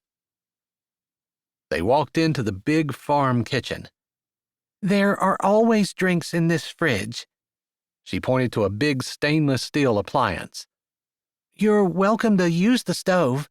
There should be supplies in here, and if you don't have what you need or want, leave a note on the counter for Judy, and she'll see that we have it. Riley went on, pointing out the coffee pot, the microwave, and what was in each drawer. She hadn't chattered this much all day. Her face was tight, and her movements jerky. "What's up?" He cut into her monologue. She stopped talking abruptly, but didn't turn from where she stood in front of the dishwasher. She'd actually opened it and was telling him how to run it, like he couldn't find the start button on his own. What do you mean? She asked, her head still down. He walked to the other side of the island and leaned his forearms on it. It didn't surprise him when she moved back until her hip hit the counter. "That's what I mean." Had she suddenly decided he was a serial killer? She swallowed. Her hands gripped the counter behind her. "Is it me making you nervous?" He straightened, leaning a hip against the island and crossing his arms over his chest. She jutted her chin out. It did occur to me that we are alone and this is a remote area. Okay. He interrupted her again and pushed off from the counter. "I'll be back to pick you up in the morning. What time?" He paused at the kitchen doorway and looked back when she didn't answer. He'd never seen her look miserable before. Both lips were caught between her teeth. The confident businesswoman who he saw almost every day at the shop had totally disappeared. Putting a hand on the doorway, he waited. Finally, she looked up, her eyes narrowed. She moved slowly around the counter and stopped in front of him. He didn't move. Half annoyed, half caught up in her scent and the attraction that had leapt to life between them. He wasn't going to touch her. She'd as much as said she thought he'd jump her since they were alone together. Like he really was a caveman with no restraint. Maybe he should have made a snide comment about why would anyone want to, but he couldn't insult her like that. She might look strong, but words like that hurt. Not to mention, they weren't true. He didn't know what, exactly, he felt for her, but he couldn't hurt her. Not with his words, not with his actions, not with his hands. He gripped the polished doorframe. She had stopped right in front of him. The silence in the kitchen screamed in protest. His heart thumped. Her confident, feminine scent drifted like soft butterflies around his nose. He breathed it in, and it hit his lungs, sweet and full. His eyes lowered, searching her face, reading the red on her cheeks, the pink of her tongue as it touched her bottom lip, the sweep of her lashes, and the arch of her neck. She didn't touch him, but was so close their breaths mingled when she looked up. He didn't move. Lines appeared on her forehead. "I'm sorry. Please don't go." He opened his mouth. She placed a hand on his chest. To stop him? To keep him quiet? Whatever the intention, it had the effect like water on a hot skillet. It surprised him that there was no sizzle and no steam. His chest burned. He clenched his jaw shut. "I trust you. What I just said was stupid. It bothers me that I actually trust you more than any person I know. Anyone. And we're not even really on the same side. I mean, yes, I'm helping you and you're helping me, but it's not like we even really like each other that much. It made me nervous. Why do I trust you?" She looked down. "And everyone I've ever trusted before has let me down." It was ironic that the only woman he'd ever allowed close to him was the one who had stabbed him in the heart and was now the one who stood in front of him, telling him she trusted him more than anyone else in the world. The irony almost overrode the electricity that snapped between them. Almost. "I know how that feels," he said, his voice more gravelly and rough than an old motor on a cold morning. Recognition flashed across her face. He almost felt bad for the jab, but he needed the distance it provided. Although he couldn't move out from under her hand, he wanted to cover it with his own and press it closer to his heart. "I'm sorry for that, too." "It was a long time ago, and it doesn't matter anymore." "It was the worst mistake of my life." It had been the hardest trial of his. He'd lost his mother. He'd run away from his father. He'd accepted the responsibility for his sisters and lied to be able to work full-time to support them while still going to school.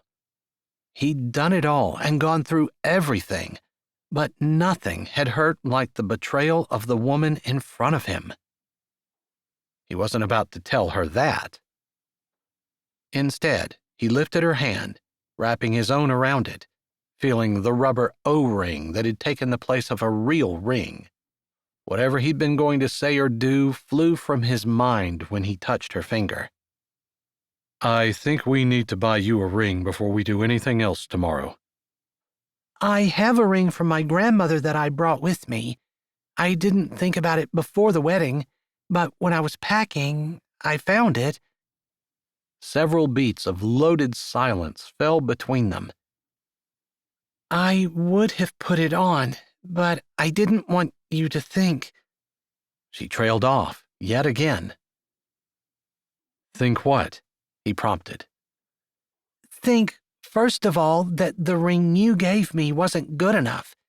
And secondly, I didn't want you to get upset and think that I was trying to make this," she motioned between them, "us, real."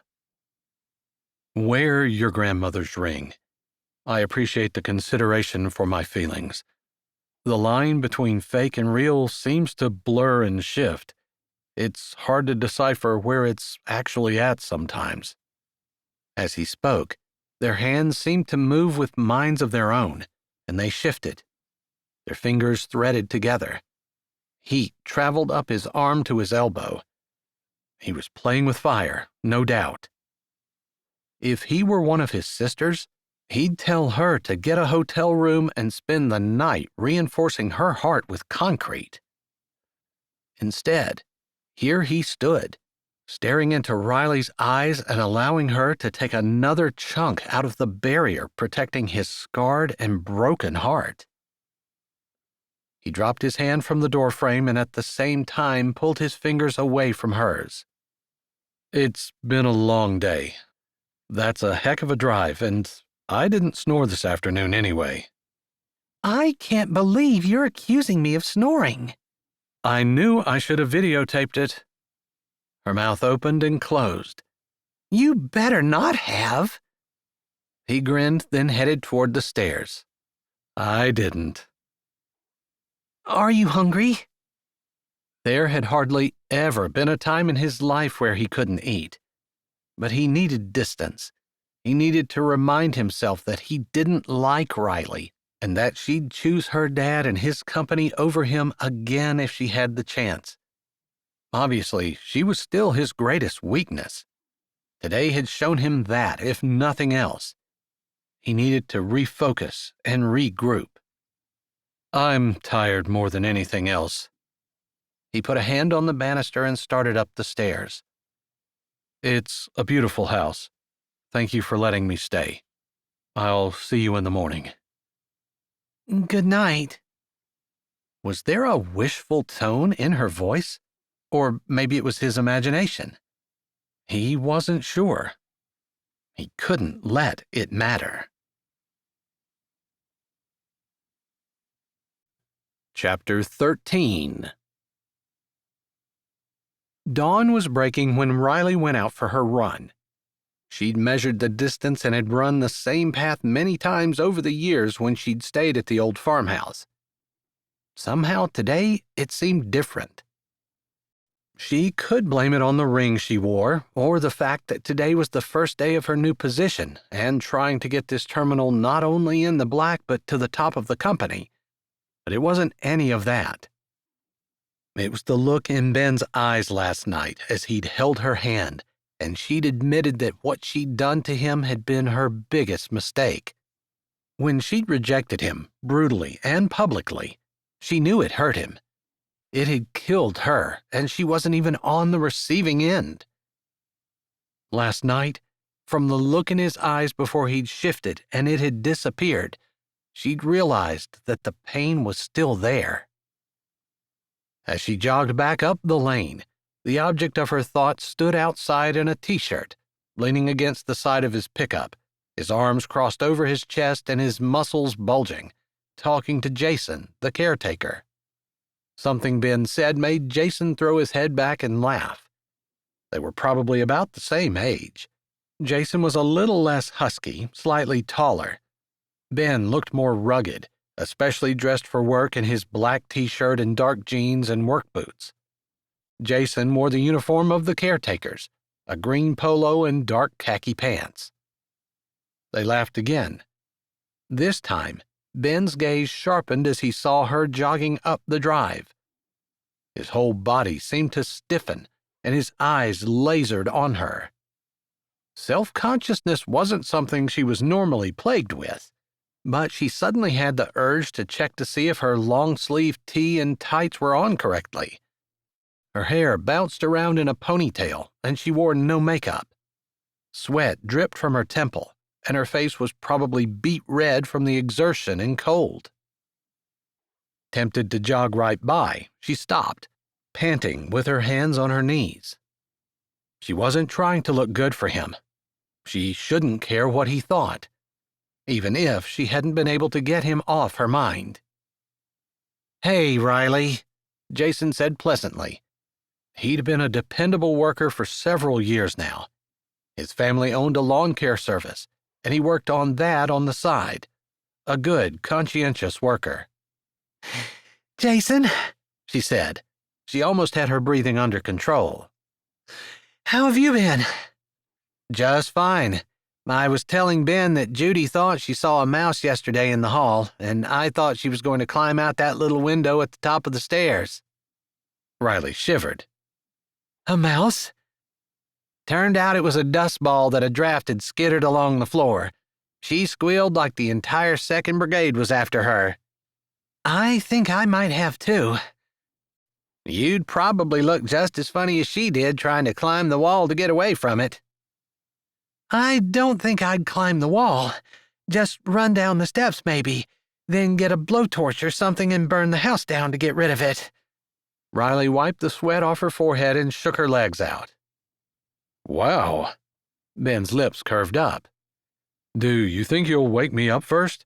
Or should I invest in a box of smoke detectors?" She looked up, meeting his smiling eyes.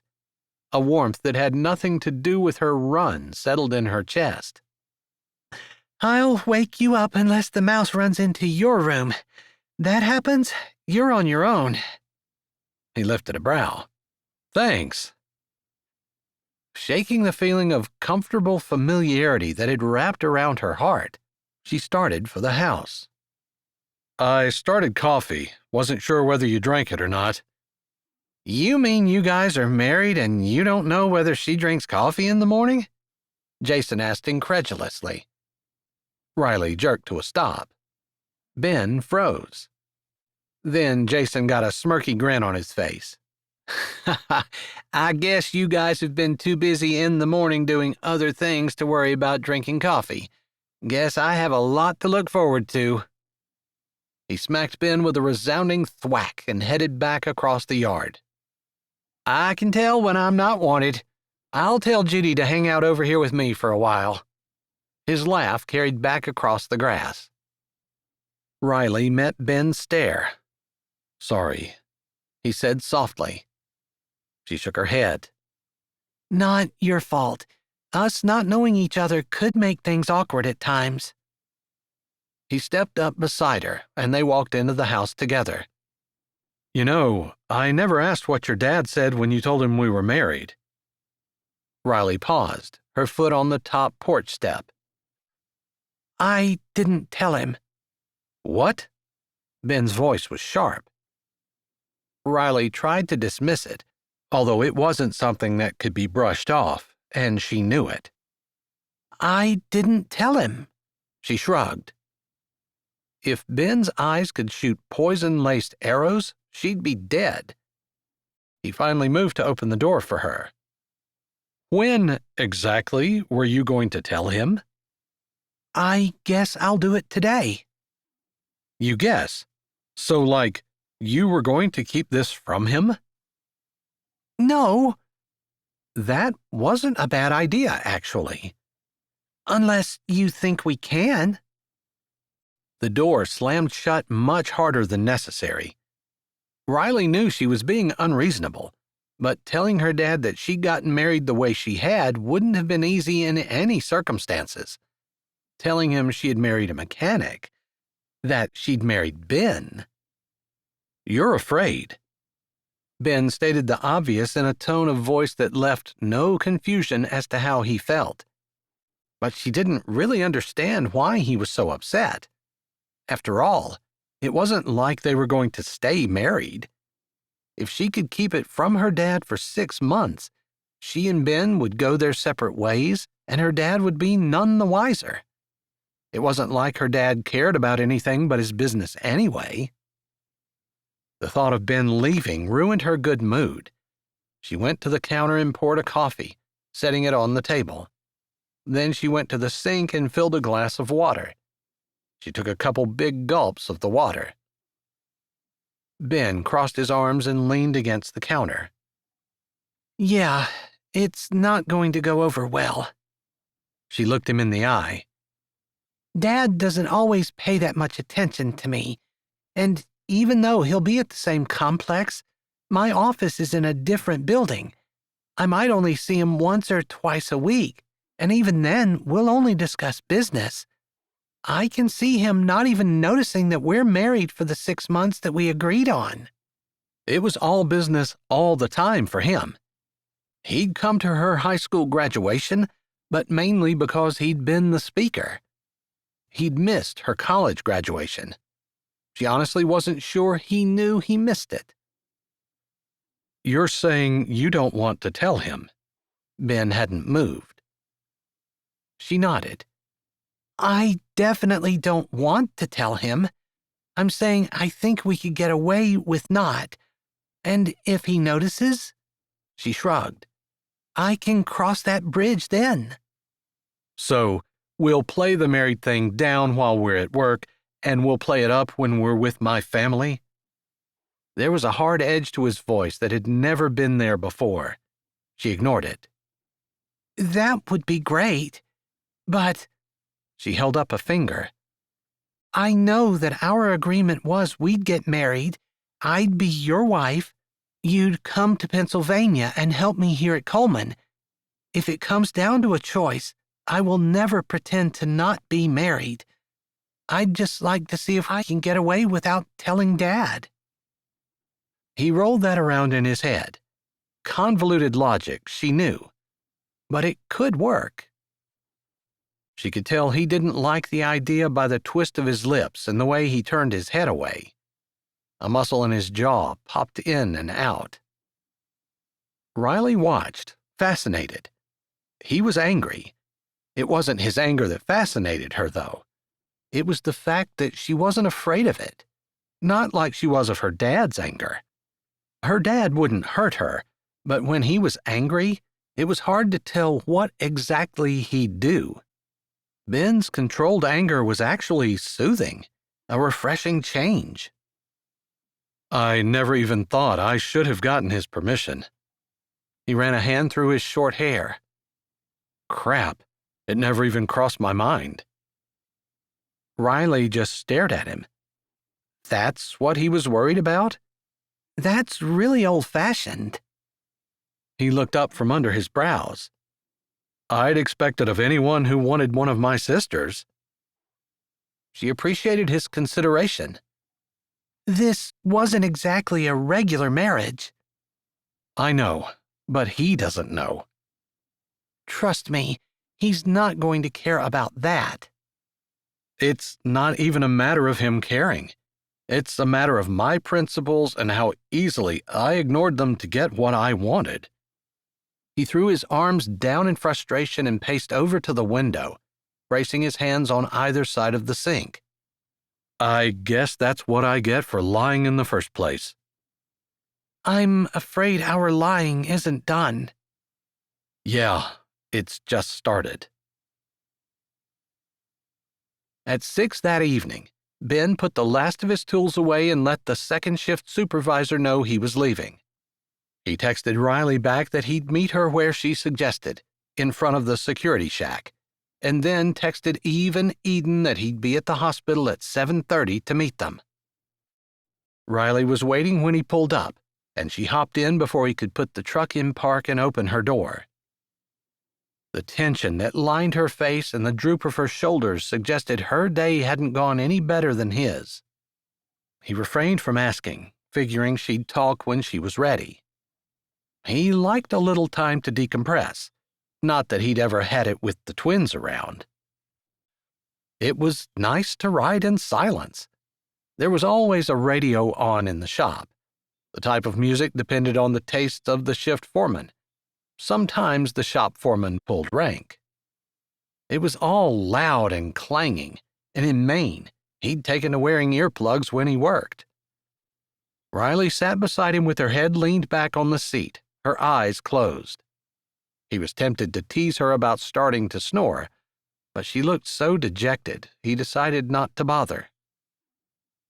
Finally, about 5 minutes from the turn to her family's farmhouse, she opened her eyes and looked over. Thanks for giving me a minute.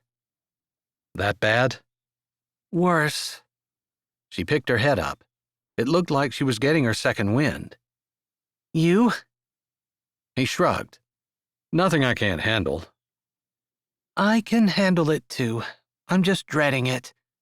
She gave a little smile. You have the added pressure of your dad. Yeah. All I have is the challenge, and I'm looking forward to it. It was the honest truth. There was a female mechanic that he figured was going to give him trouble, either by messing with one of the guys or trying to mess with him. With the strict harassment policies, there couldn't be anything that remotely hinted of that. And unfortunately, it was almost always the man who was punished or fired. In this case, he was sure it was the woman who was going to be causing the problem. But Riley didn't need to be burdened with that. Everything else would be easy. He flipped the turn signal on. I can't go in on the first day on the job and start making a bunch of changes. Everyone resents it. Yeah, I figured you knew that. She sighed. My problems are less changes that need to be made in the workplace. She snorted. At least for now. It's more that everyone who has come before has left the computer system in such a mess. I can't figure a thing out. Maybe you need someone from IT? He didn't know anything either. Isn't it the same system that you used in Maine? It is, but nothing is organized. There are no spreadsheets. I can't find employment files. I did find some quarterlies from last year, but they weren't in with anything else that had to do with anything.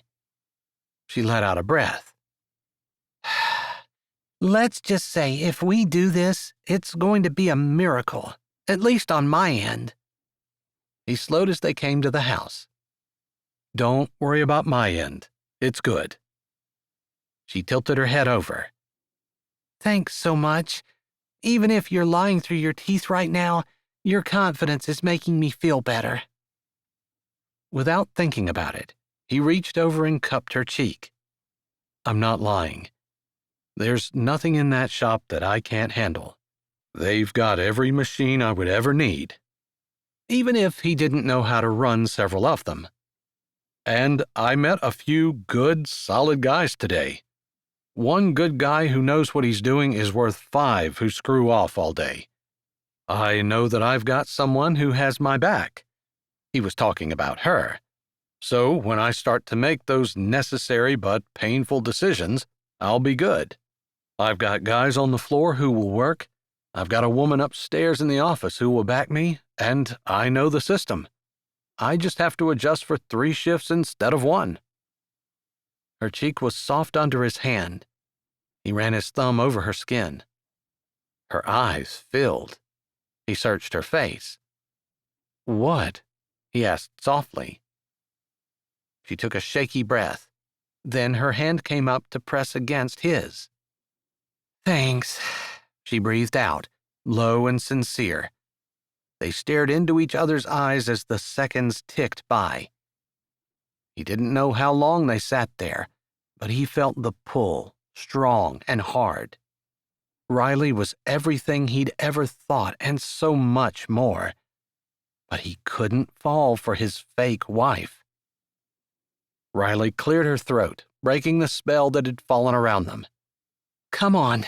We'll just have time to eat and shower before we have to head to the hospital.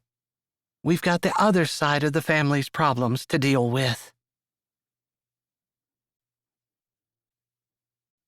Chapter 14. They met the twins on the highway exit. Eve drove Riley's car, and Eden drove the car they shared. They left both cars there and piled into the back seat of Ben's pickup. That guy looks exactly like you, Ben, Eve said as they pulled into the hospital parking lot. Ben glanced over. A tall, broad-shouldered man with dark hair and eyes, wearing a black t-shirt and jeans, leaned against the building with his arms crossed over his chest and one booted foot braced against the wall behind him. It had to be one of his half-brothers. It wasn't quite like looking in the mirror, but close. The dude wasn't smiling either. That must be the welcoming committee. They missed us last night. Ben wanted to ease the looks of consternation on his sisters' faces. This was part of the reason he'd never tried to get in touch. If his half-brothers were anything like his dad, they were mean, low-down snakes. Not people he wanted his sisters to have to deal with. Too late now. Should we send a delegation out to smoke a peace pipe before we all try to enter the sacred hunting grounds? Eden asked with a dramatic shiver. Ben eyed her in the rear view. Why don't you just say, Ben, that dude looks scary. Go make sure he's not going to hurt us. Because I would sound like a 2-year-old if I said that. Oh, versus sounding like a 4-year-old talking about peace pipes and hunting grounds? Riley and Eve chuckled. Eden rolled her eyes. I was trying to ease the tension. Ben grabbed the latch on his pickup. He looked across the seat at Riley. You okay for a minute? She nodded. I've got a can of mace, and I'm not afraid to use it. Not on me, hopefully. I'm afraid it would be easy to get you two mixed up. She nodded over at the man who hadn't moved but watched them with an intensity that stirred Ben's neck hairs. Yeah. He pushed his door open. Maybe he's just out there on a smoke break. And maybe he's packing. Be careful, Ben. He doesn't look like someone I'd mess with. Don't worry, Riley. Eden reached up and patted Riley's shoulder. Ben deals with guys like that all the time. Ben got out and closed the door. He let his hands hang at his sides as he strode over. The guy straightened, watching him with the same brown eyes that stared back out at him from the bathroom mirror every morning. Ben stopped a few feet from him. The guy didn't say anything, and Ben considered waiting, but he was the oldest. He probably needed to speak first. He took his best guess. Torque? The guy's head jerked up. His eyes were honest and clear. Ben had worked with a lot of different kinds of men through the years, including some that were pretty shady. He'd also worked with a lot of decent, hard-working men. He'd become a fairly good judge between the two. Torque was honest and upright. Ben's heart cracked. He held out his hand. It's good to see you, brother. Torque's eyes moved from his face to his hand and back again. Then he straightened and grabbed Ben's hand. Ben jerked him forward into a big bear hug. Torque hugged him back. They parted, but Ben kept his arm around Torque's wide shoulders. Last time I saw you, you were about this tall and ugly as a mud fence. He held out his hand waist high. You grew, anyway. Torque's grin revealed straight white teeth. Better watch with the insults. You're my mirror image. Think you got that backwards, little brother. Torque laughed. Your wife and sisters getting out? Ben looked back at the pickup. Riley understood and got out immediately. Eve and Eden followed. Nice-looking family. Ben's head swiveled around. It was on the tip of his tongue to tell Torque hands off, but then he realized that Torque meant it as a sincere compliment. Those are your sisters, too. They must favor your mom, especially the blonde. That's Eden, and yeah, she looks just like Mom. He ran a hand through his hair. Did one ever recover from losing one's mother? The other one's Eve. She has our dark hair, but Mom's delicate bone structure. Wow, fancy words. Guess I might have ended up like that if I'd have had sisters. Women. Ben agreed. They shook their heads together. Riley walked up and slipped her arm around his waist, like they'd been married for years instead of one day. He could have kissed her. This is my wife, Riley. She held out her hand, and Torque shook it carefully. It's great to finally meet you, she said. Same, Tork answered.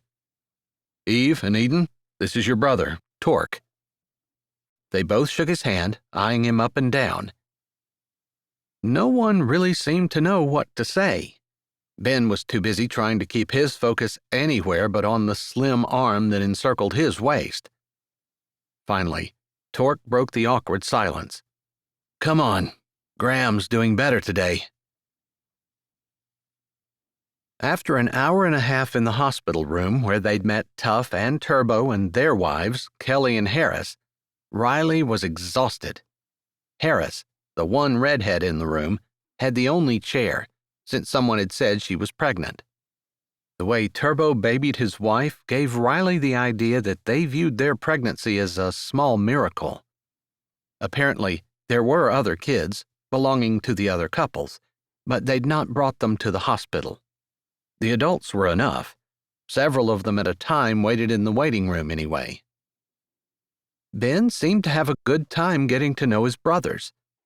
She'd gotten separated from him, and she stood between Harris and Cassidy, who were deep in a conversation about babies, bottles, breastfeeding, and nap schedules, even though she had no clue about any of that stuff. When the nurse came in to check vitals, Cassidy walked over to talk to Tork. Riley felt a warm hand slide around her waist. You okay? Ben's deep voice asked softly. She was much better now. I'm fine. His arm was strong and hard and felt perfect around her. She'd taken a chance earlier when she'd walked to him and put her arm around him. There was no softness in the man, and he'd felt hot and alive under her touch.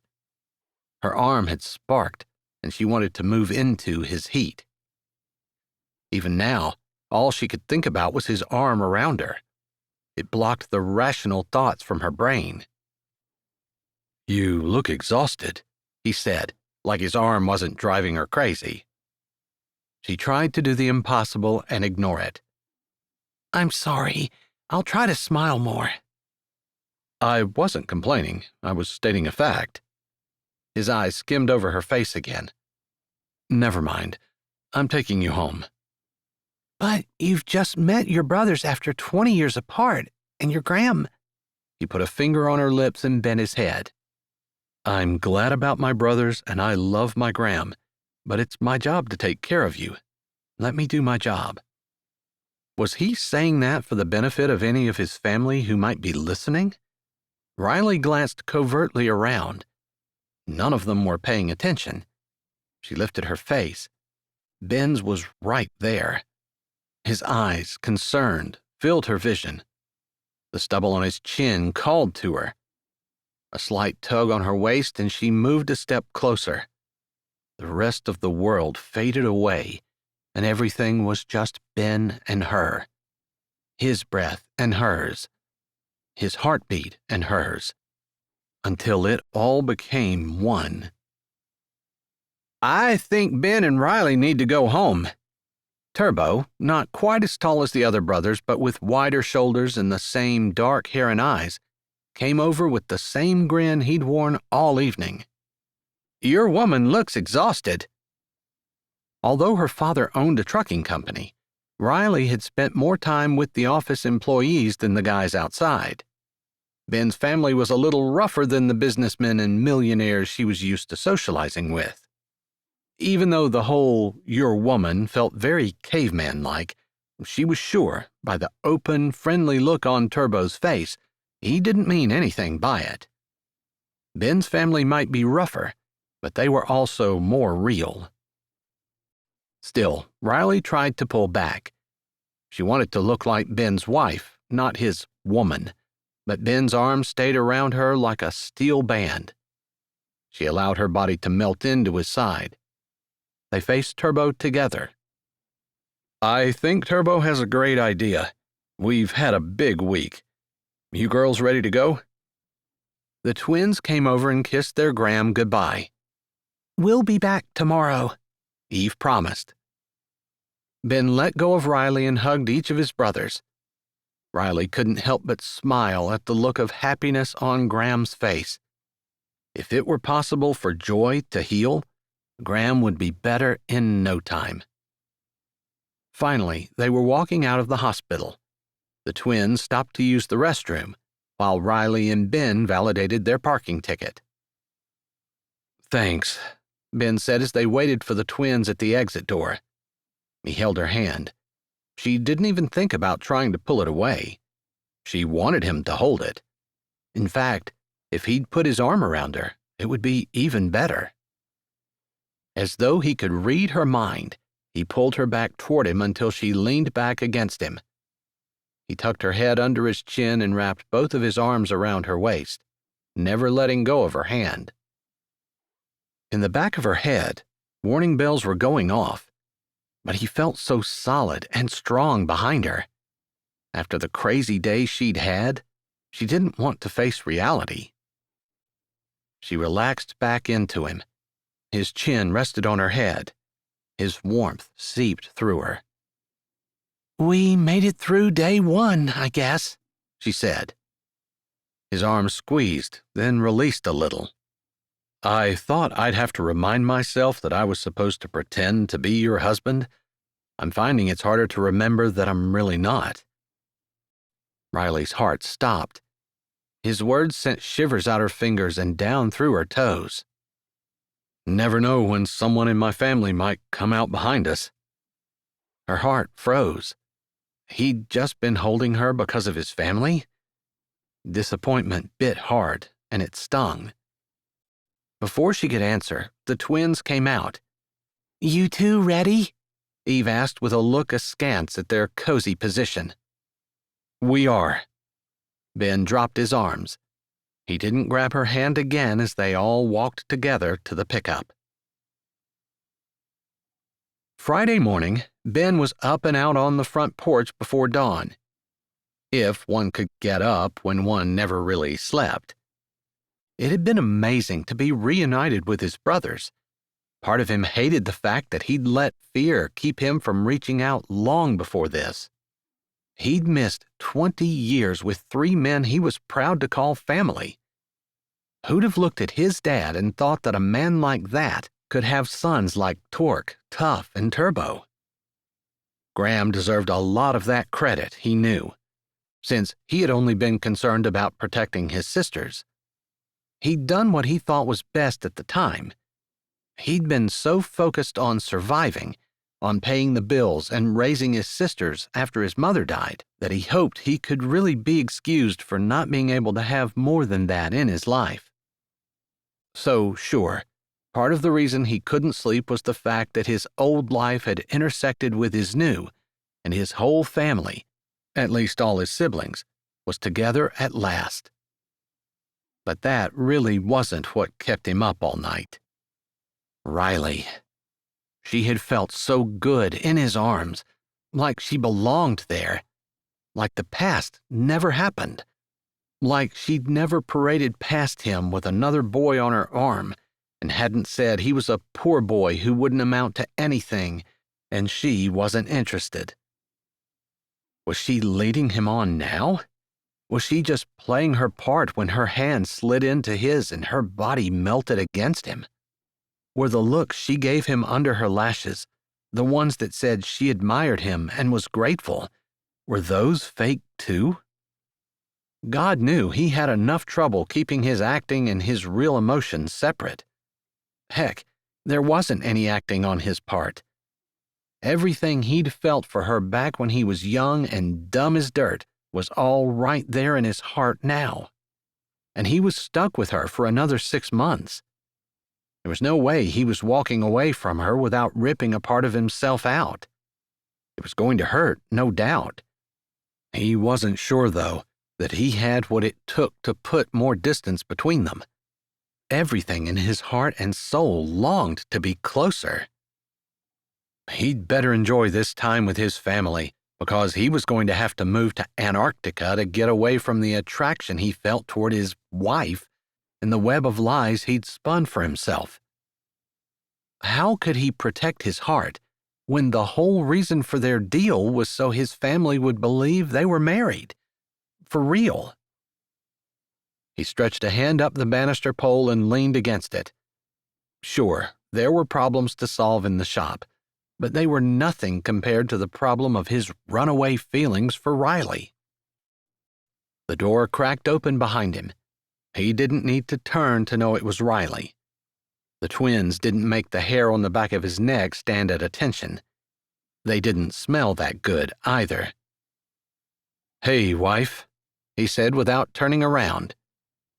"Hey, husband," she imitated, and he smiled. Man, he wished she didn't make him feel like the king of his castle. "As exhausted as you looked yesterday, I thought you'd sleep like a rock." "I did."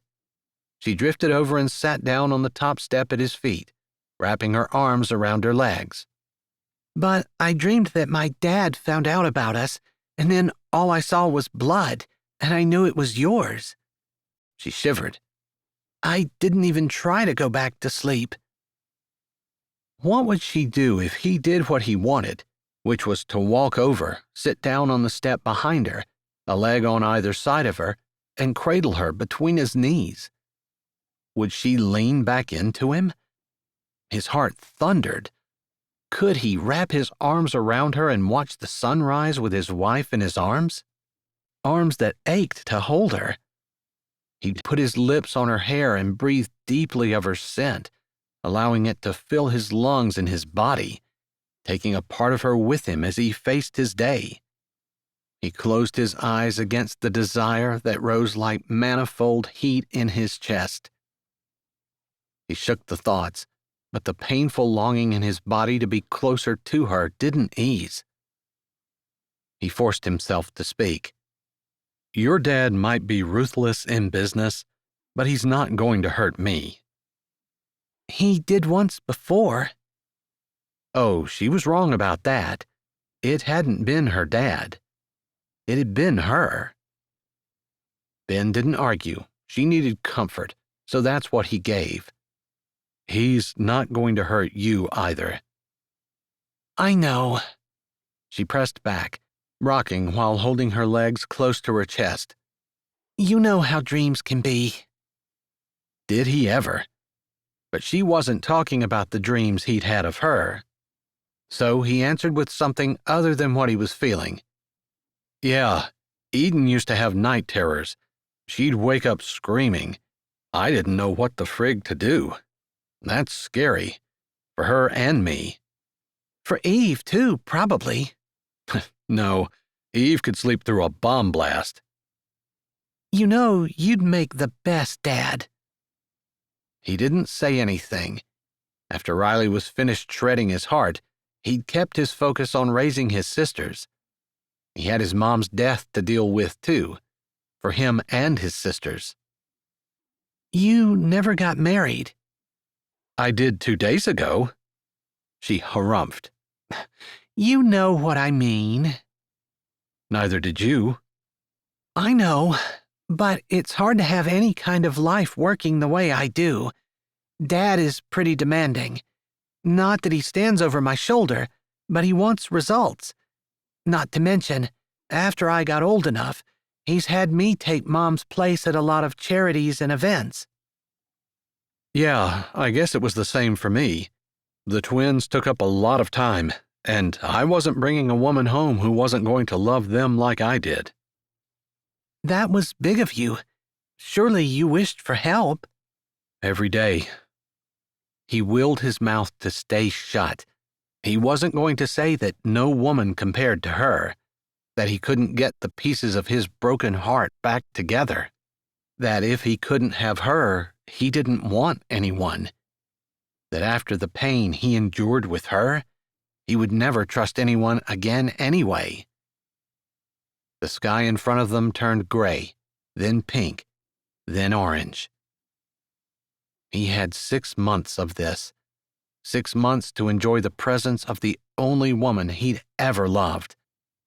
Then he was going to leave. Chapter 15. The next week, Riley sat at her desk in her new office, which was very similar to her old one, and leaned her forehead in her hands. The headache that had been knocking on her forehead all afternoon had exploded into a pounding pain just after 5. At least it waited until everyone else went home. She grabbed some pain pills out of her purse and chugged some of the water from the bottle on her desk. She had never figured out whether there was any kind of rhyme or reason to the filing habits of her predecessor, and she'd stopped trying. The main focus now was getting all the files in order, from wherever they were. She'd gotten a good start on it last weekend when Ben had driven back to Maine to get his toolbox and make sure the house was closed up. It was funny how she'd missed him for the night he was gone. She'd especially missed sitting on the porch with him watching the sunrise. They'd done that every morning since the first morning. The thought that it was going to be hard to watch him leave for good pushed up in her head, and she shoved it back. She didn't want to think about that. Didn't want to think how she loved feeling his quiet strength and sharing her problems. With her dad, it was all about performance. With Ben, she felt like part of a team, an elite team, since Ben was so good at his job and she was decent at hers. She felt like they could take the world by storm and end up sitting at the top. Although the goal wasn't to be at the top of the world, it was just to have this terminal at the top. And with Ben, she knew she could do it. But the partnership with Ben, the feeling that they were so much stronger than the sum of their parts, was not long-term, and she needed to remember that. She should focus on how pleased her dad was going to be when this shop was on the top of the performance list. Like her thoughts had brought him up, her dad walked in her open office door. Confident as always, he strode right in, not looking surprised that she was working late. Of course not. He'd expect it. "I'm heading out on a trip for a few days," he said without greeting. "I wanted to see what you're doing first. It's been a week. You're settling in?" He walked around her desk, looking at the information on her computer screen. It's going really good, Dad. I think in 6 months this terminal will be at the top.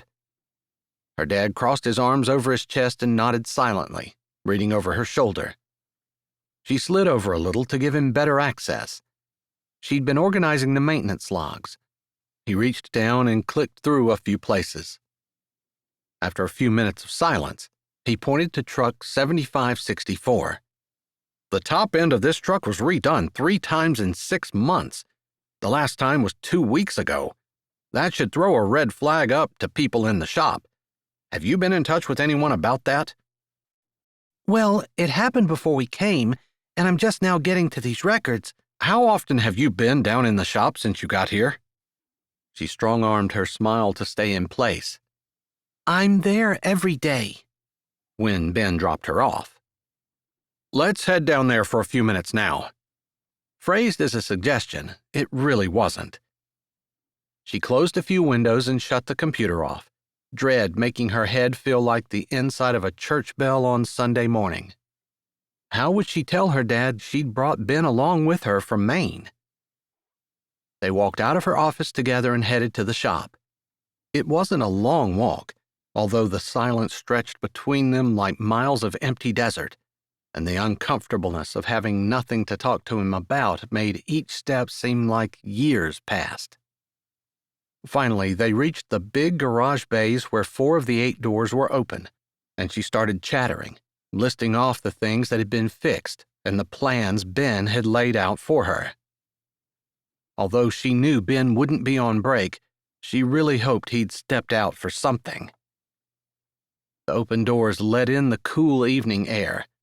A truck sat in each bay, one with the rears out, one with the motor torn down.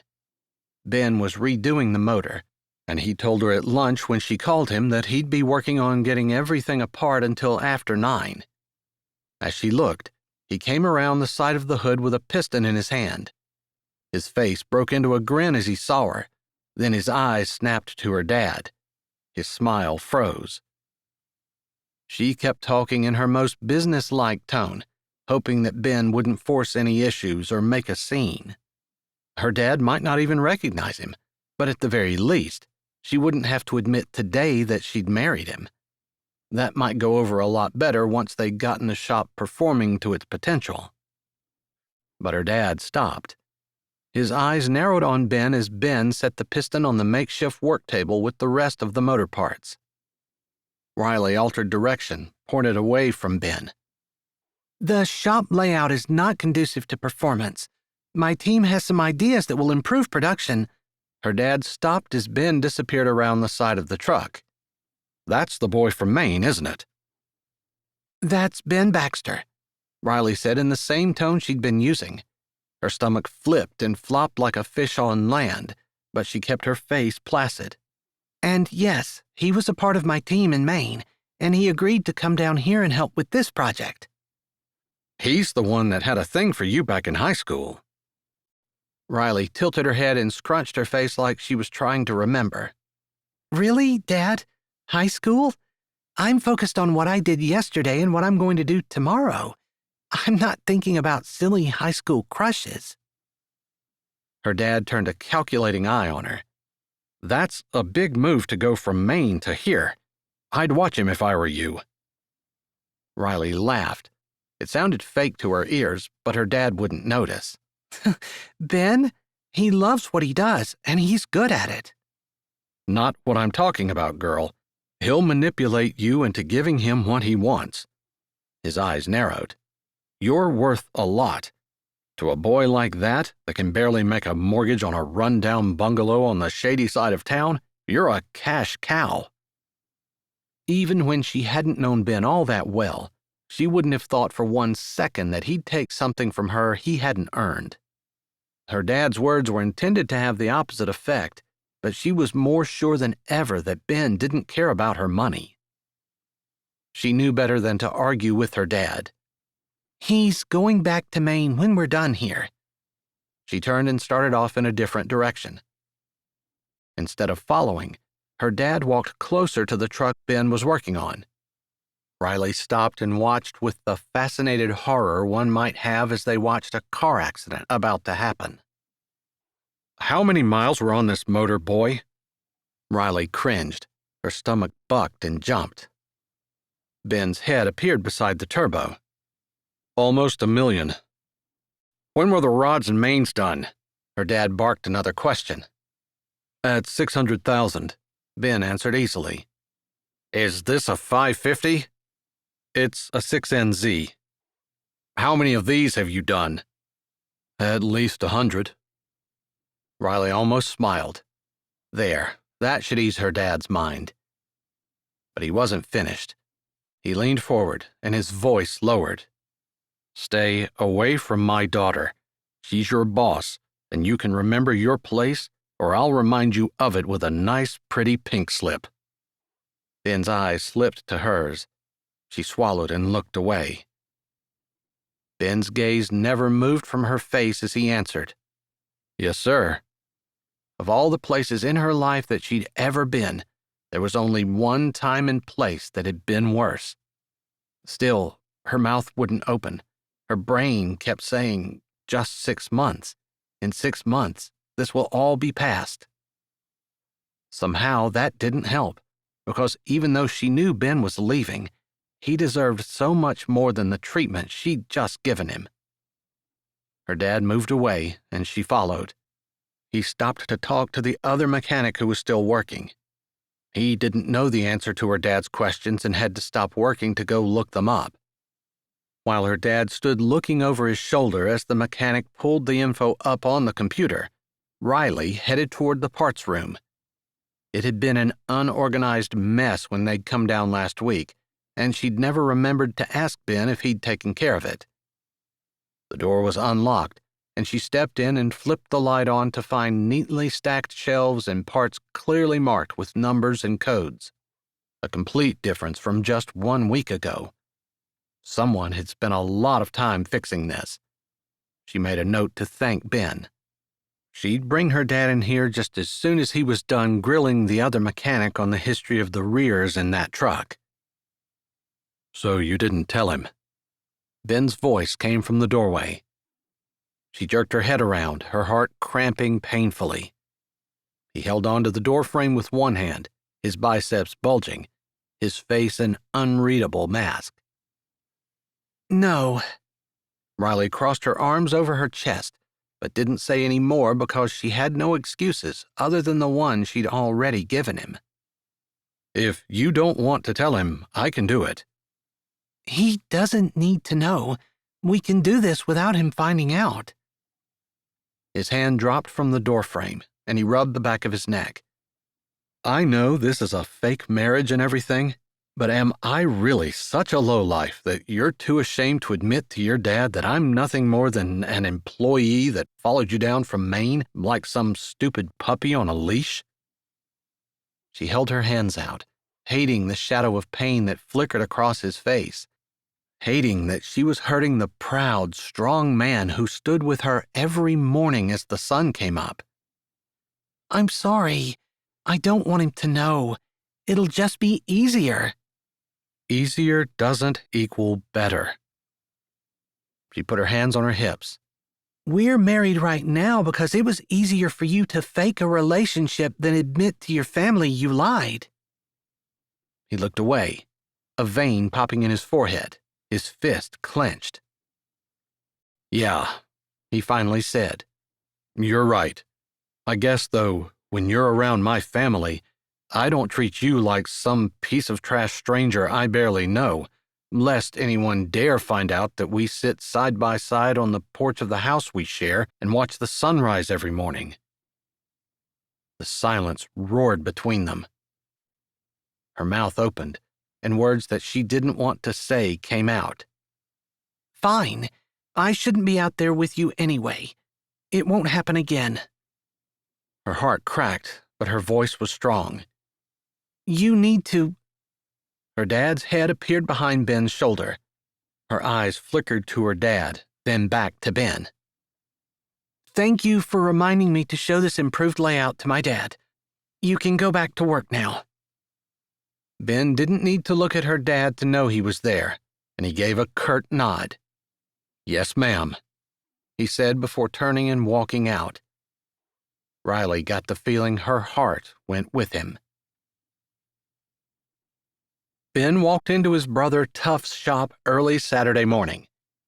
After having Riley act like he was barely anything more than a dirty stranger to her dad yesterday, he'd stayed at the Coleman garage until after midnight finishing the motor he'd been working on and trying not to think about why her words had hurt him so bad. He'd left the house this morning before daylight. He wasn't being fair to Riley. It wasn't part of their deal to tell her dad. And if she could get away with not telling him, it would be so much better for her. In 6 months or so, when this all blew over and he left, she'd still be here with her dad in their company. She'd have everything to deal with. Of course, her dad would probably be thrilled that she broke up with the lowly mechanic, but still, it would be a stigma for her for the rest of her life. He could ask himself over and over why he was pushing, but he knew. When she'd rejected him, she'd basically chosen her dad over Ben. Having her dad find out that she was married to him now would be a little bit of sweet satisfaction that would ease the sting of the past rejection. But that was his own satisfaction. It wasn't fair to Riley. Her treatment in the shop yesterday in front of her dad had hurt him. She'd acted like he didn't mean anything to her, like he was simply an employee and nothing more. It smarted, right in his chest in the place that felt such peace and contentment when he had his arms wrapped around her at the hospital when they visited his gram. His brain understood perfectly why Riley acted the way she did in the shop yesterday. His heart, on the other hand, didn't understand a thing. It had always been stupid when it came to Riley. Ben shook his head. He had family to think about. The twins were thrilled to be developing relationships with the family they never knew they had. He could only support them making as many memories as possible with their gram. He had some time to make up for with his half-brothers. Torque, he suspected, was a lot like himself. Turbo, laughing and happy, was everyone's friend. Tough hadn't said much in the hospital, and other than his protective attitude over his bubbly and friendly wife, Ben hadn't been able to read him. Showing up at his garage at 5:30 on a Saturday morning was a colossally stupid idea. Tough was probably still snuggled up to his wife in bed wherever he lived. He'd probably wonder why Ben wasn't in the same position. Not that he'd want to. That was a lie, and he tried not to lie to himself. She'd acted the way she had either out of habit or because she was afraid of her dad, or maybe some of both. It didn't make it hurt less. When Ben tried Tough's shop door, it opened, and the smell of strong coffee greeted him. Lights were on, and he could hear two men talking with raised voices. He strode over to a high makeshift table where two old men sat across from each other, a checkerboard between them. They were so engrossed in their argument that they didn't notice him walk up. Tough was nowhere in sight. "Little early for an argument, isn't it?" The men stopped talking and looked at him. One had a full head of snow-white hair. The other's hair follicles had all migrated to his eyebrows. "That's not Torque," the one with hair said. "I didn't say it was," the other said in a combative tone. "I'm Torque's brother, Ben." Ben held his hand out to the guy with hair. He stood slowly, like he needed time to get his joints working. His old gnarled hand gripped Ben's with a strength that surprised him. "I'm Al." He pumped Ben's hand a few times. "And that cantankerous old fellow is Mr. Siegel." Mr. Siegel stood in the same slow manner and took Ben's proffered hand. "I assume that you're also Tough's brother?" "Of course he is, you old coot. He said he was Torque's brother, so that means he's Tough's too." "Not necessarily," Mr. Siegel said with a knowing nod. "Kids today do things differently. I know a family that has 5 kids, and every one of them has a different set of parents." Al shook his head. "Tell him you're Tough's brother too," he said to Ben. "Can't you see the eyes?" "I'm Tough's brother too." Ben kept talking before the men found something else to argue about. "Where's Tough?" "He's writing his column." Ben shoved his hands in his pockets. Column? He didn't ask because he didn't want to admit he didn't know anything at all about his brother. "He's in the office over there." Al threw his hand toward a door that was closed but not shut tight. "Maybe he doesn't want to be disturbed," Mr. Siegel said in a simple tone, like Al was not quite all there. "Then he can say, 'I don't want to be disturbed,'" Al replied in the same tone. "But if he has to say that, then he was already disturbed." Mr. Siegel used his black checker to jump 2 red checkers as he spoke. "Hey, wait! You can't do that!" Al pointed at the checkerboard and started explaining why that move was illegal. He threatened to get the official checkers regulation manual out. Ben hadn't realized there was such a thing. He backed away and turned toward the door. Neither man noticed, both of them trying to talk over the other, with one of them claiming he had the regulation manual memorized. It was no wonder Tough hid in his office writing a column if that's what he had to deal with out there. Ben knocked on the door and pushed it open. Tough sat behind a computer screen, typing away. He really did have a column. Must be a mechanic advice column or something. Tough looked up. "Mind if I come in?" Ben asked. Tough waved with his hand. Ben stepped in and closed the door. He didn't have anything in mind to talk about, but the arguing could drive him bonkers. "I didn't get to talk to you much at the hospital, and I'm off today." He decided to take it off. He wasn't scheduled to work, but he would have anyway. After yesterday, Riley could save her dad's company on her own today. He'd start again on Monday. "Figured I'd come over and see if I could give you a hand. I could change a tire or something." He grinned. Tough returned his smile with a knowing one of his own, and Ben's heart warmed at sharing a mechanic joke with his brother. Their skills went much deeper. Anyone could change a tire. "What kind of column do you have?" Ben asked. Tough got a thoughtful look on his face before he answered seriously. "A relationship advice column." Ben blinked. Either Tough had the best poker face he'd ever seen, or he was dead serious. He looked dead serious. Tough indicated the chair across from him. "Sit." Ben sat. Turbo was the jokester. Ben had Tough pegged as a straight shooter, and his gut instinct was hardly ever wrong. He made the decision to go with it. "On the internet?" "I'm syndicated." That was big time. Hard to believe. Tough would be rich. Ben glanced around the small, nondescript office. "So you have a repair shop on the side?" He nodded out the door. Tough shrugged. "The column makes a lot of money, and my wife finds ways to use it to help people. The shop supports us." "You really do have a column." Ben grunted a laugh. His brother was a romantic advice columnist. "Try me," Tough said, his own lips tilting up. "Warning you, I'm going to write your answer." Ben narrowed his eyes. He'd heard of that. People who didn't talk much but who painted or played an instrument or, in Tough's case, wrote and could express themselves much better. "Fair enough." "Give me a problem," Tough demanded. "In a relationship." Ben stared at Tough, tempted to ask what he needed to do to, what? Make Riley fall in love with him? Make her choose him over her dad? Make their fake marriage real? He didn't want any of that. Did he?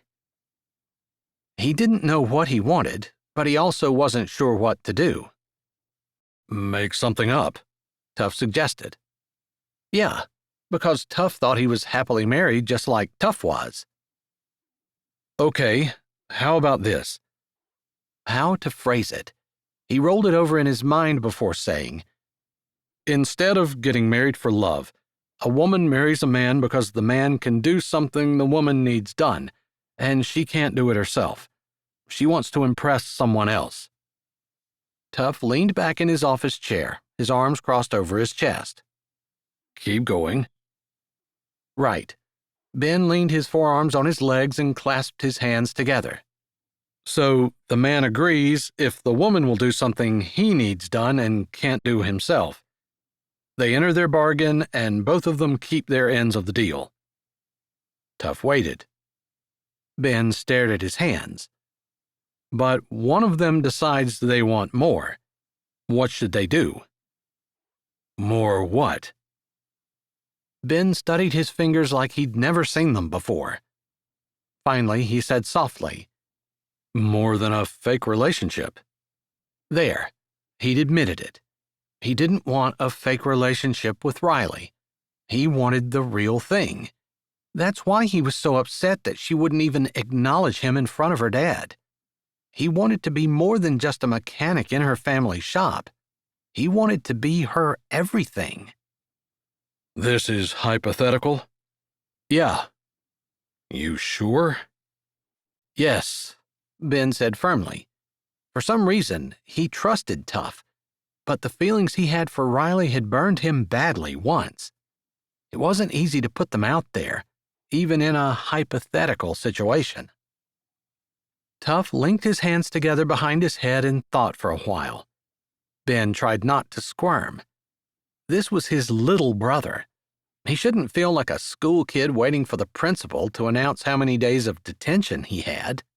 But the same crampy feeling in his stomach, combined with sweaty palms and the intense desire to run away, was a good imitation.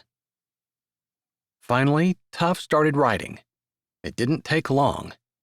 He didn't say anything, just clicked, and the printer started spitting out a paper. He pulled it off the printer and folded it. "It makes me nervous when people read my advice in front of me.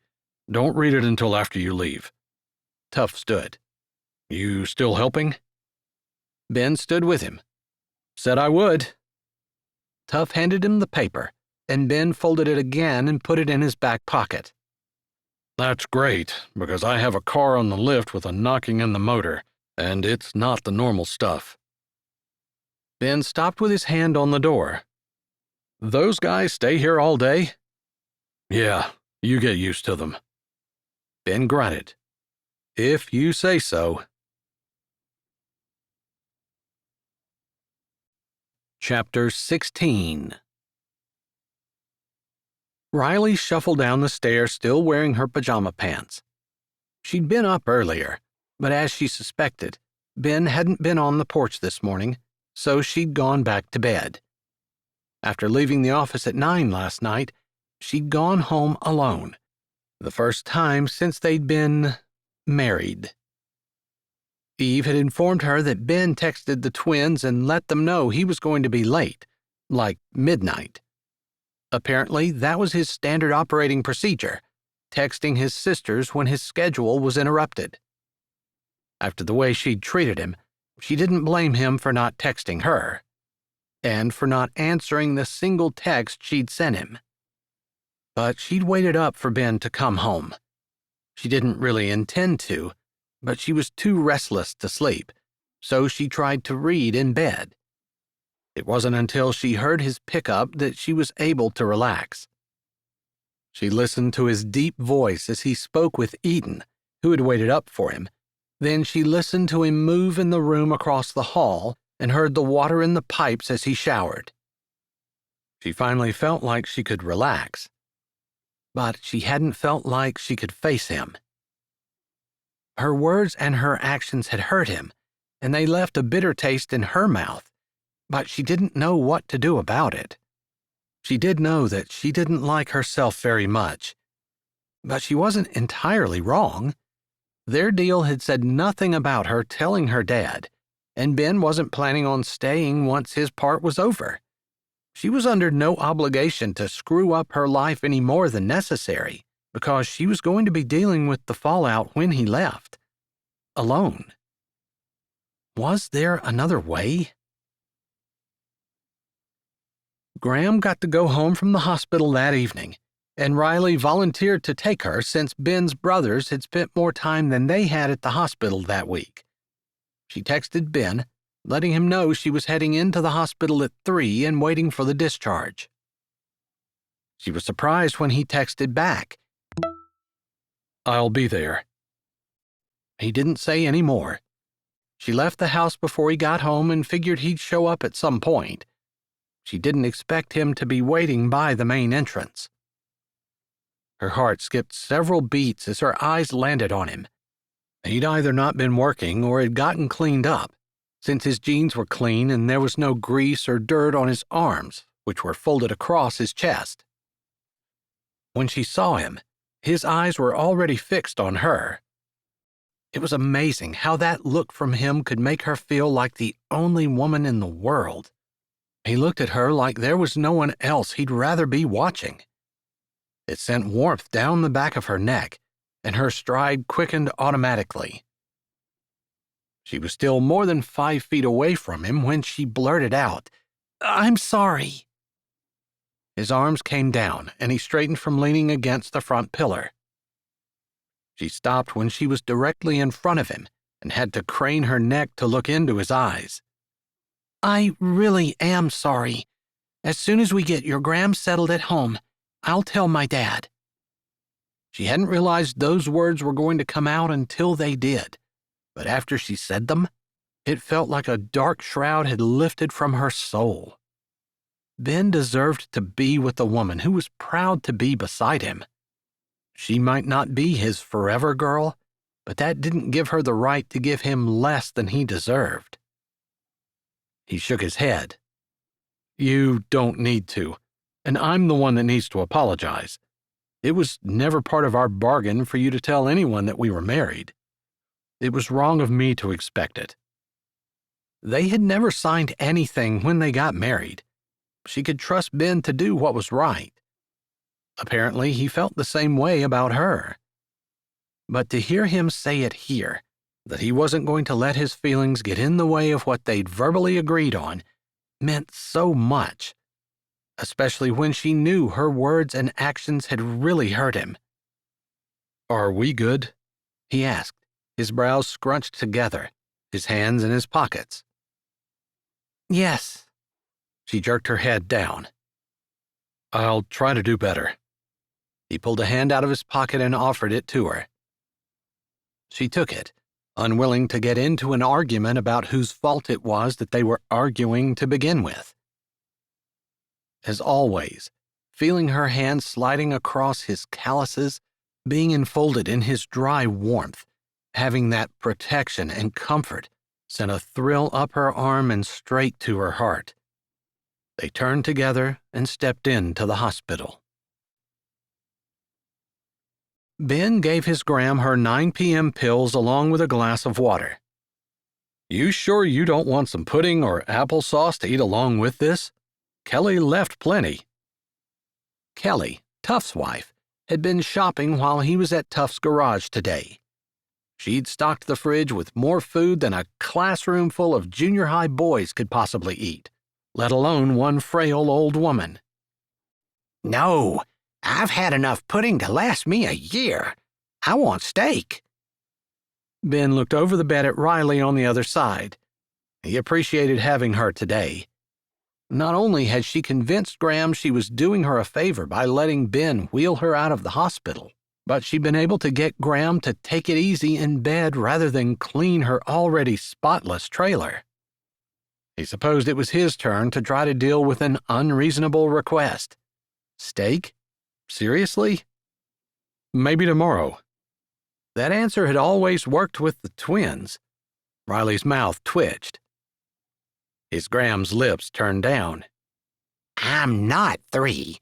I'm a grown woman who's more than capable of deciding for herself what she wants to eat, and I want steak." Riley took his Gram's hand. "I'm sorry, Gram, but Kelly didn't bring steak. I actually checked the fridge because I was going to cook myself a big juicy ribeye." She gave Gram a conspiratorial look. "Something about being in the hospital makes me crave bloody meat." "It's those skinny nurses." Gram wrinkled her nose, but she took the pudding Riley offered and shoveled a bite into her mouth. Man, how much easier it would have been to raise the twins if he'd had Riley tag-teaming him. He'd missed a wife to handle the girl problems. He'd done the best he could. It would have been easier. Riley winked at him as Gram handed back the empty pudding container. And more fun, too. He shoved those thoughts aside. That's what had gotten him into trouble yesterday, mistaking the fake marriage for a real relationship. In a fake marriage, Riley got to choose whether or not her dad knew about them. In a real relationship, he had the right to insist she tell. He handed Gram her book. "I'll be in a bit to check on you." "I want bacon for breakfast," Gram said as she turned the book toward her and opened to her bookmark. "I'll keep that in mind," Ben said with another exasperated glance at Riley. She grinned and walked out ahead of him.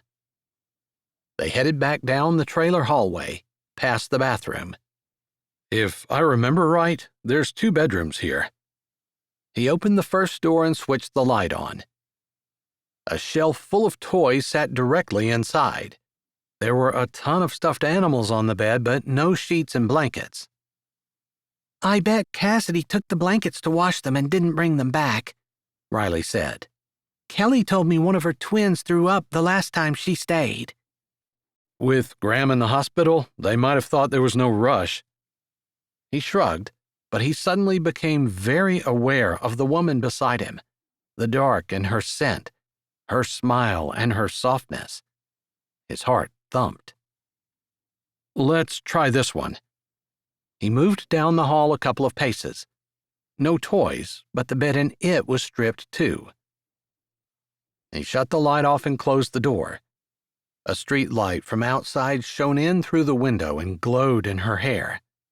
Her upturned face held a question, and he read something more in the parting of her lips and her quick breaths. He schooled his own features and willed his breathing to deepen and slow.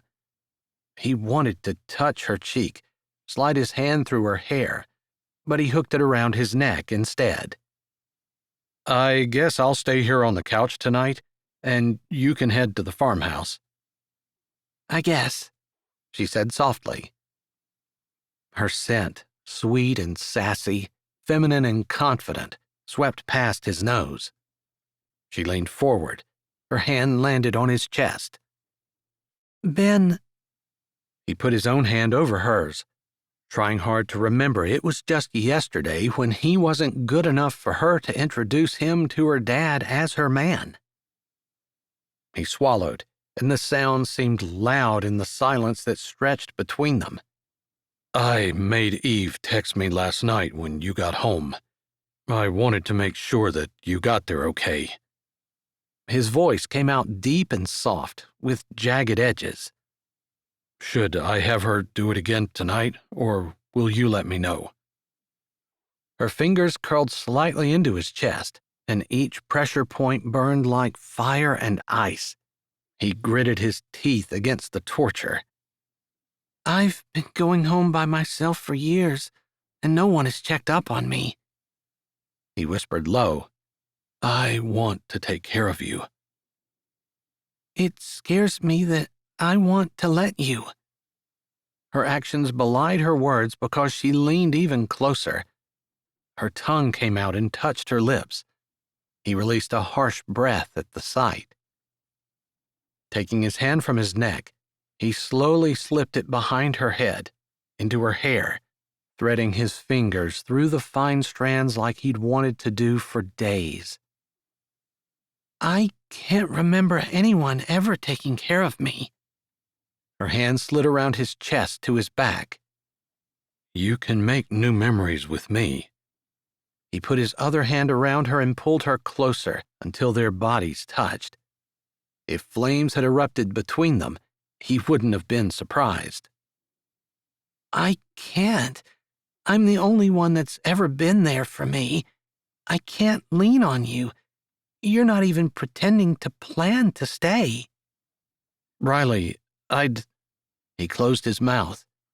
It had been on the tip of his tongue to tell her that he wanted to stay, to forget the 6-month limit, that he wanted to be with her forever.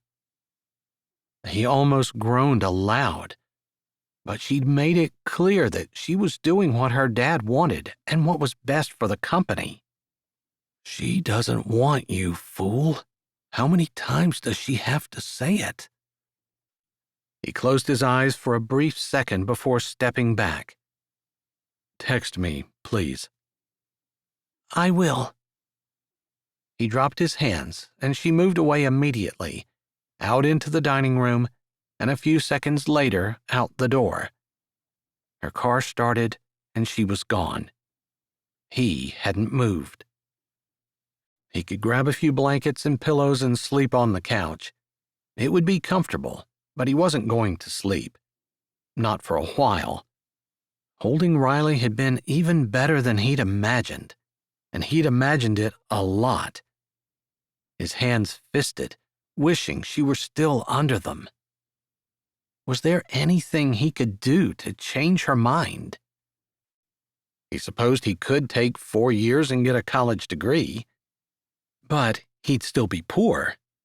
He needed to be educated and rich. Walking outside, he sat on the top step of the little porch, leaning against the side of the trailer with his leg bent and his head tilted back to look at the stars. It was then that he remembered the paper Tuff had given him early that morning. He'd folded it and stuffed it into his back pocket. He'd shifted it into these jeans when he changed, then promptly forgotten about it. Did he even want to know? A cool breeze blew across the grass, and the scent of a summer evening filled him with nostalgia. His childhood had ended early, and ever since he'd been working to help his mom and raise his sisters. But, he supposed to a man like Mr. Coleman, what Ben had done with his life wasn't worth much. Ben resolved not to be sad for the years that had passed. He'd done his best, and would keep doing his best. Wasn't that the measure of a man? What he did when no one was watching? When he didn't expect a reward or accolades? No one was going to thank him for raising his sisters and doing his best for them. He'd known that when he started, and he knew it now. He wasn't going to live for what other people thought. He was going to do right, no matter who saw him, and even if no one ever noticed. Maybe that meant Riley would never be with him. As much as that thought pained him, he couldn't dismiss it. He wasn't going to quit being the best mechanic he could be, just so he could pay someone to let him spend 4 years earning a worthless piece of paper to impress Mr. Coleman. He reached into his back pocket. Working with Tough today had impressed Ben. He was a good man, humble, with a discerning eye that didn't miss much. What would he have to say? Ben opened the paper. It crackled as he stretched it out and tilted it toward the streetlight. There wasn't much on it, just one line. "Tell Riley you love her." Yeah, well, Tough had seen right through his made-up story. At least he didn't have to worry about Tough telling anyone. Chapter 17. Monday morning, Ben woke without an alarm. Funny how the older he got, the less he seemed to be able to sleep. Or maybe he just had more interesting things to think about.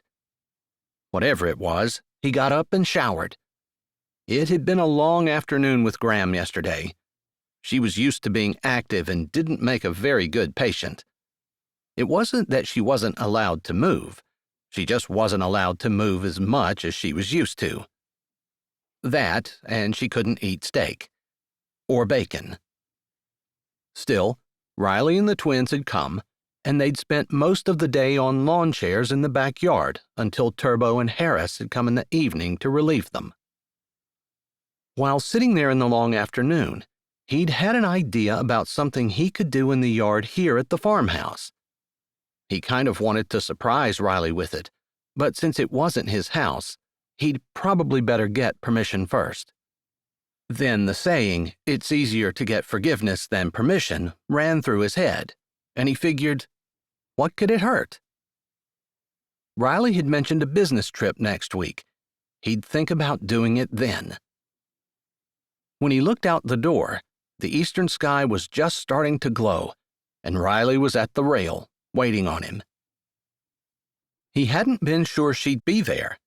After all, he was the one who had quit with their little early morning meetings Saturday morning when he'd been angry. Although she's the one that said she was quitting. It was nice she forgave him so easily. Her head turned when he opened the door and stepped out still in his bare feet. Her eyes crinkled, and her smile hit him straight in the gut. Maybe he was foolish to come out and expose his heart. "Good morning, Ben," she said softly. "Morning." He walked slowly to her. Their eyes held as he walked to the rail beside her. He didn't put his arm around her like he'd longed to do all night. Would she lean into him like she did at the hospital? Or like she had in Graham's hall? He was willing to take the chance, but he didn't want to push Riley. He breathed in the scent he would forever associate with sweet happiness. They didn't talk a lot. The sunrise touched their faces, turning them pink, then orange, along with the wide expanse of sky over the low mountain bench in the distance. Somehow this morning he was aware of every breath she took, every time the slight breeze took her hair and shifted it. He wanted to touch her skin, feel her heart against his, but he reminded himself it wasn't his right. He had his eyes on the sky, trying to focus on the beauty before him, his forearms resting on the banister his hands clasped, when her fingertips touched his arm. He almost jumped out of his skin from the charge. His eyes snapped to hers, but she was looking at the flaming sky, as though in awe. Her light touch scrambled his brain and made the sunrise pale in comparison to the feeling that stirred in his soul. Pretty sure that wasn't part of the fake marriage bargain. Whatever was going on between them, he hoped he'd be able to stand it when it ended. "Tell me again why there's such a rush in finishing this?" Torque thumped the brick that Jamal handed him down in the flat layer of sand. He shifted it slightly, then looked at Ben. Ben shrugged. "You don't have to stay." "Thinking your ears need cleaning, man. Didn't say I didn't want to stay." He held his hand out for the next brick that Jamal set in his hand. "I asked what the rush was." Ben took the other brick Jamal handed him. He should have worn gloves. He'd already smashed the pointer finger on his left hand. It wasn't bleeding out the cracked nail anymore, but it still throbbed. He set his brick before he answered Torque. "I wanted to surprise Riley and have it done before she got home." "She's not coming home until Tuesday. It's Friday night." Torque slid over on his knees and took another brick from Jamal. Ben slid in the opposite direction. They'd already made the stone fire ring. He'd welded the large 3-foot in diameter metal inside ring together at the Coleman shop yesterday. It was installed as well. He'd prepared the ground Wednesday night after he'd visited Graham. That's when he'd seen Torque and told him what he was doing. Torque and Jamal had just shown up tonight around 7, straight from work, since they were both just as grease-covered as he was. Ben knew he didn't really need to answer Torque, but the fact that his brother knew he was working on a project and had come to lend a hand without being asked, it kind of made him feel like he actually had a real family, for the first time since his mother died. Not that the twins weren't real, but he was more like a dad to them than a brother. "I can't just sit around the house while she's gone. I need to be busy." A flash of white teeth shone in the light of the floodlights. Jamal laughed. "Dad's the same way, Uncle Ben. He can't sit still when Mom's not home." A little thrill went through him every time one of his nieces or nephews called him Uncle Ben. Jamal handed him another brick, then hurried around to give another one to Torque. The hardest part was getting the pattern started. At this point, they were almost done, and the bricks went in easily. They would form a nice paving circle around the fire ring, decorative and also acting as a safety ring for stray sparks. "You're gonna finish this tonight. Then what are you gonna do?" Torque asked, sliding down again, then slapping another brick in place. "I don't know. Maybe if I'm lucky, the toilet will back up and I'll have to dig the septic system up." Torque snorted. He looked at Jamal. "If that happens, we're busy." Jamal chuckled again. His voice was cracking a little. He was right at that point where he sounded like a little boy most of the time, with occasional flashes of the deepened man's voice he'd have next year this time. "Whatever, Dad. All your brothers have to do is say they're doing something, and you're there helping." Torque didn't say anything else, but Ben felt that familiar warmth spreading in his chest. He was one of the brothers. He'd come in after being gone for years, running away, avoiding his family because of his dad, and yet they'd accepted him without question. The back door slammed, and Cassidy walked out, a black-haired twin walking on either side of her. "Yes," Jamal said. "She's got drinks." "I think your sisters are carrying cookies." Torque's eyes lingered on his wife. He looked at Cassidy the way Ben wanted to look at Riley. "I heard you pull in." Ben had heard the car too, but he'd assumed it was one of the caretakers. Torque would recognize the sound of his wife's car. "I set some food on the counter." She bent down and kissed her husband before handing him a bottle of water. Torque tossed it over the fire ring, and Ben caught it. "Thanks." He jerked his head as a twin wiggled into each arm. Cassidy said, "You're welcome. This looks amazing. You guys are coming over to our house next week to put one in there, right?" "Maybe the next week. I think Ben's doing some plumbing first." One side of Torque's mouth pulled up. Ben grunted. "Okay." Cassidy looked between them. "Inside joke?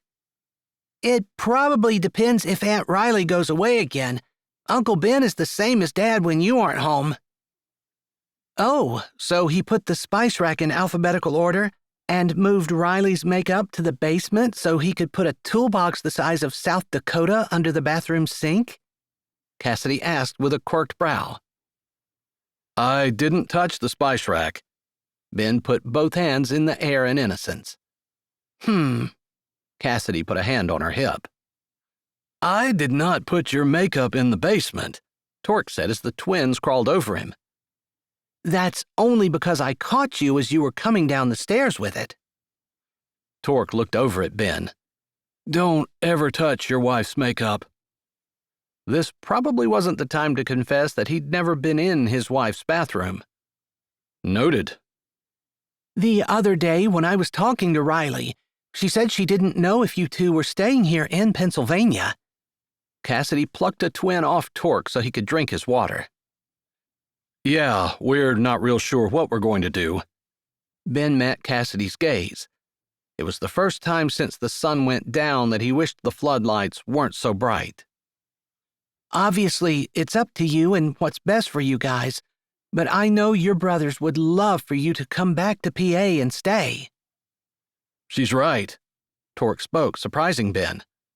"I guess I spent a lot of years angry that you left. We didn't know you had a mother in Maine. After getting to know you and Riley, at the very least, we'd like to stay in touch." Ben studied the cap he held between his fingers. In order for his deceit to work, he had to disappear after they'd finished their work here. When he'd made his bargain with Riley, he'd never dreamed he'd actually like his brothers or want to be a part of their lives. Everything had changed. He looked up and met Torque's brown eyes just like his own, across the fire ring. "I'd like that too." It was an honest answer. Chapter 18. Ben sat back on his haunches, surveying his handiwork. Finally finished. Cassidy had left shortly after she'd come, taking the twins. Torque and Jamal had headed out an hour ago when all that was left to do was spread the sand in the cracks. He would have stayed until it was completely done, but Ben had sent him home to his wife. He grabbed his water bottle and took a swig. It felt more like 6 months than 3 days that Riley had been gone. Thankfully, he had a truck coming in tomorrow for a rebuild and could spend the rest of the weekend on it, working late both nights. He appreciated Torque coming because what he hadn't gotten done tonight would have had to wait. But he'd finished it, so he would get to surprise Riley after all.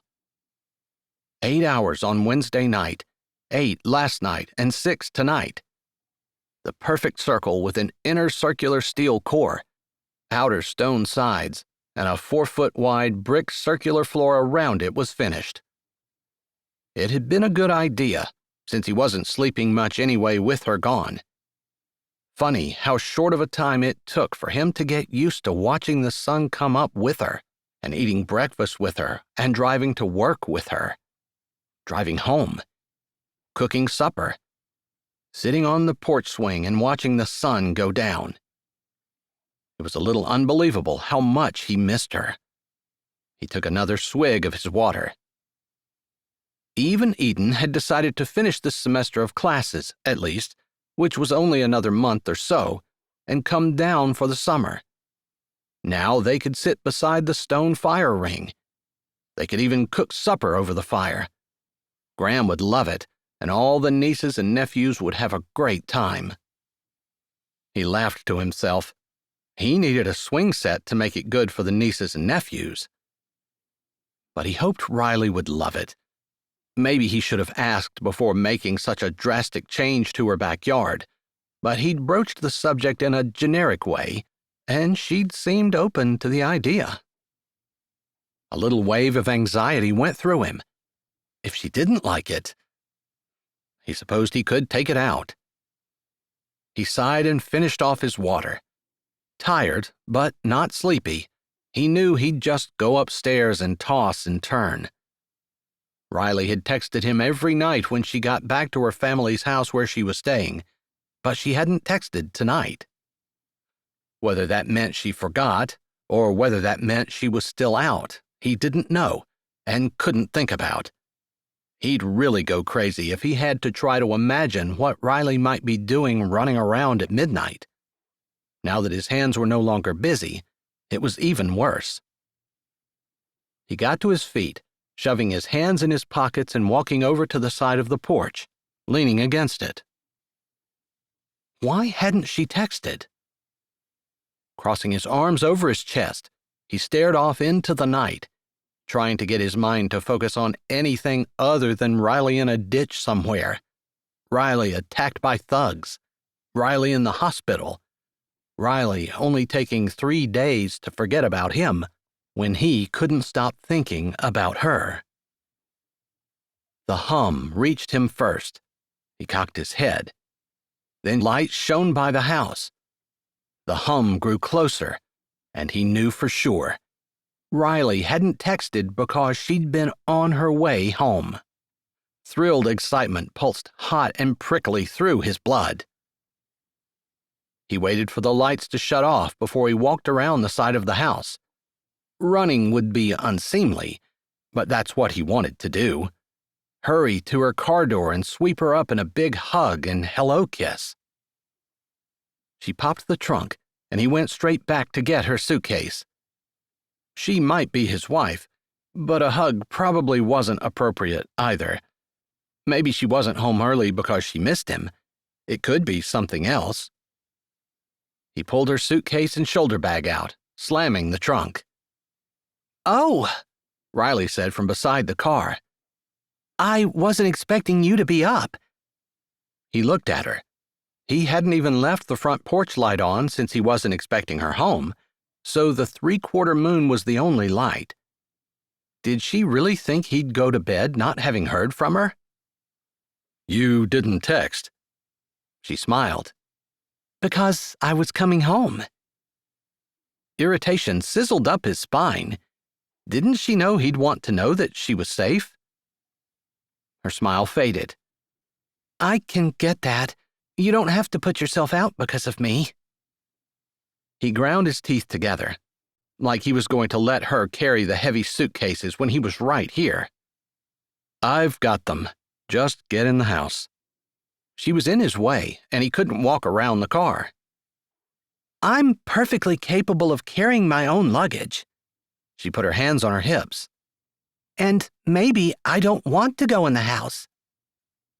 She wasn't acting the slightest bit happy to see him. In fact, she seemed put out because he was carrying her bags. Of course, he knew she could do it, but he wouldn't feel like a man if he stood and watched her lug her stuff in without helping her. Could she really be that dense? Maybe she was trying to make him feel worthless. No, wait. This was Riley. She wasn't mean, and she didn't hate him. Maybe she was tired. He shoved his irritation back. It wasn't considerate of her to not text and let him know she was okay, but it was dumb for him to get upset about it. She wasn't one of the twins. Maybe she really didn't realize that he wouldn't sleep until he was sure she was fine. He swallowed, striving for a neutral tone. "If you don't feel like going in the house, I did something in the backyard. You can check it out and tell me what you think." She stopped with her mouth open. It closed. Her aggressive stance melted as her shoulders slumped. "I'm sorry," she said softly. "I was acting like a child just now." His hand tightened on the handles of her luggage. He breathed in. Her scent filled his lungs. He'd missed it. He'd worried. But he couldn't tell her that. So he acted irritated instead. Then she thought he wasn't happy to see her. Sometimes he was just stupid. He set her bags down and stepped forward. Her head jerked up. Her eyes widened as she must have realized his intent. He moved slowly, giving her the chance to step back or to the side, to tell him to stop. But she didn't. She took a half step forward and met him. Their eyes held as he stopped, wrapping his arms around her slim waist, feeling her heat and softness. It wasn't the first time they'd embraced, but always before it had been for an audience. Except the time in Graham's hall, with Graham being in the bedroom close by. This time, they were alone. She stiffened, and his heart cramped before she melted against him. Her arm slipped around his waist. He trembled at the soft touch. She squeezed. He closed his eyes, resting his cheek on the top of her head. "I missed you," he said roughly. He forced his mouth to open. "I was worried about you when you didn't text." His whole chest constricted, trying to keep the next words in, but they came out anyway, raw and rough. "I couldn't figure out what you'd be doing running around Richmond at midnight. If you were hurt, if you were with someone." She froze in his arms. Then she pulled back just enough to throw her left hand in the air, twisting it so her grandmother's ring caught the moonbeams. "I'm a married woman." She lifted her face, staring into his eyes. "No one that you work with knows that," he said around the weight in his chest. "I'm sorry you worried. I'm sorry I didn't text." She pulled her lips in, her eyes heavy with contrition. "I shoved all my meetings into the past 3 days because driving away from here was harder than I thought it would be, and every second I was gone, I longed to be back." His heart beat heavy. "That's why you're home early?" "Yes." "Because you missed here?" "No," she whispered. "I missed you." Their gazes held. A cool breeze blew, blowing strands of her hair across his forearm. Her body felt warm and alive under his hands. He didn't know what it meant or where they were going in their odd relationship, but he did know that he felt the world had been set back to rights now that Riley was in his arms. He pulled her close again, loving the way she came so easily, pressing into him. He didn't want to let her go, to try to untangle the convoluted mess of their relationship. But she had to be tired. "Let me carry your things in," he quickly added. "I know you can do it, but it makes me feel good to do it for you." She grunted. He considered that a win. "Then I'll show you what I did in the backyard." "Okay," she said, her cheek still pressed against his chest, like she didn't want to let go any more than he did. Again, he wasn't sure what it meant, but he liked it. Chapter 19. Monday afternoon, Riley sat at her desk with her head in her hands. Trying to organize all the scattered paperwork had turned out to be a real nightmare. She couldn't believe how convoluted the person before her had been in their record-keeping. No wonder this terminal didn't perform to its potential. She'd sat in on a staff meeting first thing this morning and had spent the next 6 hours working on unwinding the electronic records. She stretched and stood. It was time for a break. Ben had texted that he was working through lunch, so she'd not seen him since this morning. Smiling at the memory of watching the sun come up with him, laughing a little more at the way his big body had jerked when she'd touched his arm again. She felt immensely lighter. She stopped at the cafeteria and grabbed a sandwich and water for them both before heading over to the shop. Her dad was gone, visiting their terminal in Virginia. He wouldn't be back until next week. Her stride hitched a little when she walked into the shop. The first shift guys were gone. Second shift was not as busy. She nodded to several guys she recognized, but her eyes kept going back to the woman's boots which stuck out from under the truck that was parked in Ben's bay. Ben's boots were right beside hers. Neither one of their torsos was visible, hidden by the big steer tire and motor. Riley forced her feet to keep moving. She'd been enjoying time with Ben, but they weren't really married. There was no exclusive agreement between them whatsoever. This pressure in her chest was uncalled for. I didn't realize you could do it that way. The woman's voice drifted out from under the truck. Ben grunted. Some clanging and sharp bangs sounded. Ben's feet moved like he was exerting pressure. Oh, here, let me. The woman's voice came again. Riley tried to remember the woman's name. She'd seen it on the shop reports. Fran. She was pretty sure that was it. Suddenly, Ben's body shot into sight, like he'd grabbed the truck and pushed off in frustration. The thunderclouds in his eyes eased when he saw Riley. He sat up, a wrench in one hand, the other hand running through his hair. "Get rid of her, please," he mouthed. "With pleasure," Riley mouthed back.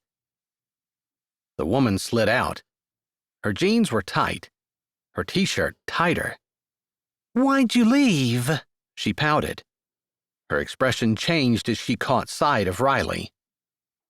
Riley smiled. "Hi, Fran. I'm here to do a spot inspection, and your number came up. Can you take me to your workstation and show me your daily maintenance and equipment log, please?" The woman's brows drew down, and her lips pushed out. "I thought Ben did the inspections." "I'm Ben's boss, and I report to the company owner. Inspections are Ben's job and my responsibility. Lead on, please."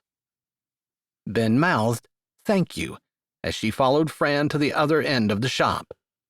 Riley held the sandwiches and drinks up as she walked away. Ben jerked his head in acknowledgement with a grin. 25 minutes later, Riley was back. Ben had a cracked air-to-air lying beside the truck, his boots sticking out as he lay on the creeper, and Riley could only assume he was under there putting the new one on. Riley looked down through the frame rails. "If you need help, I can get Fran to come back." "And I can go lie down on the hammer lane of the closest interstate." "Please, no. I need you." Ben grunted and slid out.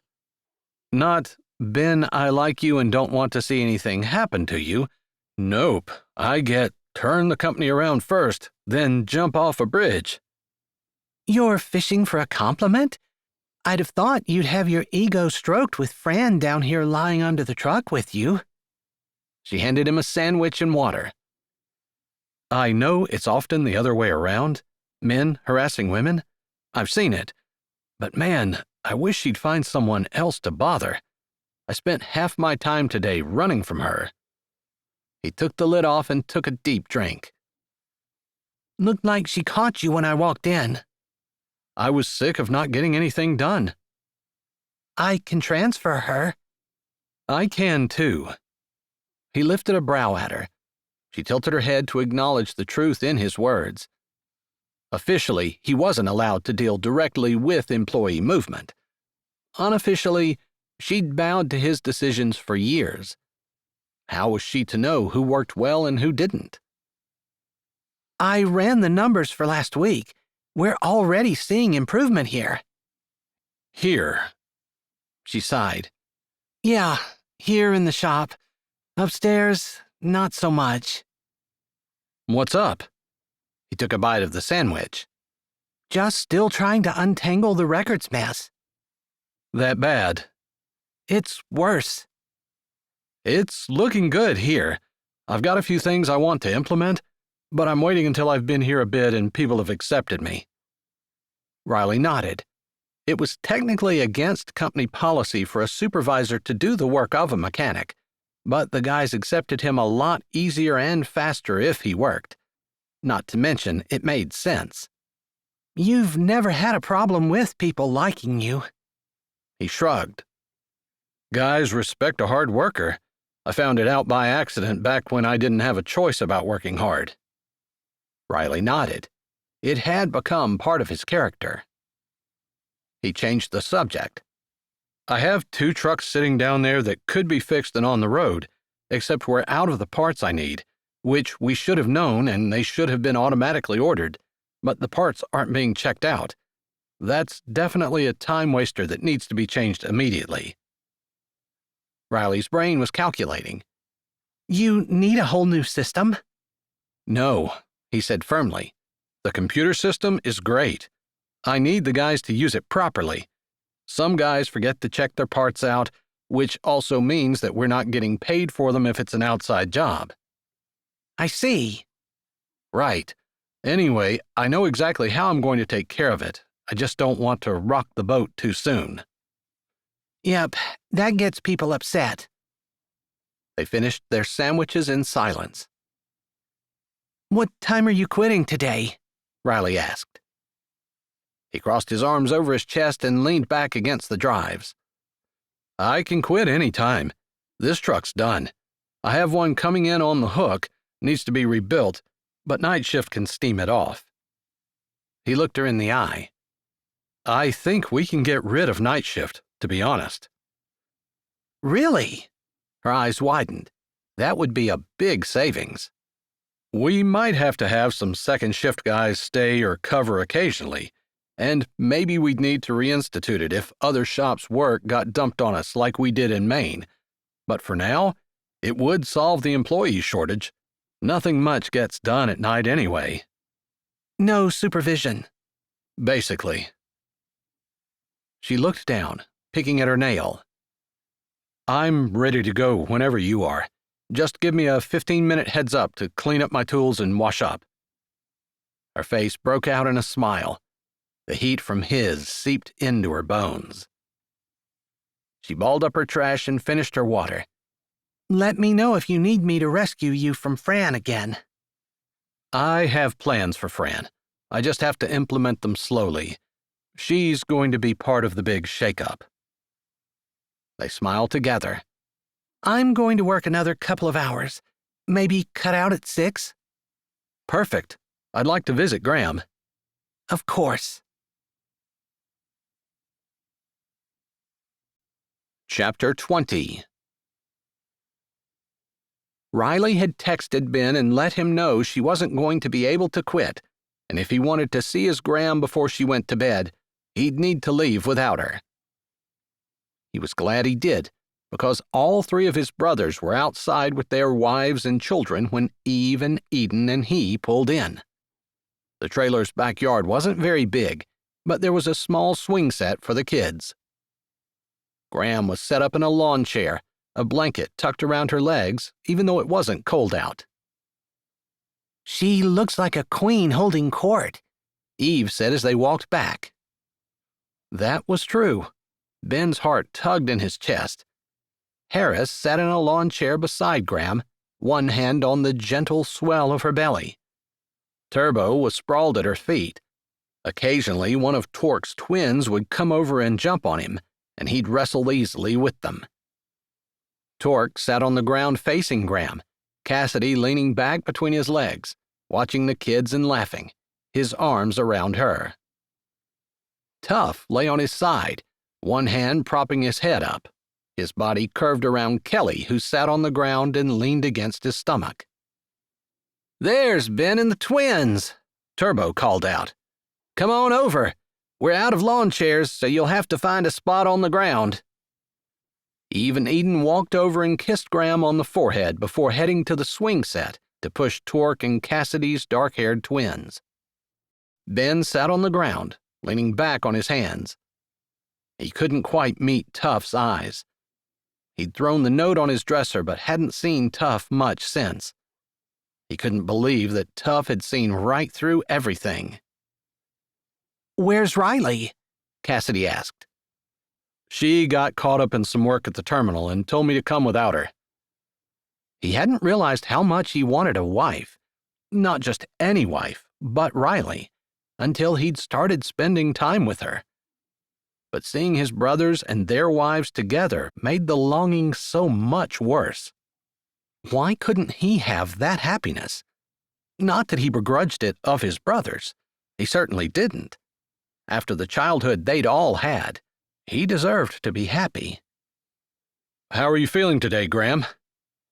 "Like I'm sick and tired of being sick and tired," she said with a snap in her voice. Ben grinned. She hadn't lost her spark. The talk turned to shop, and Ben enjoyed the easy camaraderie of men who worked with their hands for a living. He'd been there for an hour, and dusk had fallen when a car pulled in. From his position, he could only see headlights, but he was talking to Torque about fuel-to-air ratios in the new Cat engines, and since he wasn't expecting anyone, he didn't pay much attention. Not even when his sisters hurried past to greet the newcomer. Then Riley walked around the corner of the trailer, Eve and Eden on either side of her, their arms around her narrow waist. Ben's heart stopped, and longing ripped through his chest. What if their marriage were real? He closed his eyes. He had to stop thinking like that. Just because his little brothers all were happy in their marriages didn't mean that he needed the same thing. He opened his eyes to find Riley's gaze sweeping across the yard, taking in the domestic couple sprawled on the ground, the kids on the swing set and playing in the sand, and Graham in her chair. Lastly, her eyes rested on him. She smiled, and his heart catapulted straight up into the sky. He didn't move. He didn't trust himself to not get up and go right to her and take her in his arms. "Hey, everyone," Riley said. She moved away from the twins and bent down to kiss Graham on the cheek. "How are you doing, Graham?" Ben listened to her talk, his heart thumping in his chest. Where was she going to sit? If the couples weren't arranged the way they were, it wouldn't be a big deal. But if they were the only couple that wasn't together, it would be obvious. Ben leaned his head back, looking up at the stars that were just starting to shine. He turned his head. Tuff stared at him. When Ben met his gaze, his brow moved a fraction of an inch, whatever that was supposed to mean. Maybe a reminder that he was supposed to tell Riley he loved her. Like he even knew what love was. He hadn't seen much of it in his life. His sisters and his mom. Loving his mom had hurt. Loving his sisters had meant a lot of tough decisions. Neither scenario was how he felt toward Riley. Something brushed one of his raised knees. A moment later, Riley settled between his legs, her posture confident. Only he could see the insecurity on her face as she waited to see his reaction. His whole body buzzed and ached. He'd wanted this for so long. Even if his entire family was watching, he would still savor and enjoy finally holding her close. He sat up and wrapped her in his arms, nuzzling her ear. "Thank you," he said, gratitude flowing like a river in flood stage through his chest. "I'm sorry," she whispered back. "I didn't realize it was a couples thing tonight." She turned her head so their lips were almost touching. He breathed her air. It didn't matter, but he lied. "You shouldn't be alone." "I'm not." She smiled. "You guys are acting like newlyweds, all whispery," Turbo said. Eve choked. Eden cleared her throat. "They're always like that." Ben's eyes shot to her. When did she become such a good liar? He felt Tuff's eyes on him again. Funny how that brother could say a whole speech with just a look. And even funnier how nothing missed his observation. He turned, just to make sure that Tuff wasn't going to rat him out. No worries there. Tuff had a small smile on his face. Ben held his gaze, leaning forward a fraction and kissing Riley on the temple. He returned the small smile. If it felt this good to hold her, to have her walk over and choose him, how good would it be if she really meant it? If she actually did choose him over everything, including her dad and his company? Even as he sat there, enjoying the closeness and warmth of Riley, he knew that was the only way he'd ever completely trust her after what she did. A couple of kids had come over and settled down beside their parents. The adults were chatting soft and low when a rumble vibrated on the ground. "Sounds like a Harley," Ben said. A headlight flashed. "It's Dusty," Torque replied. "Some dude on a bike." Did Riley like motorcycles? Funny that's the first thing that entered his head. He'd wanted a bike back in his 20s, but it wasn't practical with the twins, and he'd never gotten one. Maybe he'd buy one when he left Riley, a consolation of sorts. But until then, he was going to enjoy every moment with her, memorizing the feeling of not being alone anymore. The bike pulled up to the edge of the trailer and shut off. Ben glanced over at it. Some skinny guy in black leather sat on it, feet braced on each side.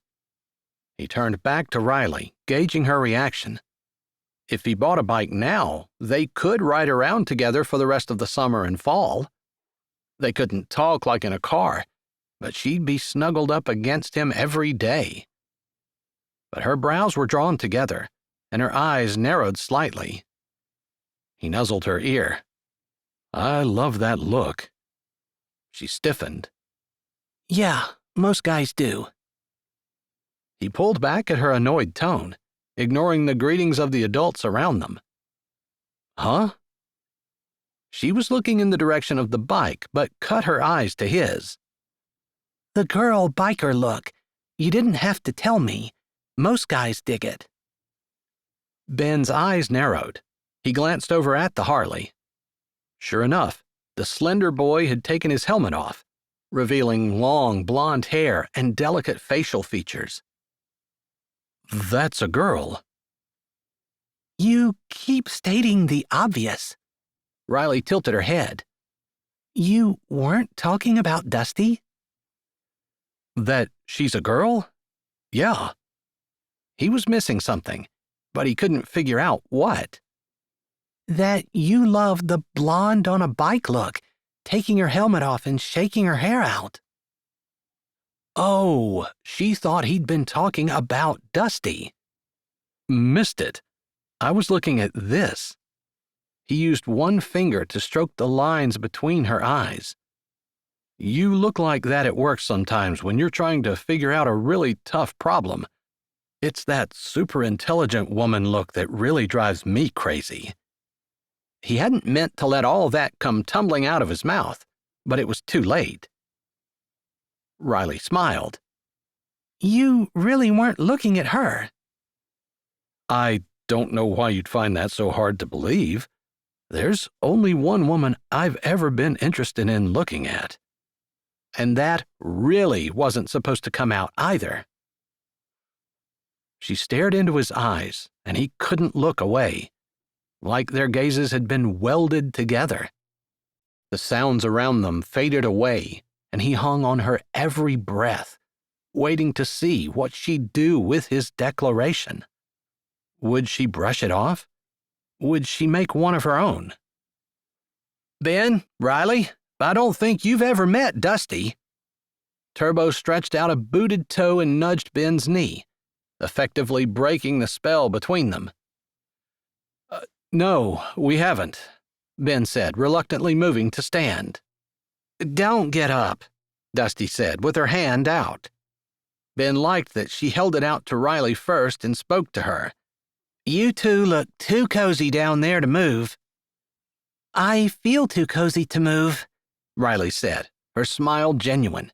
She shook Dusty's hand. It's great to meet you. It's nice to meet you too. Dusty's blonde hair contrasted with her black leather jacket.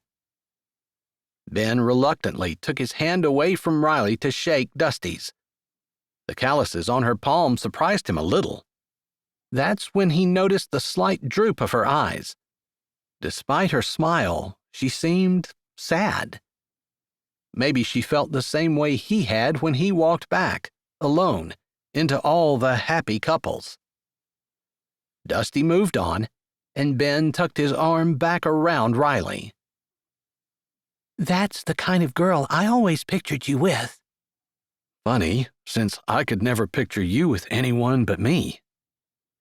She snorted like he'd made a joke, and he was a little glad she took it that way, although he hadn't meant it as a joke. I'm serious, she said. Dusty rides a Harley, for goodness sake. So? Isn't that something you're interested in? Owning a Harley? Maybe someday. No, Goofy. A girl that does. It was like she was trying to push him away, or push him toward Dusty. Either one. His heart hurt. Did she feel like he was getting too close? Too serious? He'd said more from his heart tonight than he'd ever said before. He needed to back off.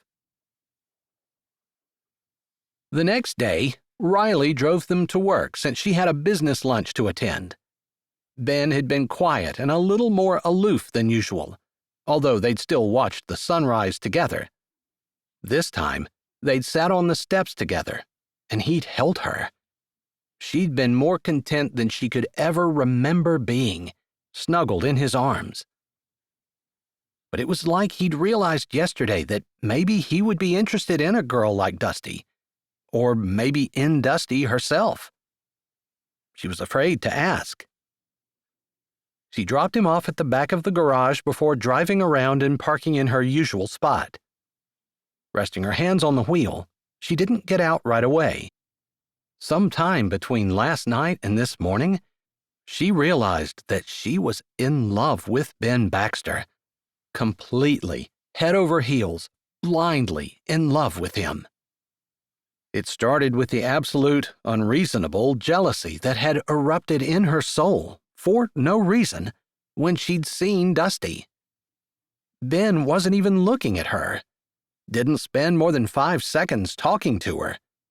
Yet, Riley had been unreasonably jealous for the first time in her life. And why not? Ben was amazing in every way. Riley grabbed her briefcase and got out of her car. She should tell Ben, but she couldn't. As she opened the door to the building using her key, she listed the reasons in her head. First of all, she was his boss. A relationship with a subordinate would be all kinds of wrong. Secondly, her dad had been clear. Everything she'd been working for her whole life was on the line. If he found out that she and Ben were together, she could lose everything. Would that be so horrible? She stopped short, her finger reaching for the elevator button. Wouldn't having Ben be better than a corner office and her dad's approval? She could hardly believe she was thinking this way. It had never crossed her mind before. She had always been so focused on work. The idea was bold and big and new, and she needed time to think about it. Before she could act on anything, though, she needed to do her part to turn this terminal around. Chapter 21. The weeks went by. Graham slowly mended. The twins went back to Maine to pick up where they'd left off, and Ben and Riley settled into a routine. watching the sunrise together in the morning, going their separate ways at work, Riley approving every change Ben made and trying to unwind her own issues in the office. Slowly, the terminal was turning. They cooked supper together in the evening and often sat outside by the fire ring that Ben had made the week she was gone to meet with her dad at their Virginia facility. Easy friendship lay soft like a spring rain between them, but the attraction that had always marked their relationship was not dormant. Not for her. But she didn't talk about it, didn't acknowledge it, and neither did he. Since the night when he'd told her he couldn't imagine her with any man but him, he'd pulled way back. It was like they'd never been close. She should have been relieved, since that was the night that she realized she was in love with Ben.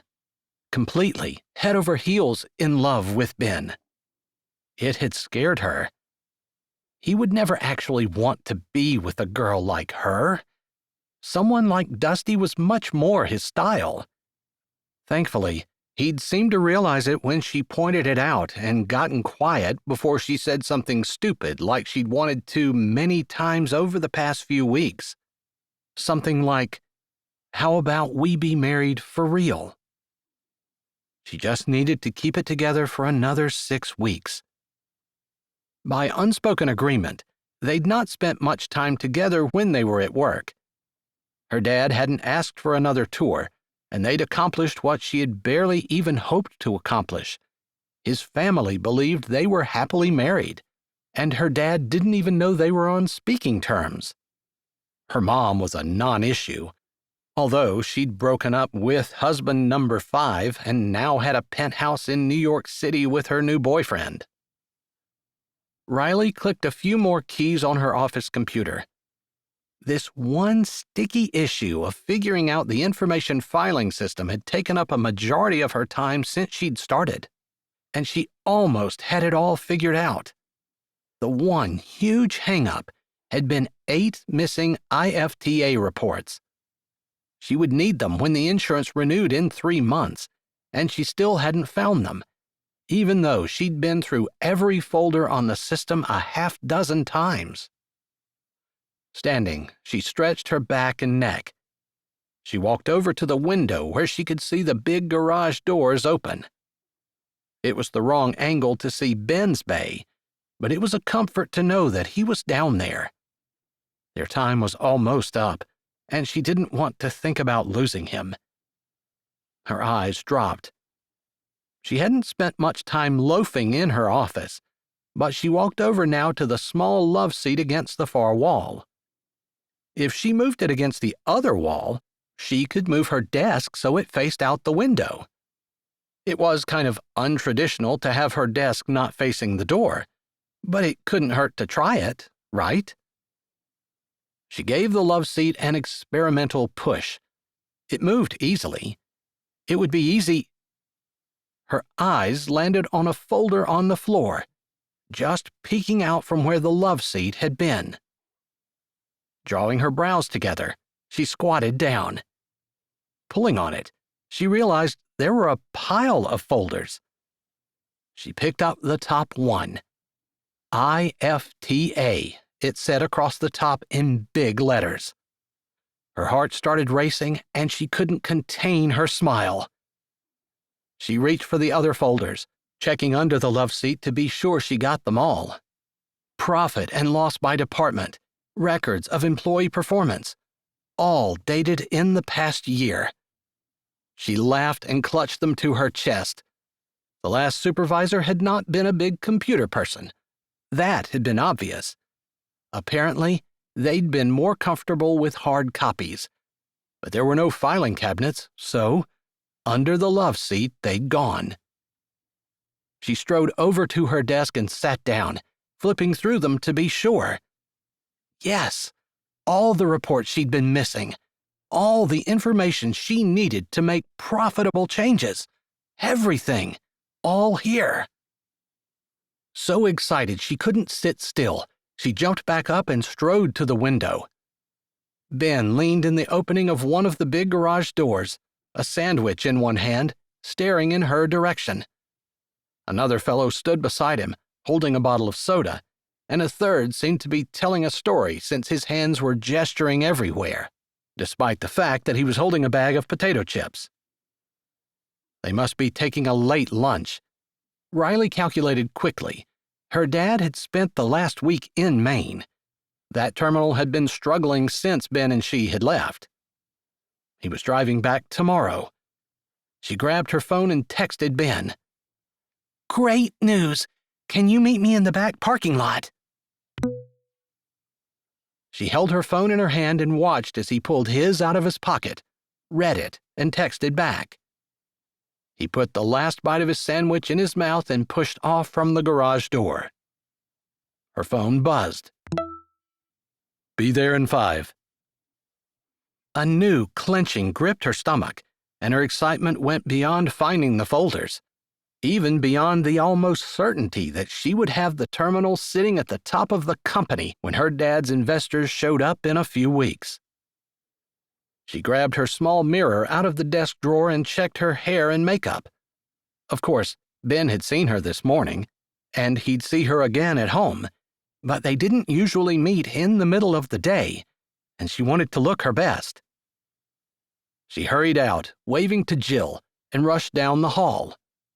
The far elevator led directly to the back lot, and she wouldn't see anyone else once she got on. Pressing the button, she waited impatiently. He would understand her excitement, because he'd lived with her anxiety for the last 4.5 months. He'd be happy for her. After all, he'd worked his butt off, staying late, covering shifts, and making every change he could to increase employee production and decrease turnover, which was the biggest problem in the shop. She stepped out of the elevator and strode right out the doors. Her stride slowed for just a second when she saw how full the lot was, and remembered they were painting lines in the regular employee lot, and everyone had parked back here this morning, except her, since she had a special spot out front along with her dad and the chairman of the board. Then Ben came around the corner, and she forgot everything else, hurrying over to him. He'd washed up. She could see a few drops of water on his face, plus his arms were clean. He'd found a clean t-shirt. His lips broke into a smile when he saw her excited face, although his brows stayed furrowed like he wasn't sure what he was smiling about, but was just happy because she was happy. That was Ben. He'd never once been intimidated by her being his boss or superior, and he'd always done his best to help her. The man had pride, but it didn't get in the way of him wanting everything that was best for her. She didn't stop until she was right in front of him. Guess what? You had to have gotten those files straightened out. Even better. She didn't mean to, but her hands gripped his biceps. Solid and way too big for her to encircle, she squeezed anyway. His arms bent, and his muscles rippled under her hands. That, along with him setting his hands on her waist, distracted her for just a second. Then her smile brightened, and she glowed into his eyes. I was going to move the love seat around. His smile faded. I can move it. No, wait. She put a finger on his lips. They could argue whether or not she was able to move furniture later. The folders were under it. Everything I've been looking for. Actual folders, Ben said against her finger. She moved it to the side, where her hand cupped his face, feeling the bristles of his stubble as she'd longed to do for months now. Yes, I've mentioned so many times how the person before me wasn't good with computers. Well, they really weren't good with computers. They didn't even have the things on the computer. They'd printed everything off. Her arms moved around him, and she hugged him, giving a little hop. He lifted her and swung her around. That's great, he said as he set her down. You have everything you need. You're not working blind anymore, trying to gather the info as you go. Nope. She grinned up at him, his face just inches from hers. We're gonna do this. She had been so scared they wouldn't pull it off. Without Ben, it wouldn't have even been a possibility. But now that she had the record she needed, it was a sure thing. He grinned down at her, genuinely happy for her. Her body stilled. A new, more potent stirring began deep in her chest. I owe you so much, she said. The excitement of a moment ago changed to heat. The underlying attraction that always pulled at her burst into flames as her eyes searched his. His breath fanned her face, and she became almost hyper-aware of his solid back and the feel of his strong hands holding her. All the memories of the last few months swirled between them, watching the sunrise wrapped in his arms, visiting his gram and snuggling with him on the ground. His voice, his laughter, his support. He'd been everything she needed, and he was still here for her, ready to celebrate, ready to work harder if she asked. Ben, She licked her lips. His eyes dropped, and heat flared in their depths. I could never repay you for everything you've done. His chest moved up and down. The pulse in his neck beat erratically. Her own heart seemed to stop and skip and jump. Her hand moved over his stubble. Her thumb brushed his cheekbone. Riley. His voice was low and scratchy, like he'd forced it out, but it also held a warning note. She ignored it. Staring deep into his eyes, she pressed closer. He groaned, and his hands clenched in the small of her back. Her hand slipped around his neck. With her heart trembling, she tugged gently. He came, like she'd known he would, his head bending toward hers, his eyes hooded and hot, still searching hers. His hand stretched out, holding her back before sliding up and burying in her hair. She rose on her toes and pressed her open lips to his. The heat between them burst into flames, even as his lips stayed soft, careful, like he valued her and cherished the first moments of their first kiss. She heard a whimper and realized it was her, wanting more than this soft gentleness, wanting Ben to finally need her as much as she needed him. He growled on the heels of her whimper and gave her what she'd asked for without words. His hands on her back, pressing her to him, lifting her up, the ground beneath them seeming to shake and spin as she lost coherent thought of everything except the man holding her, kissing her, loving her. Riley! Her dad's voice cut into her consciousness. She jerked back as though he'd slapped her, pushing at the same time until Ben loosened his grip and she slid to her feet. Her knees shook, and Ben reached to steady her, his eyes warm and concerned, but she backed away. It felt like a metal weight lodged in her throat as the look on his face changed from tender care to acute realization, to pain, to closed-off indifference, all in the space of a heartbeat. She put out her hand and stepped forward. Ben, she wasn't going to let her dad come between them again. Even if it meant losing her promotion, she would fight for them this time. But Ben crossed his arms over his chest and stepped to the side, avoiding her hand. His feet planted, ready to face whatever came next. His eyes moved from her to her dad, and then beyond. Riley followed his gaze.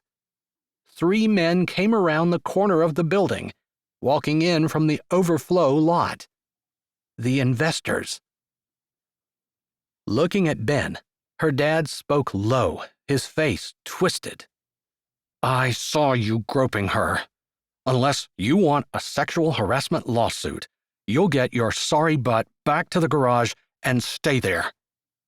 My daughter would never be interested in the likes of you.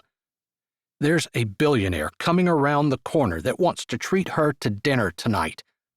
Unless you think you can do better than that, scram."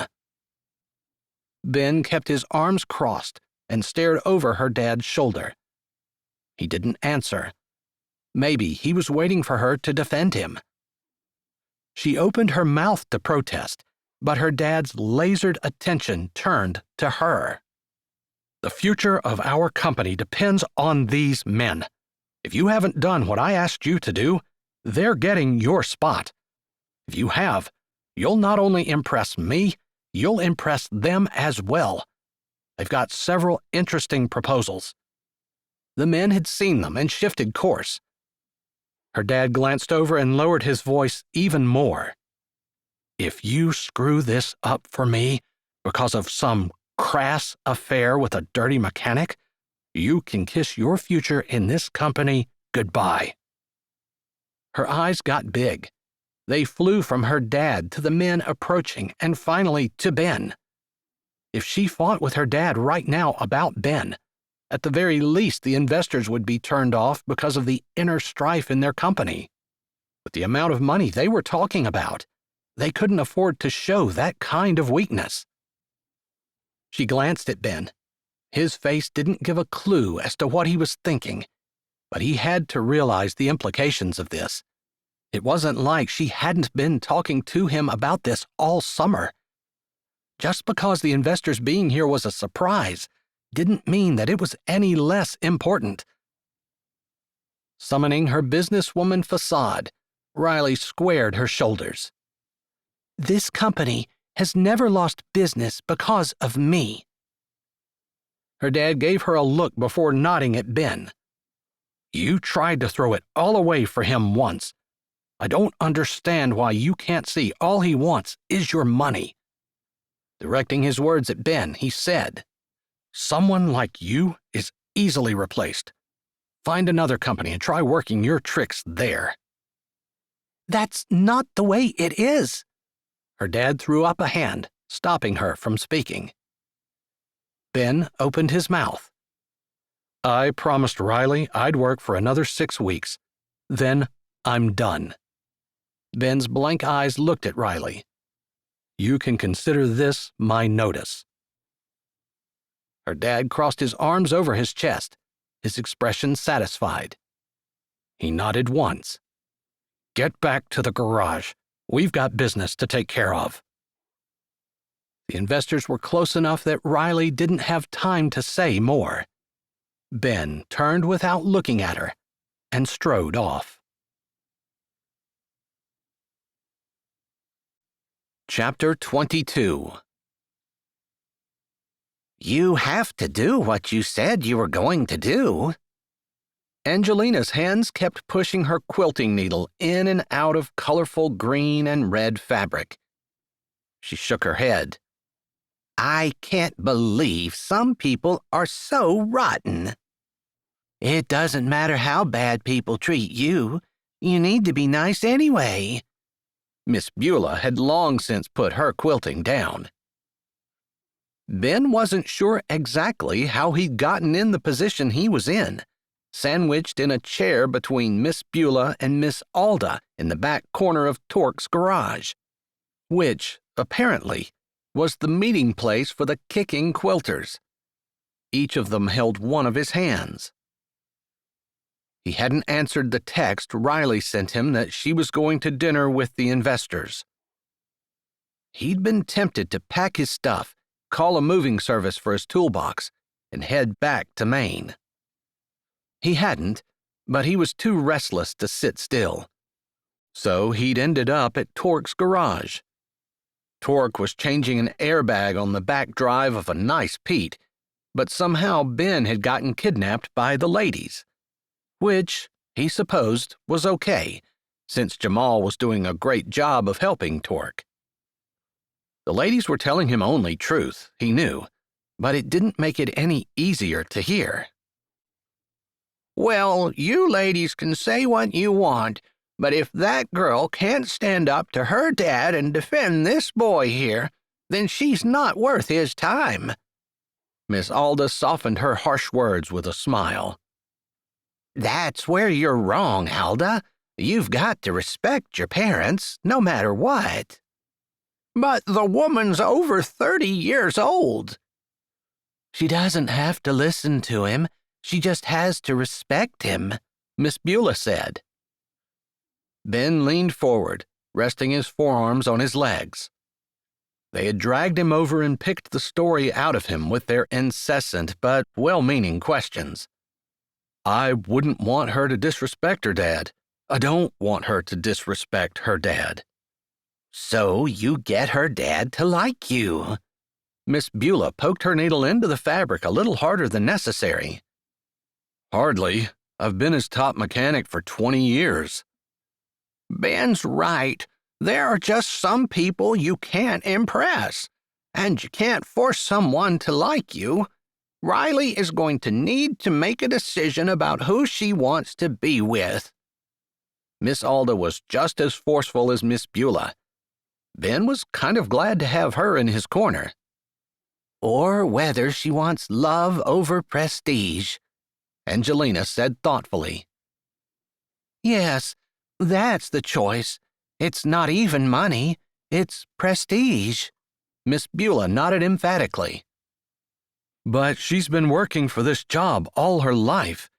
It's probably not as much about prestige as it is about the satisfaction of finally working her way to the top. Ben couldn't stop himself from defending her even now. What was wrong with him? It wouldn't have anything to do with that kiss. Just thinking about it made his hands tighten under the old lady's gentle patting at the idea of holding Riley. The ladies weren't helping, but they seemed to love fussing over him, and Torque didn't need his help, so he stayed where he was. I think love will conquer all, Miss Beulah said, with a dreamy quality in her voice. No one had said anything about love. He didn't love Riley. He just enjoyed being around her. Loved watching the sunrise with her. Missed her when she wasn't with him. Like tonight. And hurt like heck when she acted like he was worthless in front of her dad. I'm not asking her to defy her dad, and I'm not asking her to choose me over him. I just want... His voice trailed off as Torque came around the side of the truck, the blown airbag in hand. She doesn't know how you feel. Torque's eyes were serious. I know guys don't talk about that stuff. Torque had spent time in prison. He'd really know how guys weren't in touch with their feminine sides. But our women need it sometimes. One corner of his mouth kicked up. I'd take Tuff's advice. Ben stared at him. Had Tuff told him that he'd given Ben advice? Torque's face held no answers. Ben wasn't asking. Whether he knew it or not, the implication was that Tuff would know what to do. Since he'd already been told. But wait. She just ditched me today for her dad and the billionaire investors. Treated me like I'm a worthless piece of dirt, and yet I'm supposed to go home and tell her I love her? Torque twisted the blown airbag, studying it like he'd never seen one before. Finally, he looked up. If you love her, you should tell her. I don't think that what she does should affect what you do. That's how you live? Didn't say that. Not saying it's easy. Just saying it's what you should do. Torque and his ladies didn't know the history. They didn't know how he'd already suffered under Riley's hand, and how she'd already rejected him and chose her dad and his company over him. He'd already been through that. But he'd never told her he loved her. Did he love her? Ben's pickup was not in the drive when Riley pulled into the house. She'd pleaded a headache and didn't go to the dinner. First time in her life that her dad had lined up something for her to do in the business, and she'd not done it. His glowering look would have stopped a freight train, but Riley had left anyway. The headache was real, but she would have fought through that. Ben was the reason she left. She couldn't stand that he might think that she was choosing her dad over him. She had, but she hadn't wanted to. His work would go down the drain along with hers, though, and he knew how much those investors meant to their company. So it wasn't just her dad, but the company as well. When had Ben become more important to her than her dad and the company? She opened the door and stepped into the quiet house. So much different than walking in with Ben, laughing and talking about their day, kicking her heels off by the door and walking barefoot into the kitchen to help him start supper before running up and changing. The old house creaked and settled. She stood in the entryway, looking around fondly. She stayed at this house not because it was the closest, and not even because it was usually empty. She loved it. Even more now that she had memories here with Ben and Eve and Eden. If she walked away from her dad and his company, if she chose Ben, she'd be giving up this house too. Not that it was even an issue. People were always more important than things. Her appetite had fled, and she didn't bother going to the kitchen, but rather walked slowly up the stairs, stopping at the top and looking toward Ben's room. She'd not been in it since he moved in, respecting his privacy, but the door was cracked, and she stood in the doorway, pushing the door open a little and looking around. His room was taken care of with the same meticulous care he gave his tools and workspace. The bed made, his Bible on the nightstand beside his bed. No clothes on the floor. The dresser bare, except for a folded white piece of paper. The only thing in the whole room that didn't seem like it was tucked in place. It just lay there. The temptation to walk over and read it was almost overwhelming. Her foot actually picked up off the floor like she was going to walk over, but she forced it back to the ground, only allowed herself one last deep breath of his scent. Careful to close the door, leaving it cracked like it had been, she jumped when her phone buzzed. "Hello?" She walked across the hall and flopped down on her bed. "Riley, it's Eve. Have you seen Ben?" "He was at work today, but there were people there, and I didn't leave with him." "He's not answering his phone, and he always takes our calls." Visions of his pickup mangled in a car accident flew through her head. She shoved them aside. "Is there a problem?" That would be Ben's first question. He'd want to know if the twins were in trouble. "No, we were just checking in."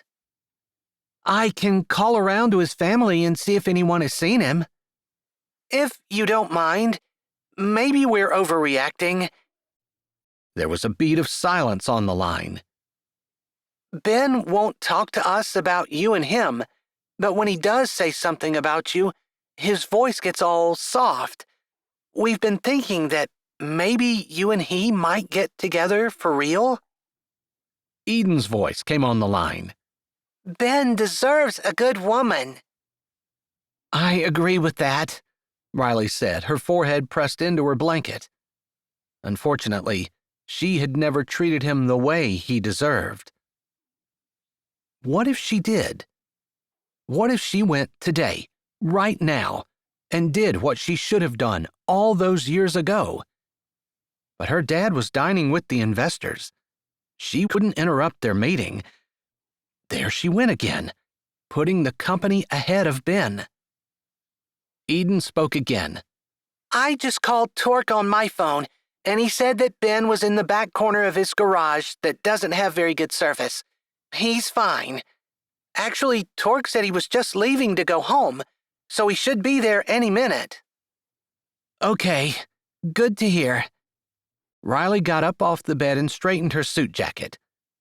I just remembered something I need to do. I need to go. Oh, okay.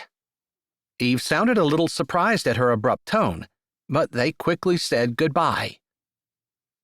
Riley would have to explain later where she needed to go in such a hurry. She'd be able to tell them how it ended, too. Grabbing her purse and keys, she ran out to her car and headed in the direction of the nice restaurant her dad always took his guests to. She'd been there 100 times. As she turned onto the interstate, she thought she saw Ben's truck. She craned her neck, fairly certain it was him, but she wasn't stopping.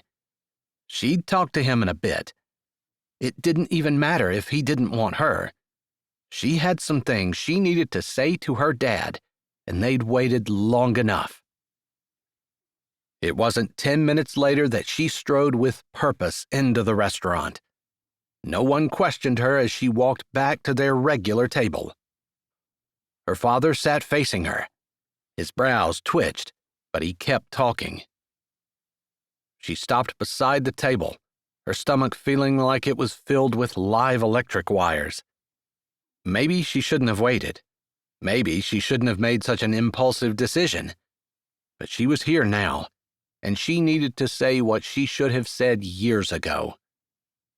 The men started to rise, but she held her hand up. It's okay. Don't get up. Dad, I have something I need to say to you. Unless it pertains to this business meeting and the investors' interests, it will have to wait.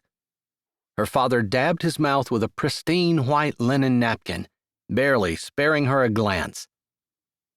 Again, she almost walked away, trained since birth to respect the business and to put her own wants and needs aside. But she wouldn't. Not this time. Her dad glanced up again when she didn't move, and she plunged in. I love Ben. I've loved him since I met him. All the years we've worked together, he's been a man of integrity and honest compassion. I don't know how he feels, but I'm not putting your interests or the company's interests ahead of his feelings anymore. I love you, Dad, and I've been a good, loyal daughter, but I'm not hurting anyone for you ever again. A fork clanged. The 3 men at the table with her dad stirred uneasily, but she didn't back down. Her dad set his napkin down deliberately. He put you up to this. She felt a hand come around her waist. Her head jerked around. Ben stared down into her eyes. I didn't. I never would have. Her eyes blinked slowly. How did you know I was here? I saw you getting on the interstate. I turned and followed you. His brows lowered. You were driving too fast. She leaned into him, a smile on her face. She swallowed. That's part of the reason He put a finger over her lips. I love you. I love you more than I care about who you work for or what you do for your dad or his company. And if you choose him, I'll stay where I'm at as long as you're there too. She shook her head, and his finger fell. I love you. I'm sorry. I'm so sorry that I allowed other things to come before you. I hurt you with my words and most especially with my actions, and I can see that now. Please forgive me. Forgiven? He pulled her tight against him and looked across the table at her dad. I owe you an apology. Her dad's mouth flattened while his eyes narrowed. Before he could open his mouth, she said, We're married, Dad. Riley couldn't believe how good those words tasted coming out of her mouth. We've been married since I came to Pennsylvania. I'd like for you to be happy for us, but I understand why you wouldn't be. I'm sorry I didn't get permission, Ben added. I would never have given it, Baxter, her dad snarled, his lip curling up. Ben nodded. I'm asking for forgiveness now. Her dad opened his mouth to say something unkind from the look on his face, and she cringed. Ben had been through enough. He didn't need to stand here and take the abuse from her dad. Baxter! The investor sitting to the right of her father tilted his head. You said he was a mechanic for your company, and his name was Baxter? Ben nodded. Ben Baxter. The investor stood and held his hand out. We hadn't gotten to that point in our meeting, but... He tapped the folder sitting beside his place. I made some notes about you in my report. Your name kept coming up, both at the shop in Maine and then here. Riley's face broke out in a huge grin, and her heart raced. According to these papers, you've been instrumental in turning this terminal here in Pennsylvania around. I have some more things I want to check out, but you are the main reason for our visit today. What? Her dad half rose from his chair. I thought we were discussing investments in the company. We'll do that. We said next month. But we've got a company in Mexico that could use a man like Ben. And one in China, the older white-haired man said. Another in Germany. Basically, we want Ben Baxter. With the amount of money that he's on track to save your company, we'd be fools not to take advantage of his skills. Any deal we make with your company will include Ben's services in the bargain. You guys can talk about that. I've said what I needed to say, and I've gotten the person I came for, so I'll see you all later. He looked down at Riley. You coming with me? I am. She took a last look at her dad. His face wasn't quite as red as it had been. She really did love him, but she wasn't going to push Ben aside again. Whatever they did with their relationship, her dad didn't get to dictate her actions regarding it. That was going to be her first question to Ben. Where did they go from here? Were they going to stay married? He'd said he loved her. What exactly did that mean? But as they stepped out from the restaurant, Ben's phone rang. From his expression and tone, it wasn't good. He wasn't on long. Graham's back in the hospital. It's not looking good for her. I'm going straight there. He paused, looking down into her eyes. Are you with me? I am. Like he even needed to ask after the scene in the restaurant. You know, I need to confess to my family that you and I weren't married as long as we said we were. She almost said why, but she knew immediately what his answer would be, because he wanted to be honest and not live a lie for the rest of his life, especially if they were staying in Pennsylvania.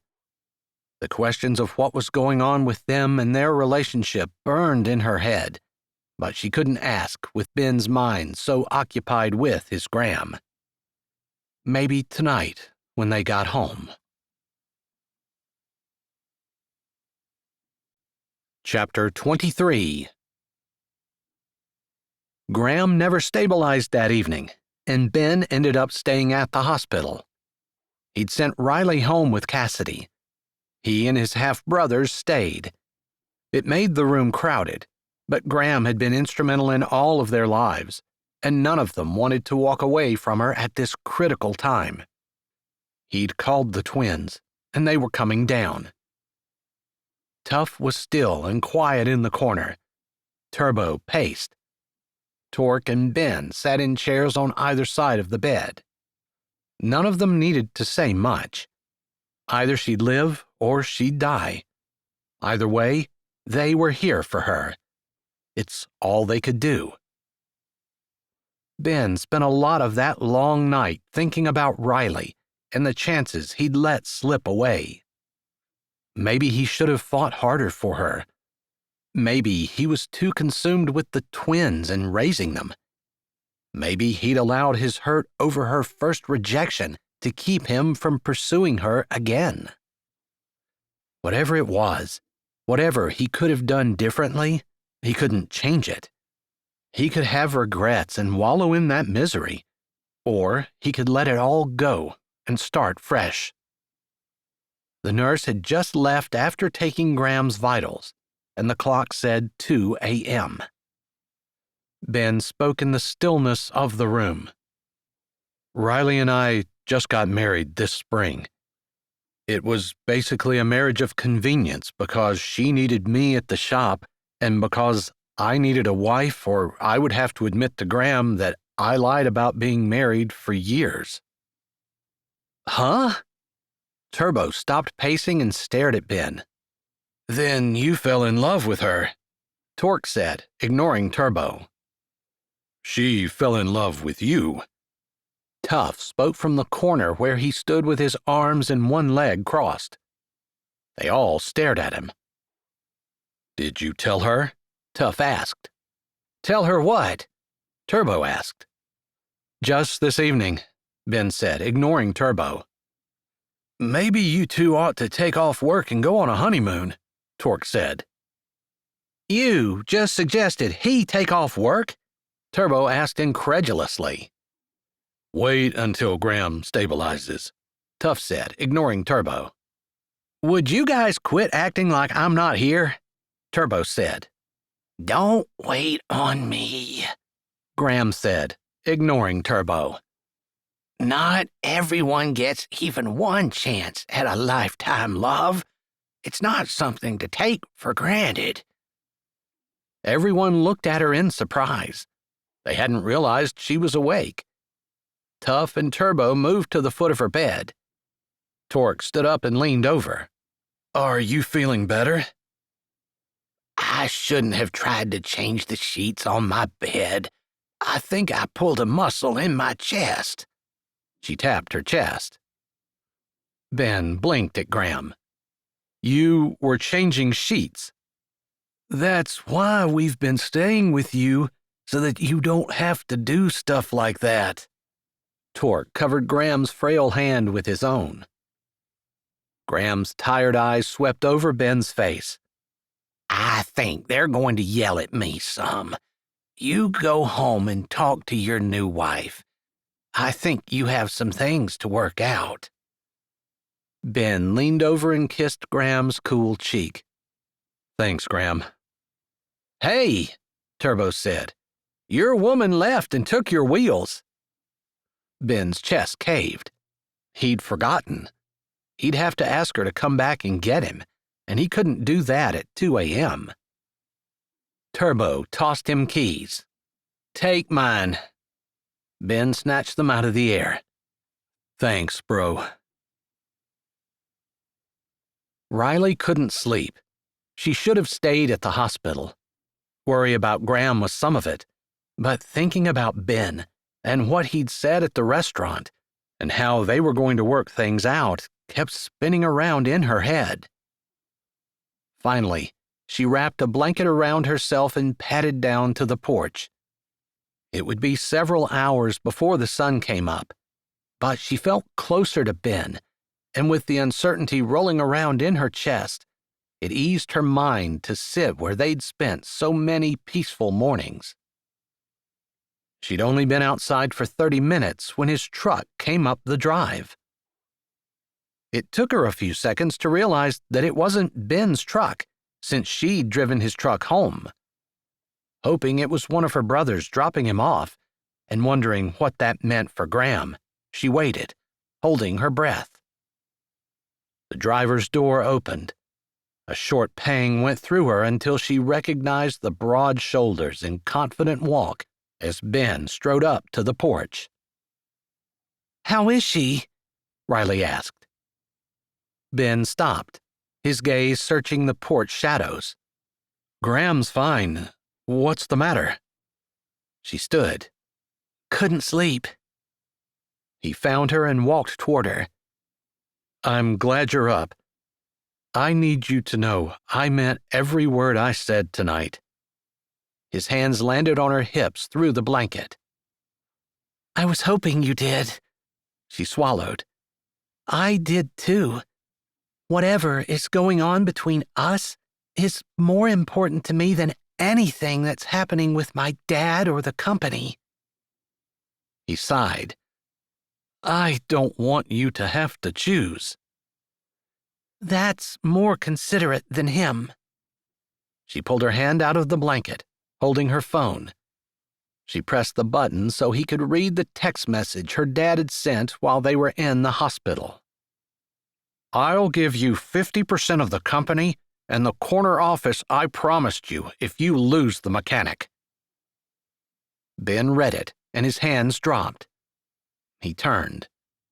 She let the blanket fall to the floor along with her phone and wrapped her arms around him, resting her head on his back. That's everything you've always wanted right there, he said, bitterness seeping into his voice. It's not. You can say that, he said roughly, but we both know it's a lie. It's not. She let go of him, moving to the side. I've spent the last 20 years of my life regretting the night I stood you up for prom. I insulted you.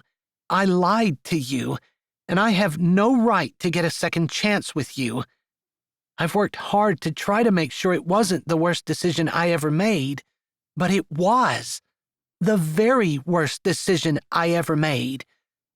If there's any good thing that can come from that, it's that I'm never going to make an awful decision like that again. Ever. Ben wouldn't look at her. He stared off into the night, his arms crossed over his chest. She put both hands on her cheeks. Ben, please. I'm sorry. I'm so very sorry. Let me have some time to make it up to you. It's not about you making anything up to me. Just having you beside me is enough. He looked down at her. Your arms around me, your smile in the morning, your name with mine. It's enough. Her heart hammered. Was he saying what she thought he was saying? Her words came out hesitantly.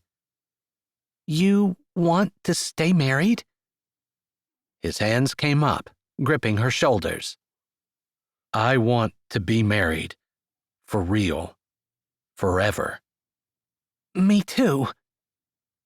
He kissed her then, on the porch where they'd watched so many new days dawn, and it felt like a new day dawning in her own life as she clung to him, kissing him back with all her heart. Chapter 24. Ben! His eyes didn't want to open, and he didn't want to untangle himself from the soft body next to him, but years of raising kids had him answering. What do you need, Eve? The door squeaked. Then Eve squeaked. Oh, my goodness. That's a sight I've never seen before. Eden, come quick. Which is what his wife woke up to, his sister standing in his open door, gawking at him still in bed at 9 a.m. First day of work I've missed in your entire lives, and I can't even sleep in. What is it? Eden's voice came from the stairs. Ben's in bed with a woman. Eden appeared beside Eve in the doorway. That's not just any woman. It's Riley. I know. It's just the first time this has ever happened. Beside him, Riley stirred. Her arm was slung over his chest, and her leg was bent over his. Her head lay on his shoulder, and the confident scent of her filled his mind. I'm married to her. This is what married people do. Very funny, Ben. You've been married to her for 5 months, And married people weren't doing that then. Riley moved her head, putting her lips on his neck. He closed his eyes. Those are your kids, right? The twins laughed. We're sorry, Riley. We had to rib Ben. It's almost unheard of for us to see him in bed, morning or night, and he's never had a girl. I've never been married before. Riley stretched under the covers. You girls can go cook us lunch. What about breakfast? They smiled at each other. We're skipping it. The twins backed out and shut the door. Ben turned on his side and ran his finger down Riley's cheek. I think you're glowing, wife. She laughed. I feel like I'm glowing. You look kinda happy yourself. I'm happy, beyond words, but I'm a little nervous you might regret picking me. I have a little experience in the transportation industry. Maybe together we can make something out of ourselves. Ben's finger traced the delicate line of her jaw. That would be a huge conflict of interest. You can't help me start a repair shop if you're still in your dad's business. He texted me this morning with an ultimatum. Leave the mechanic or quit. I told him where the reports were and asked him if he wanted me to work out a 2-week notice. Only half of me is happy about that. I think Dad will come around. What good's a company when you're all alone? That's a good question. Plus, the investors were pretty clear they wanted you. I think Dad's bluffing, but I don't care if he is. It won't change my mind. Ben leaned down and kissed her forehead. Does that mean we're going to do this together? I'd love to. Someone around here said that we make a good team. Her teeth flashed, and he pulled her closer. I've also heard that you are an excellent father. A little shot of surprise constricted his throat. I guess I kind of figured you were a no-kids kind of girl. She bit her lip. We could team up with that, too. Gotta say, it'd be nice to have a partner. In everything. Are we setting up this partnership in Maine? Pennsylvania, she said with assurance. It's what he wanted, too. After all, he had a reason to be here now. So my wife is going to bring me back to my family? I'm going to make sure you stay where you belong. Where's that? With me. He kissed her then, and wouldn't have stopped for a long time, but his phone rang. Graham? Riley lifted a brow. He reluctantly reached for it, turning it on speaker. Hello? He figured he probably sounded like he was lying in bed with his wife. First time in his life he sounded like that. He smiled. Someone told me you got fired, Torque said by way of greeting. Word gets around. Technically, he hadn't gotten fired. Not yet. But he wasn't at work, so people would naturally make that assumption. Not to mention, he'd never given a thought to who else might have been in the restaurant yesterday. Yeah. Would you and Riley be interested in coming to my shop today, taking my customers and watching our kids? Dusty is making a run for the championship, and Cassidy decided this morning she wanted to go. Ben lifted his brows at Riley. She nodded. We'll do it. Great. How soon can you two be out of bed and over here? They smiled at each other. I guess we're just not destined to lie around together. We have the rest of our lives.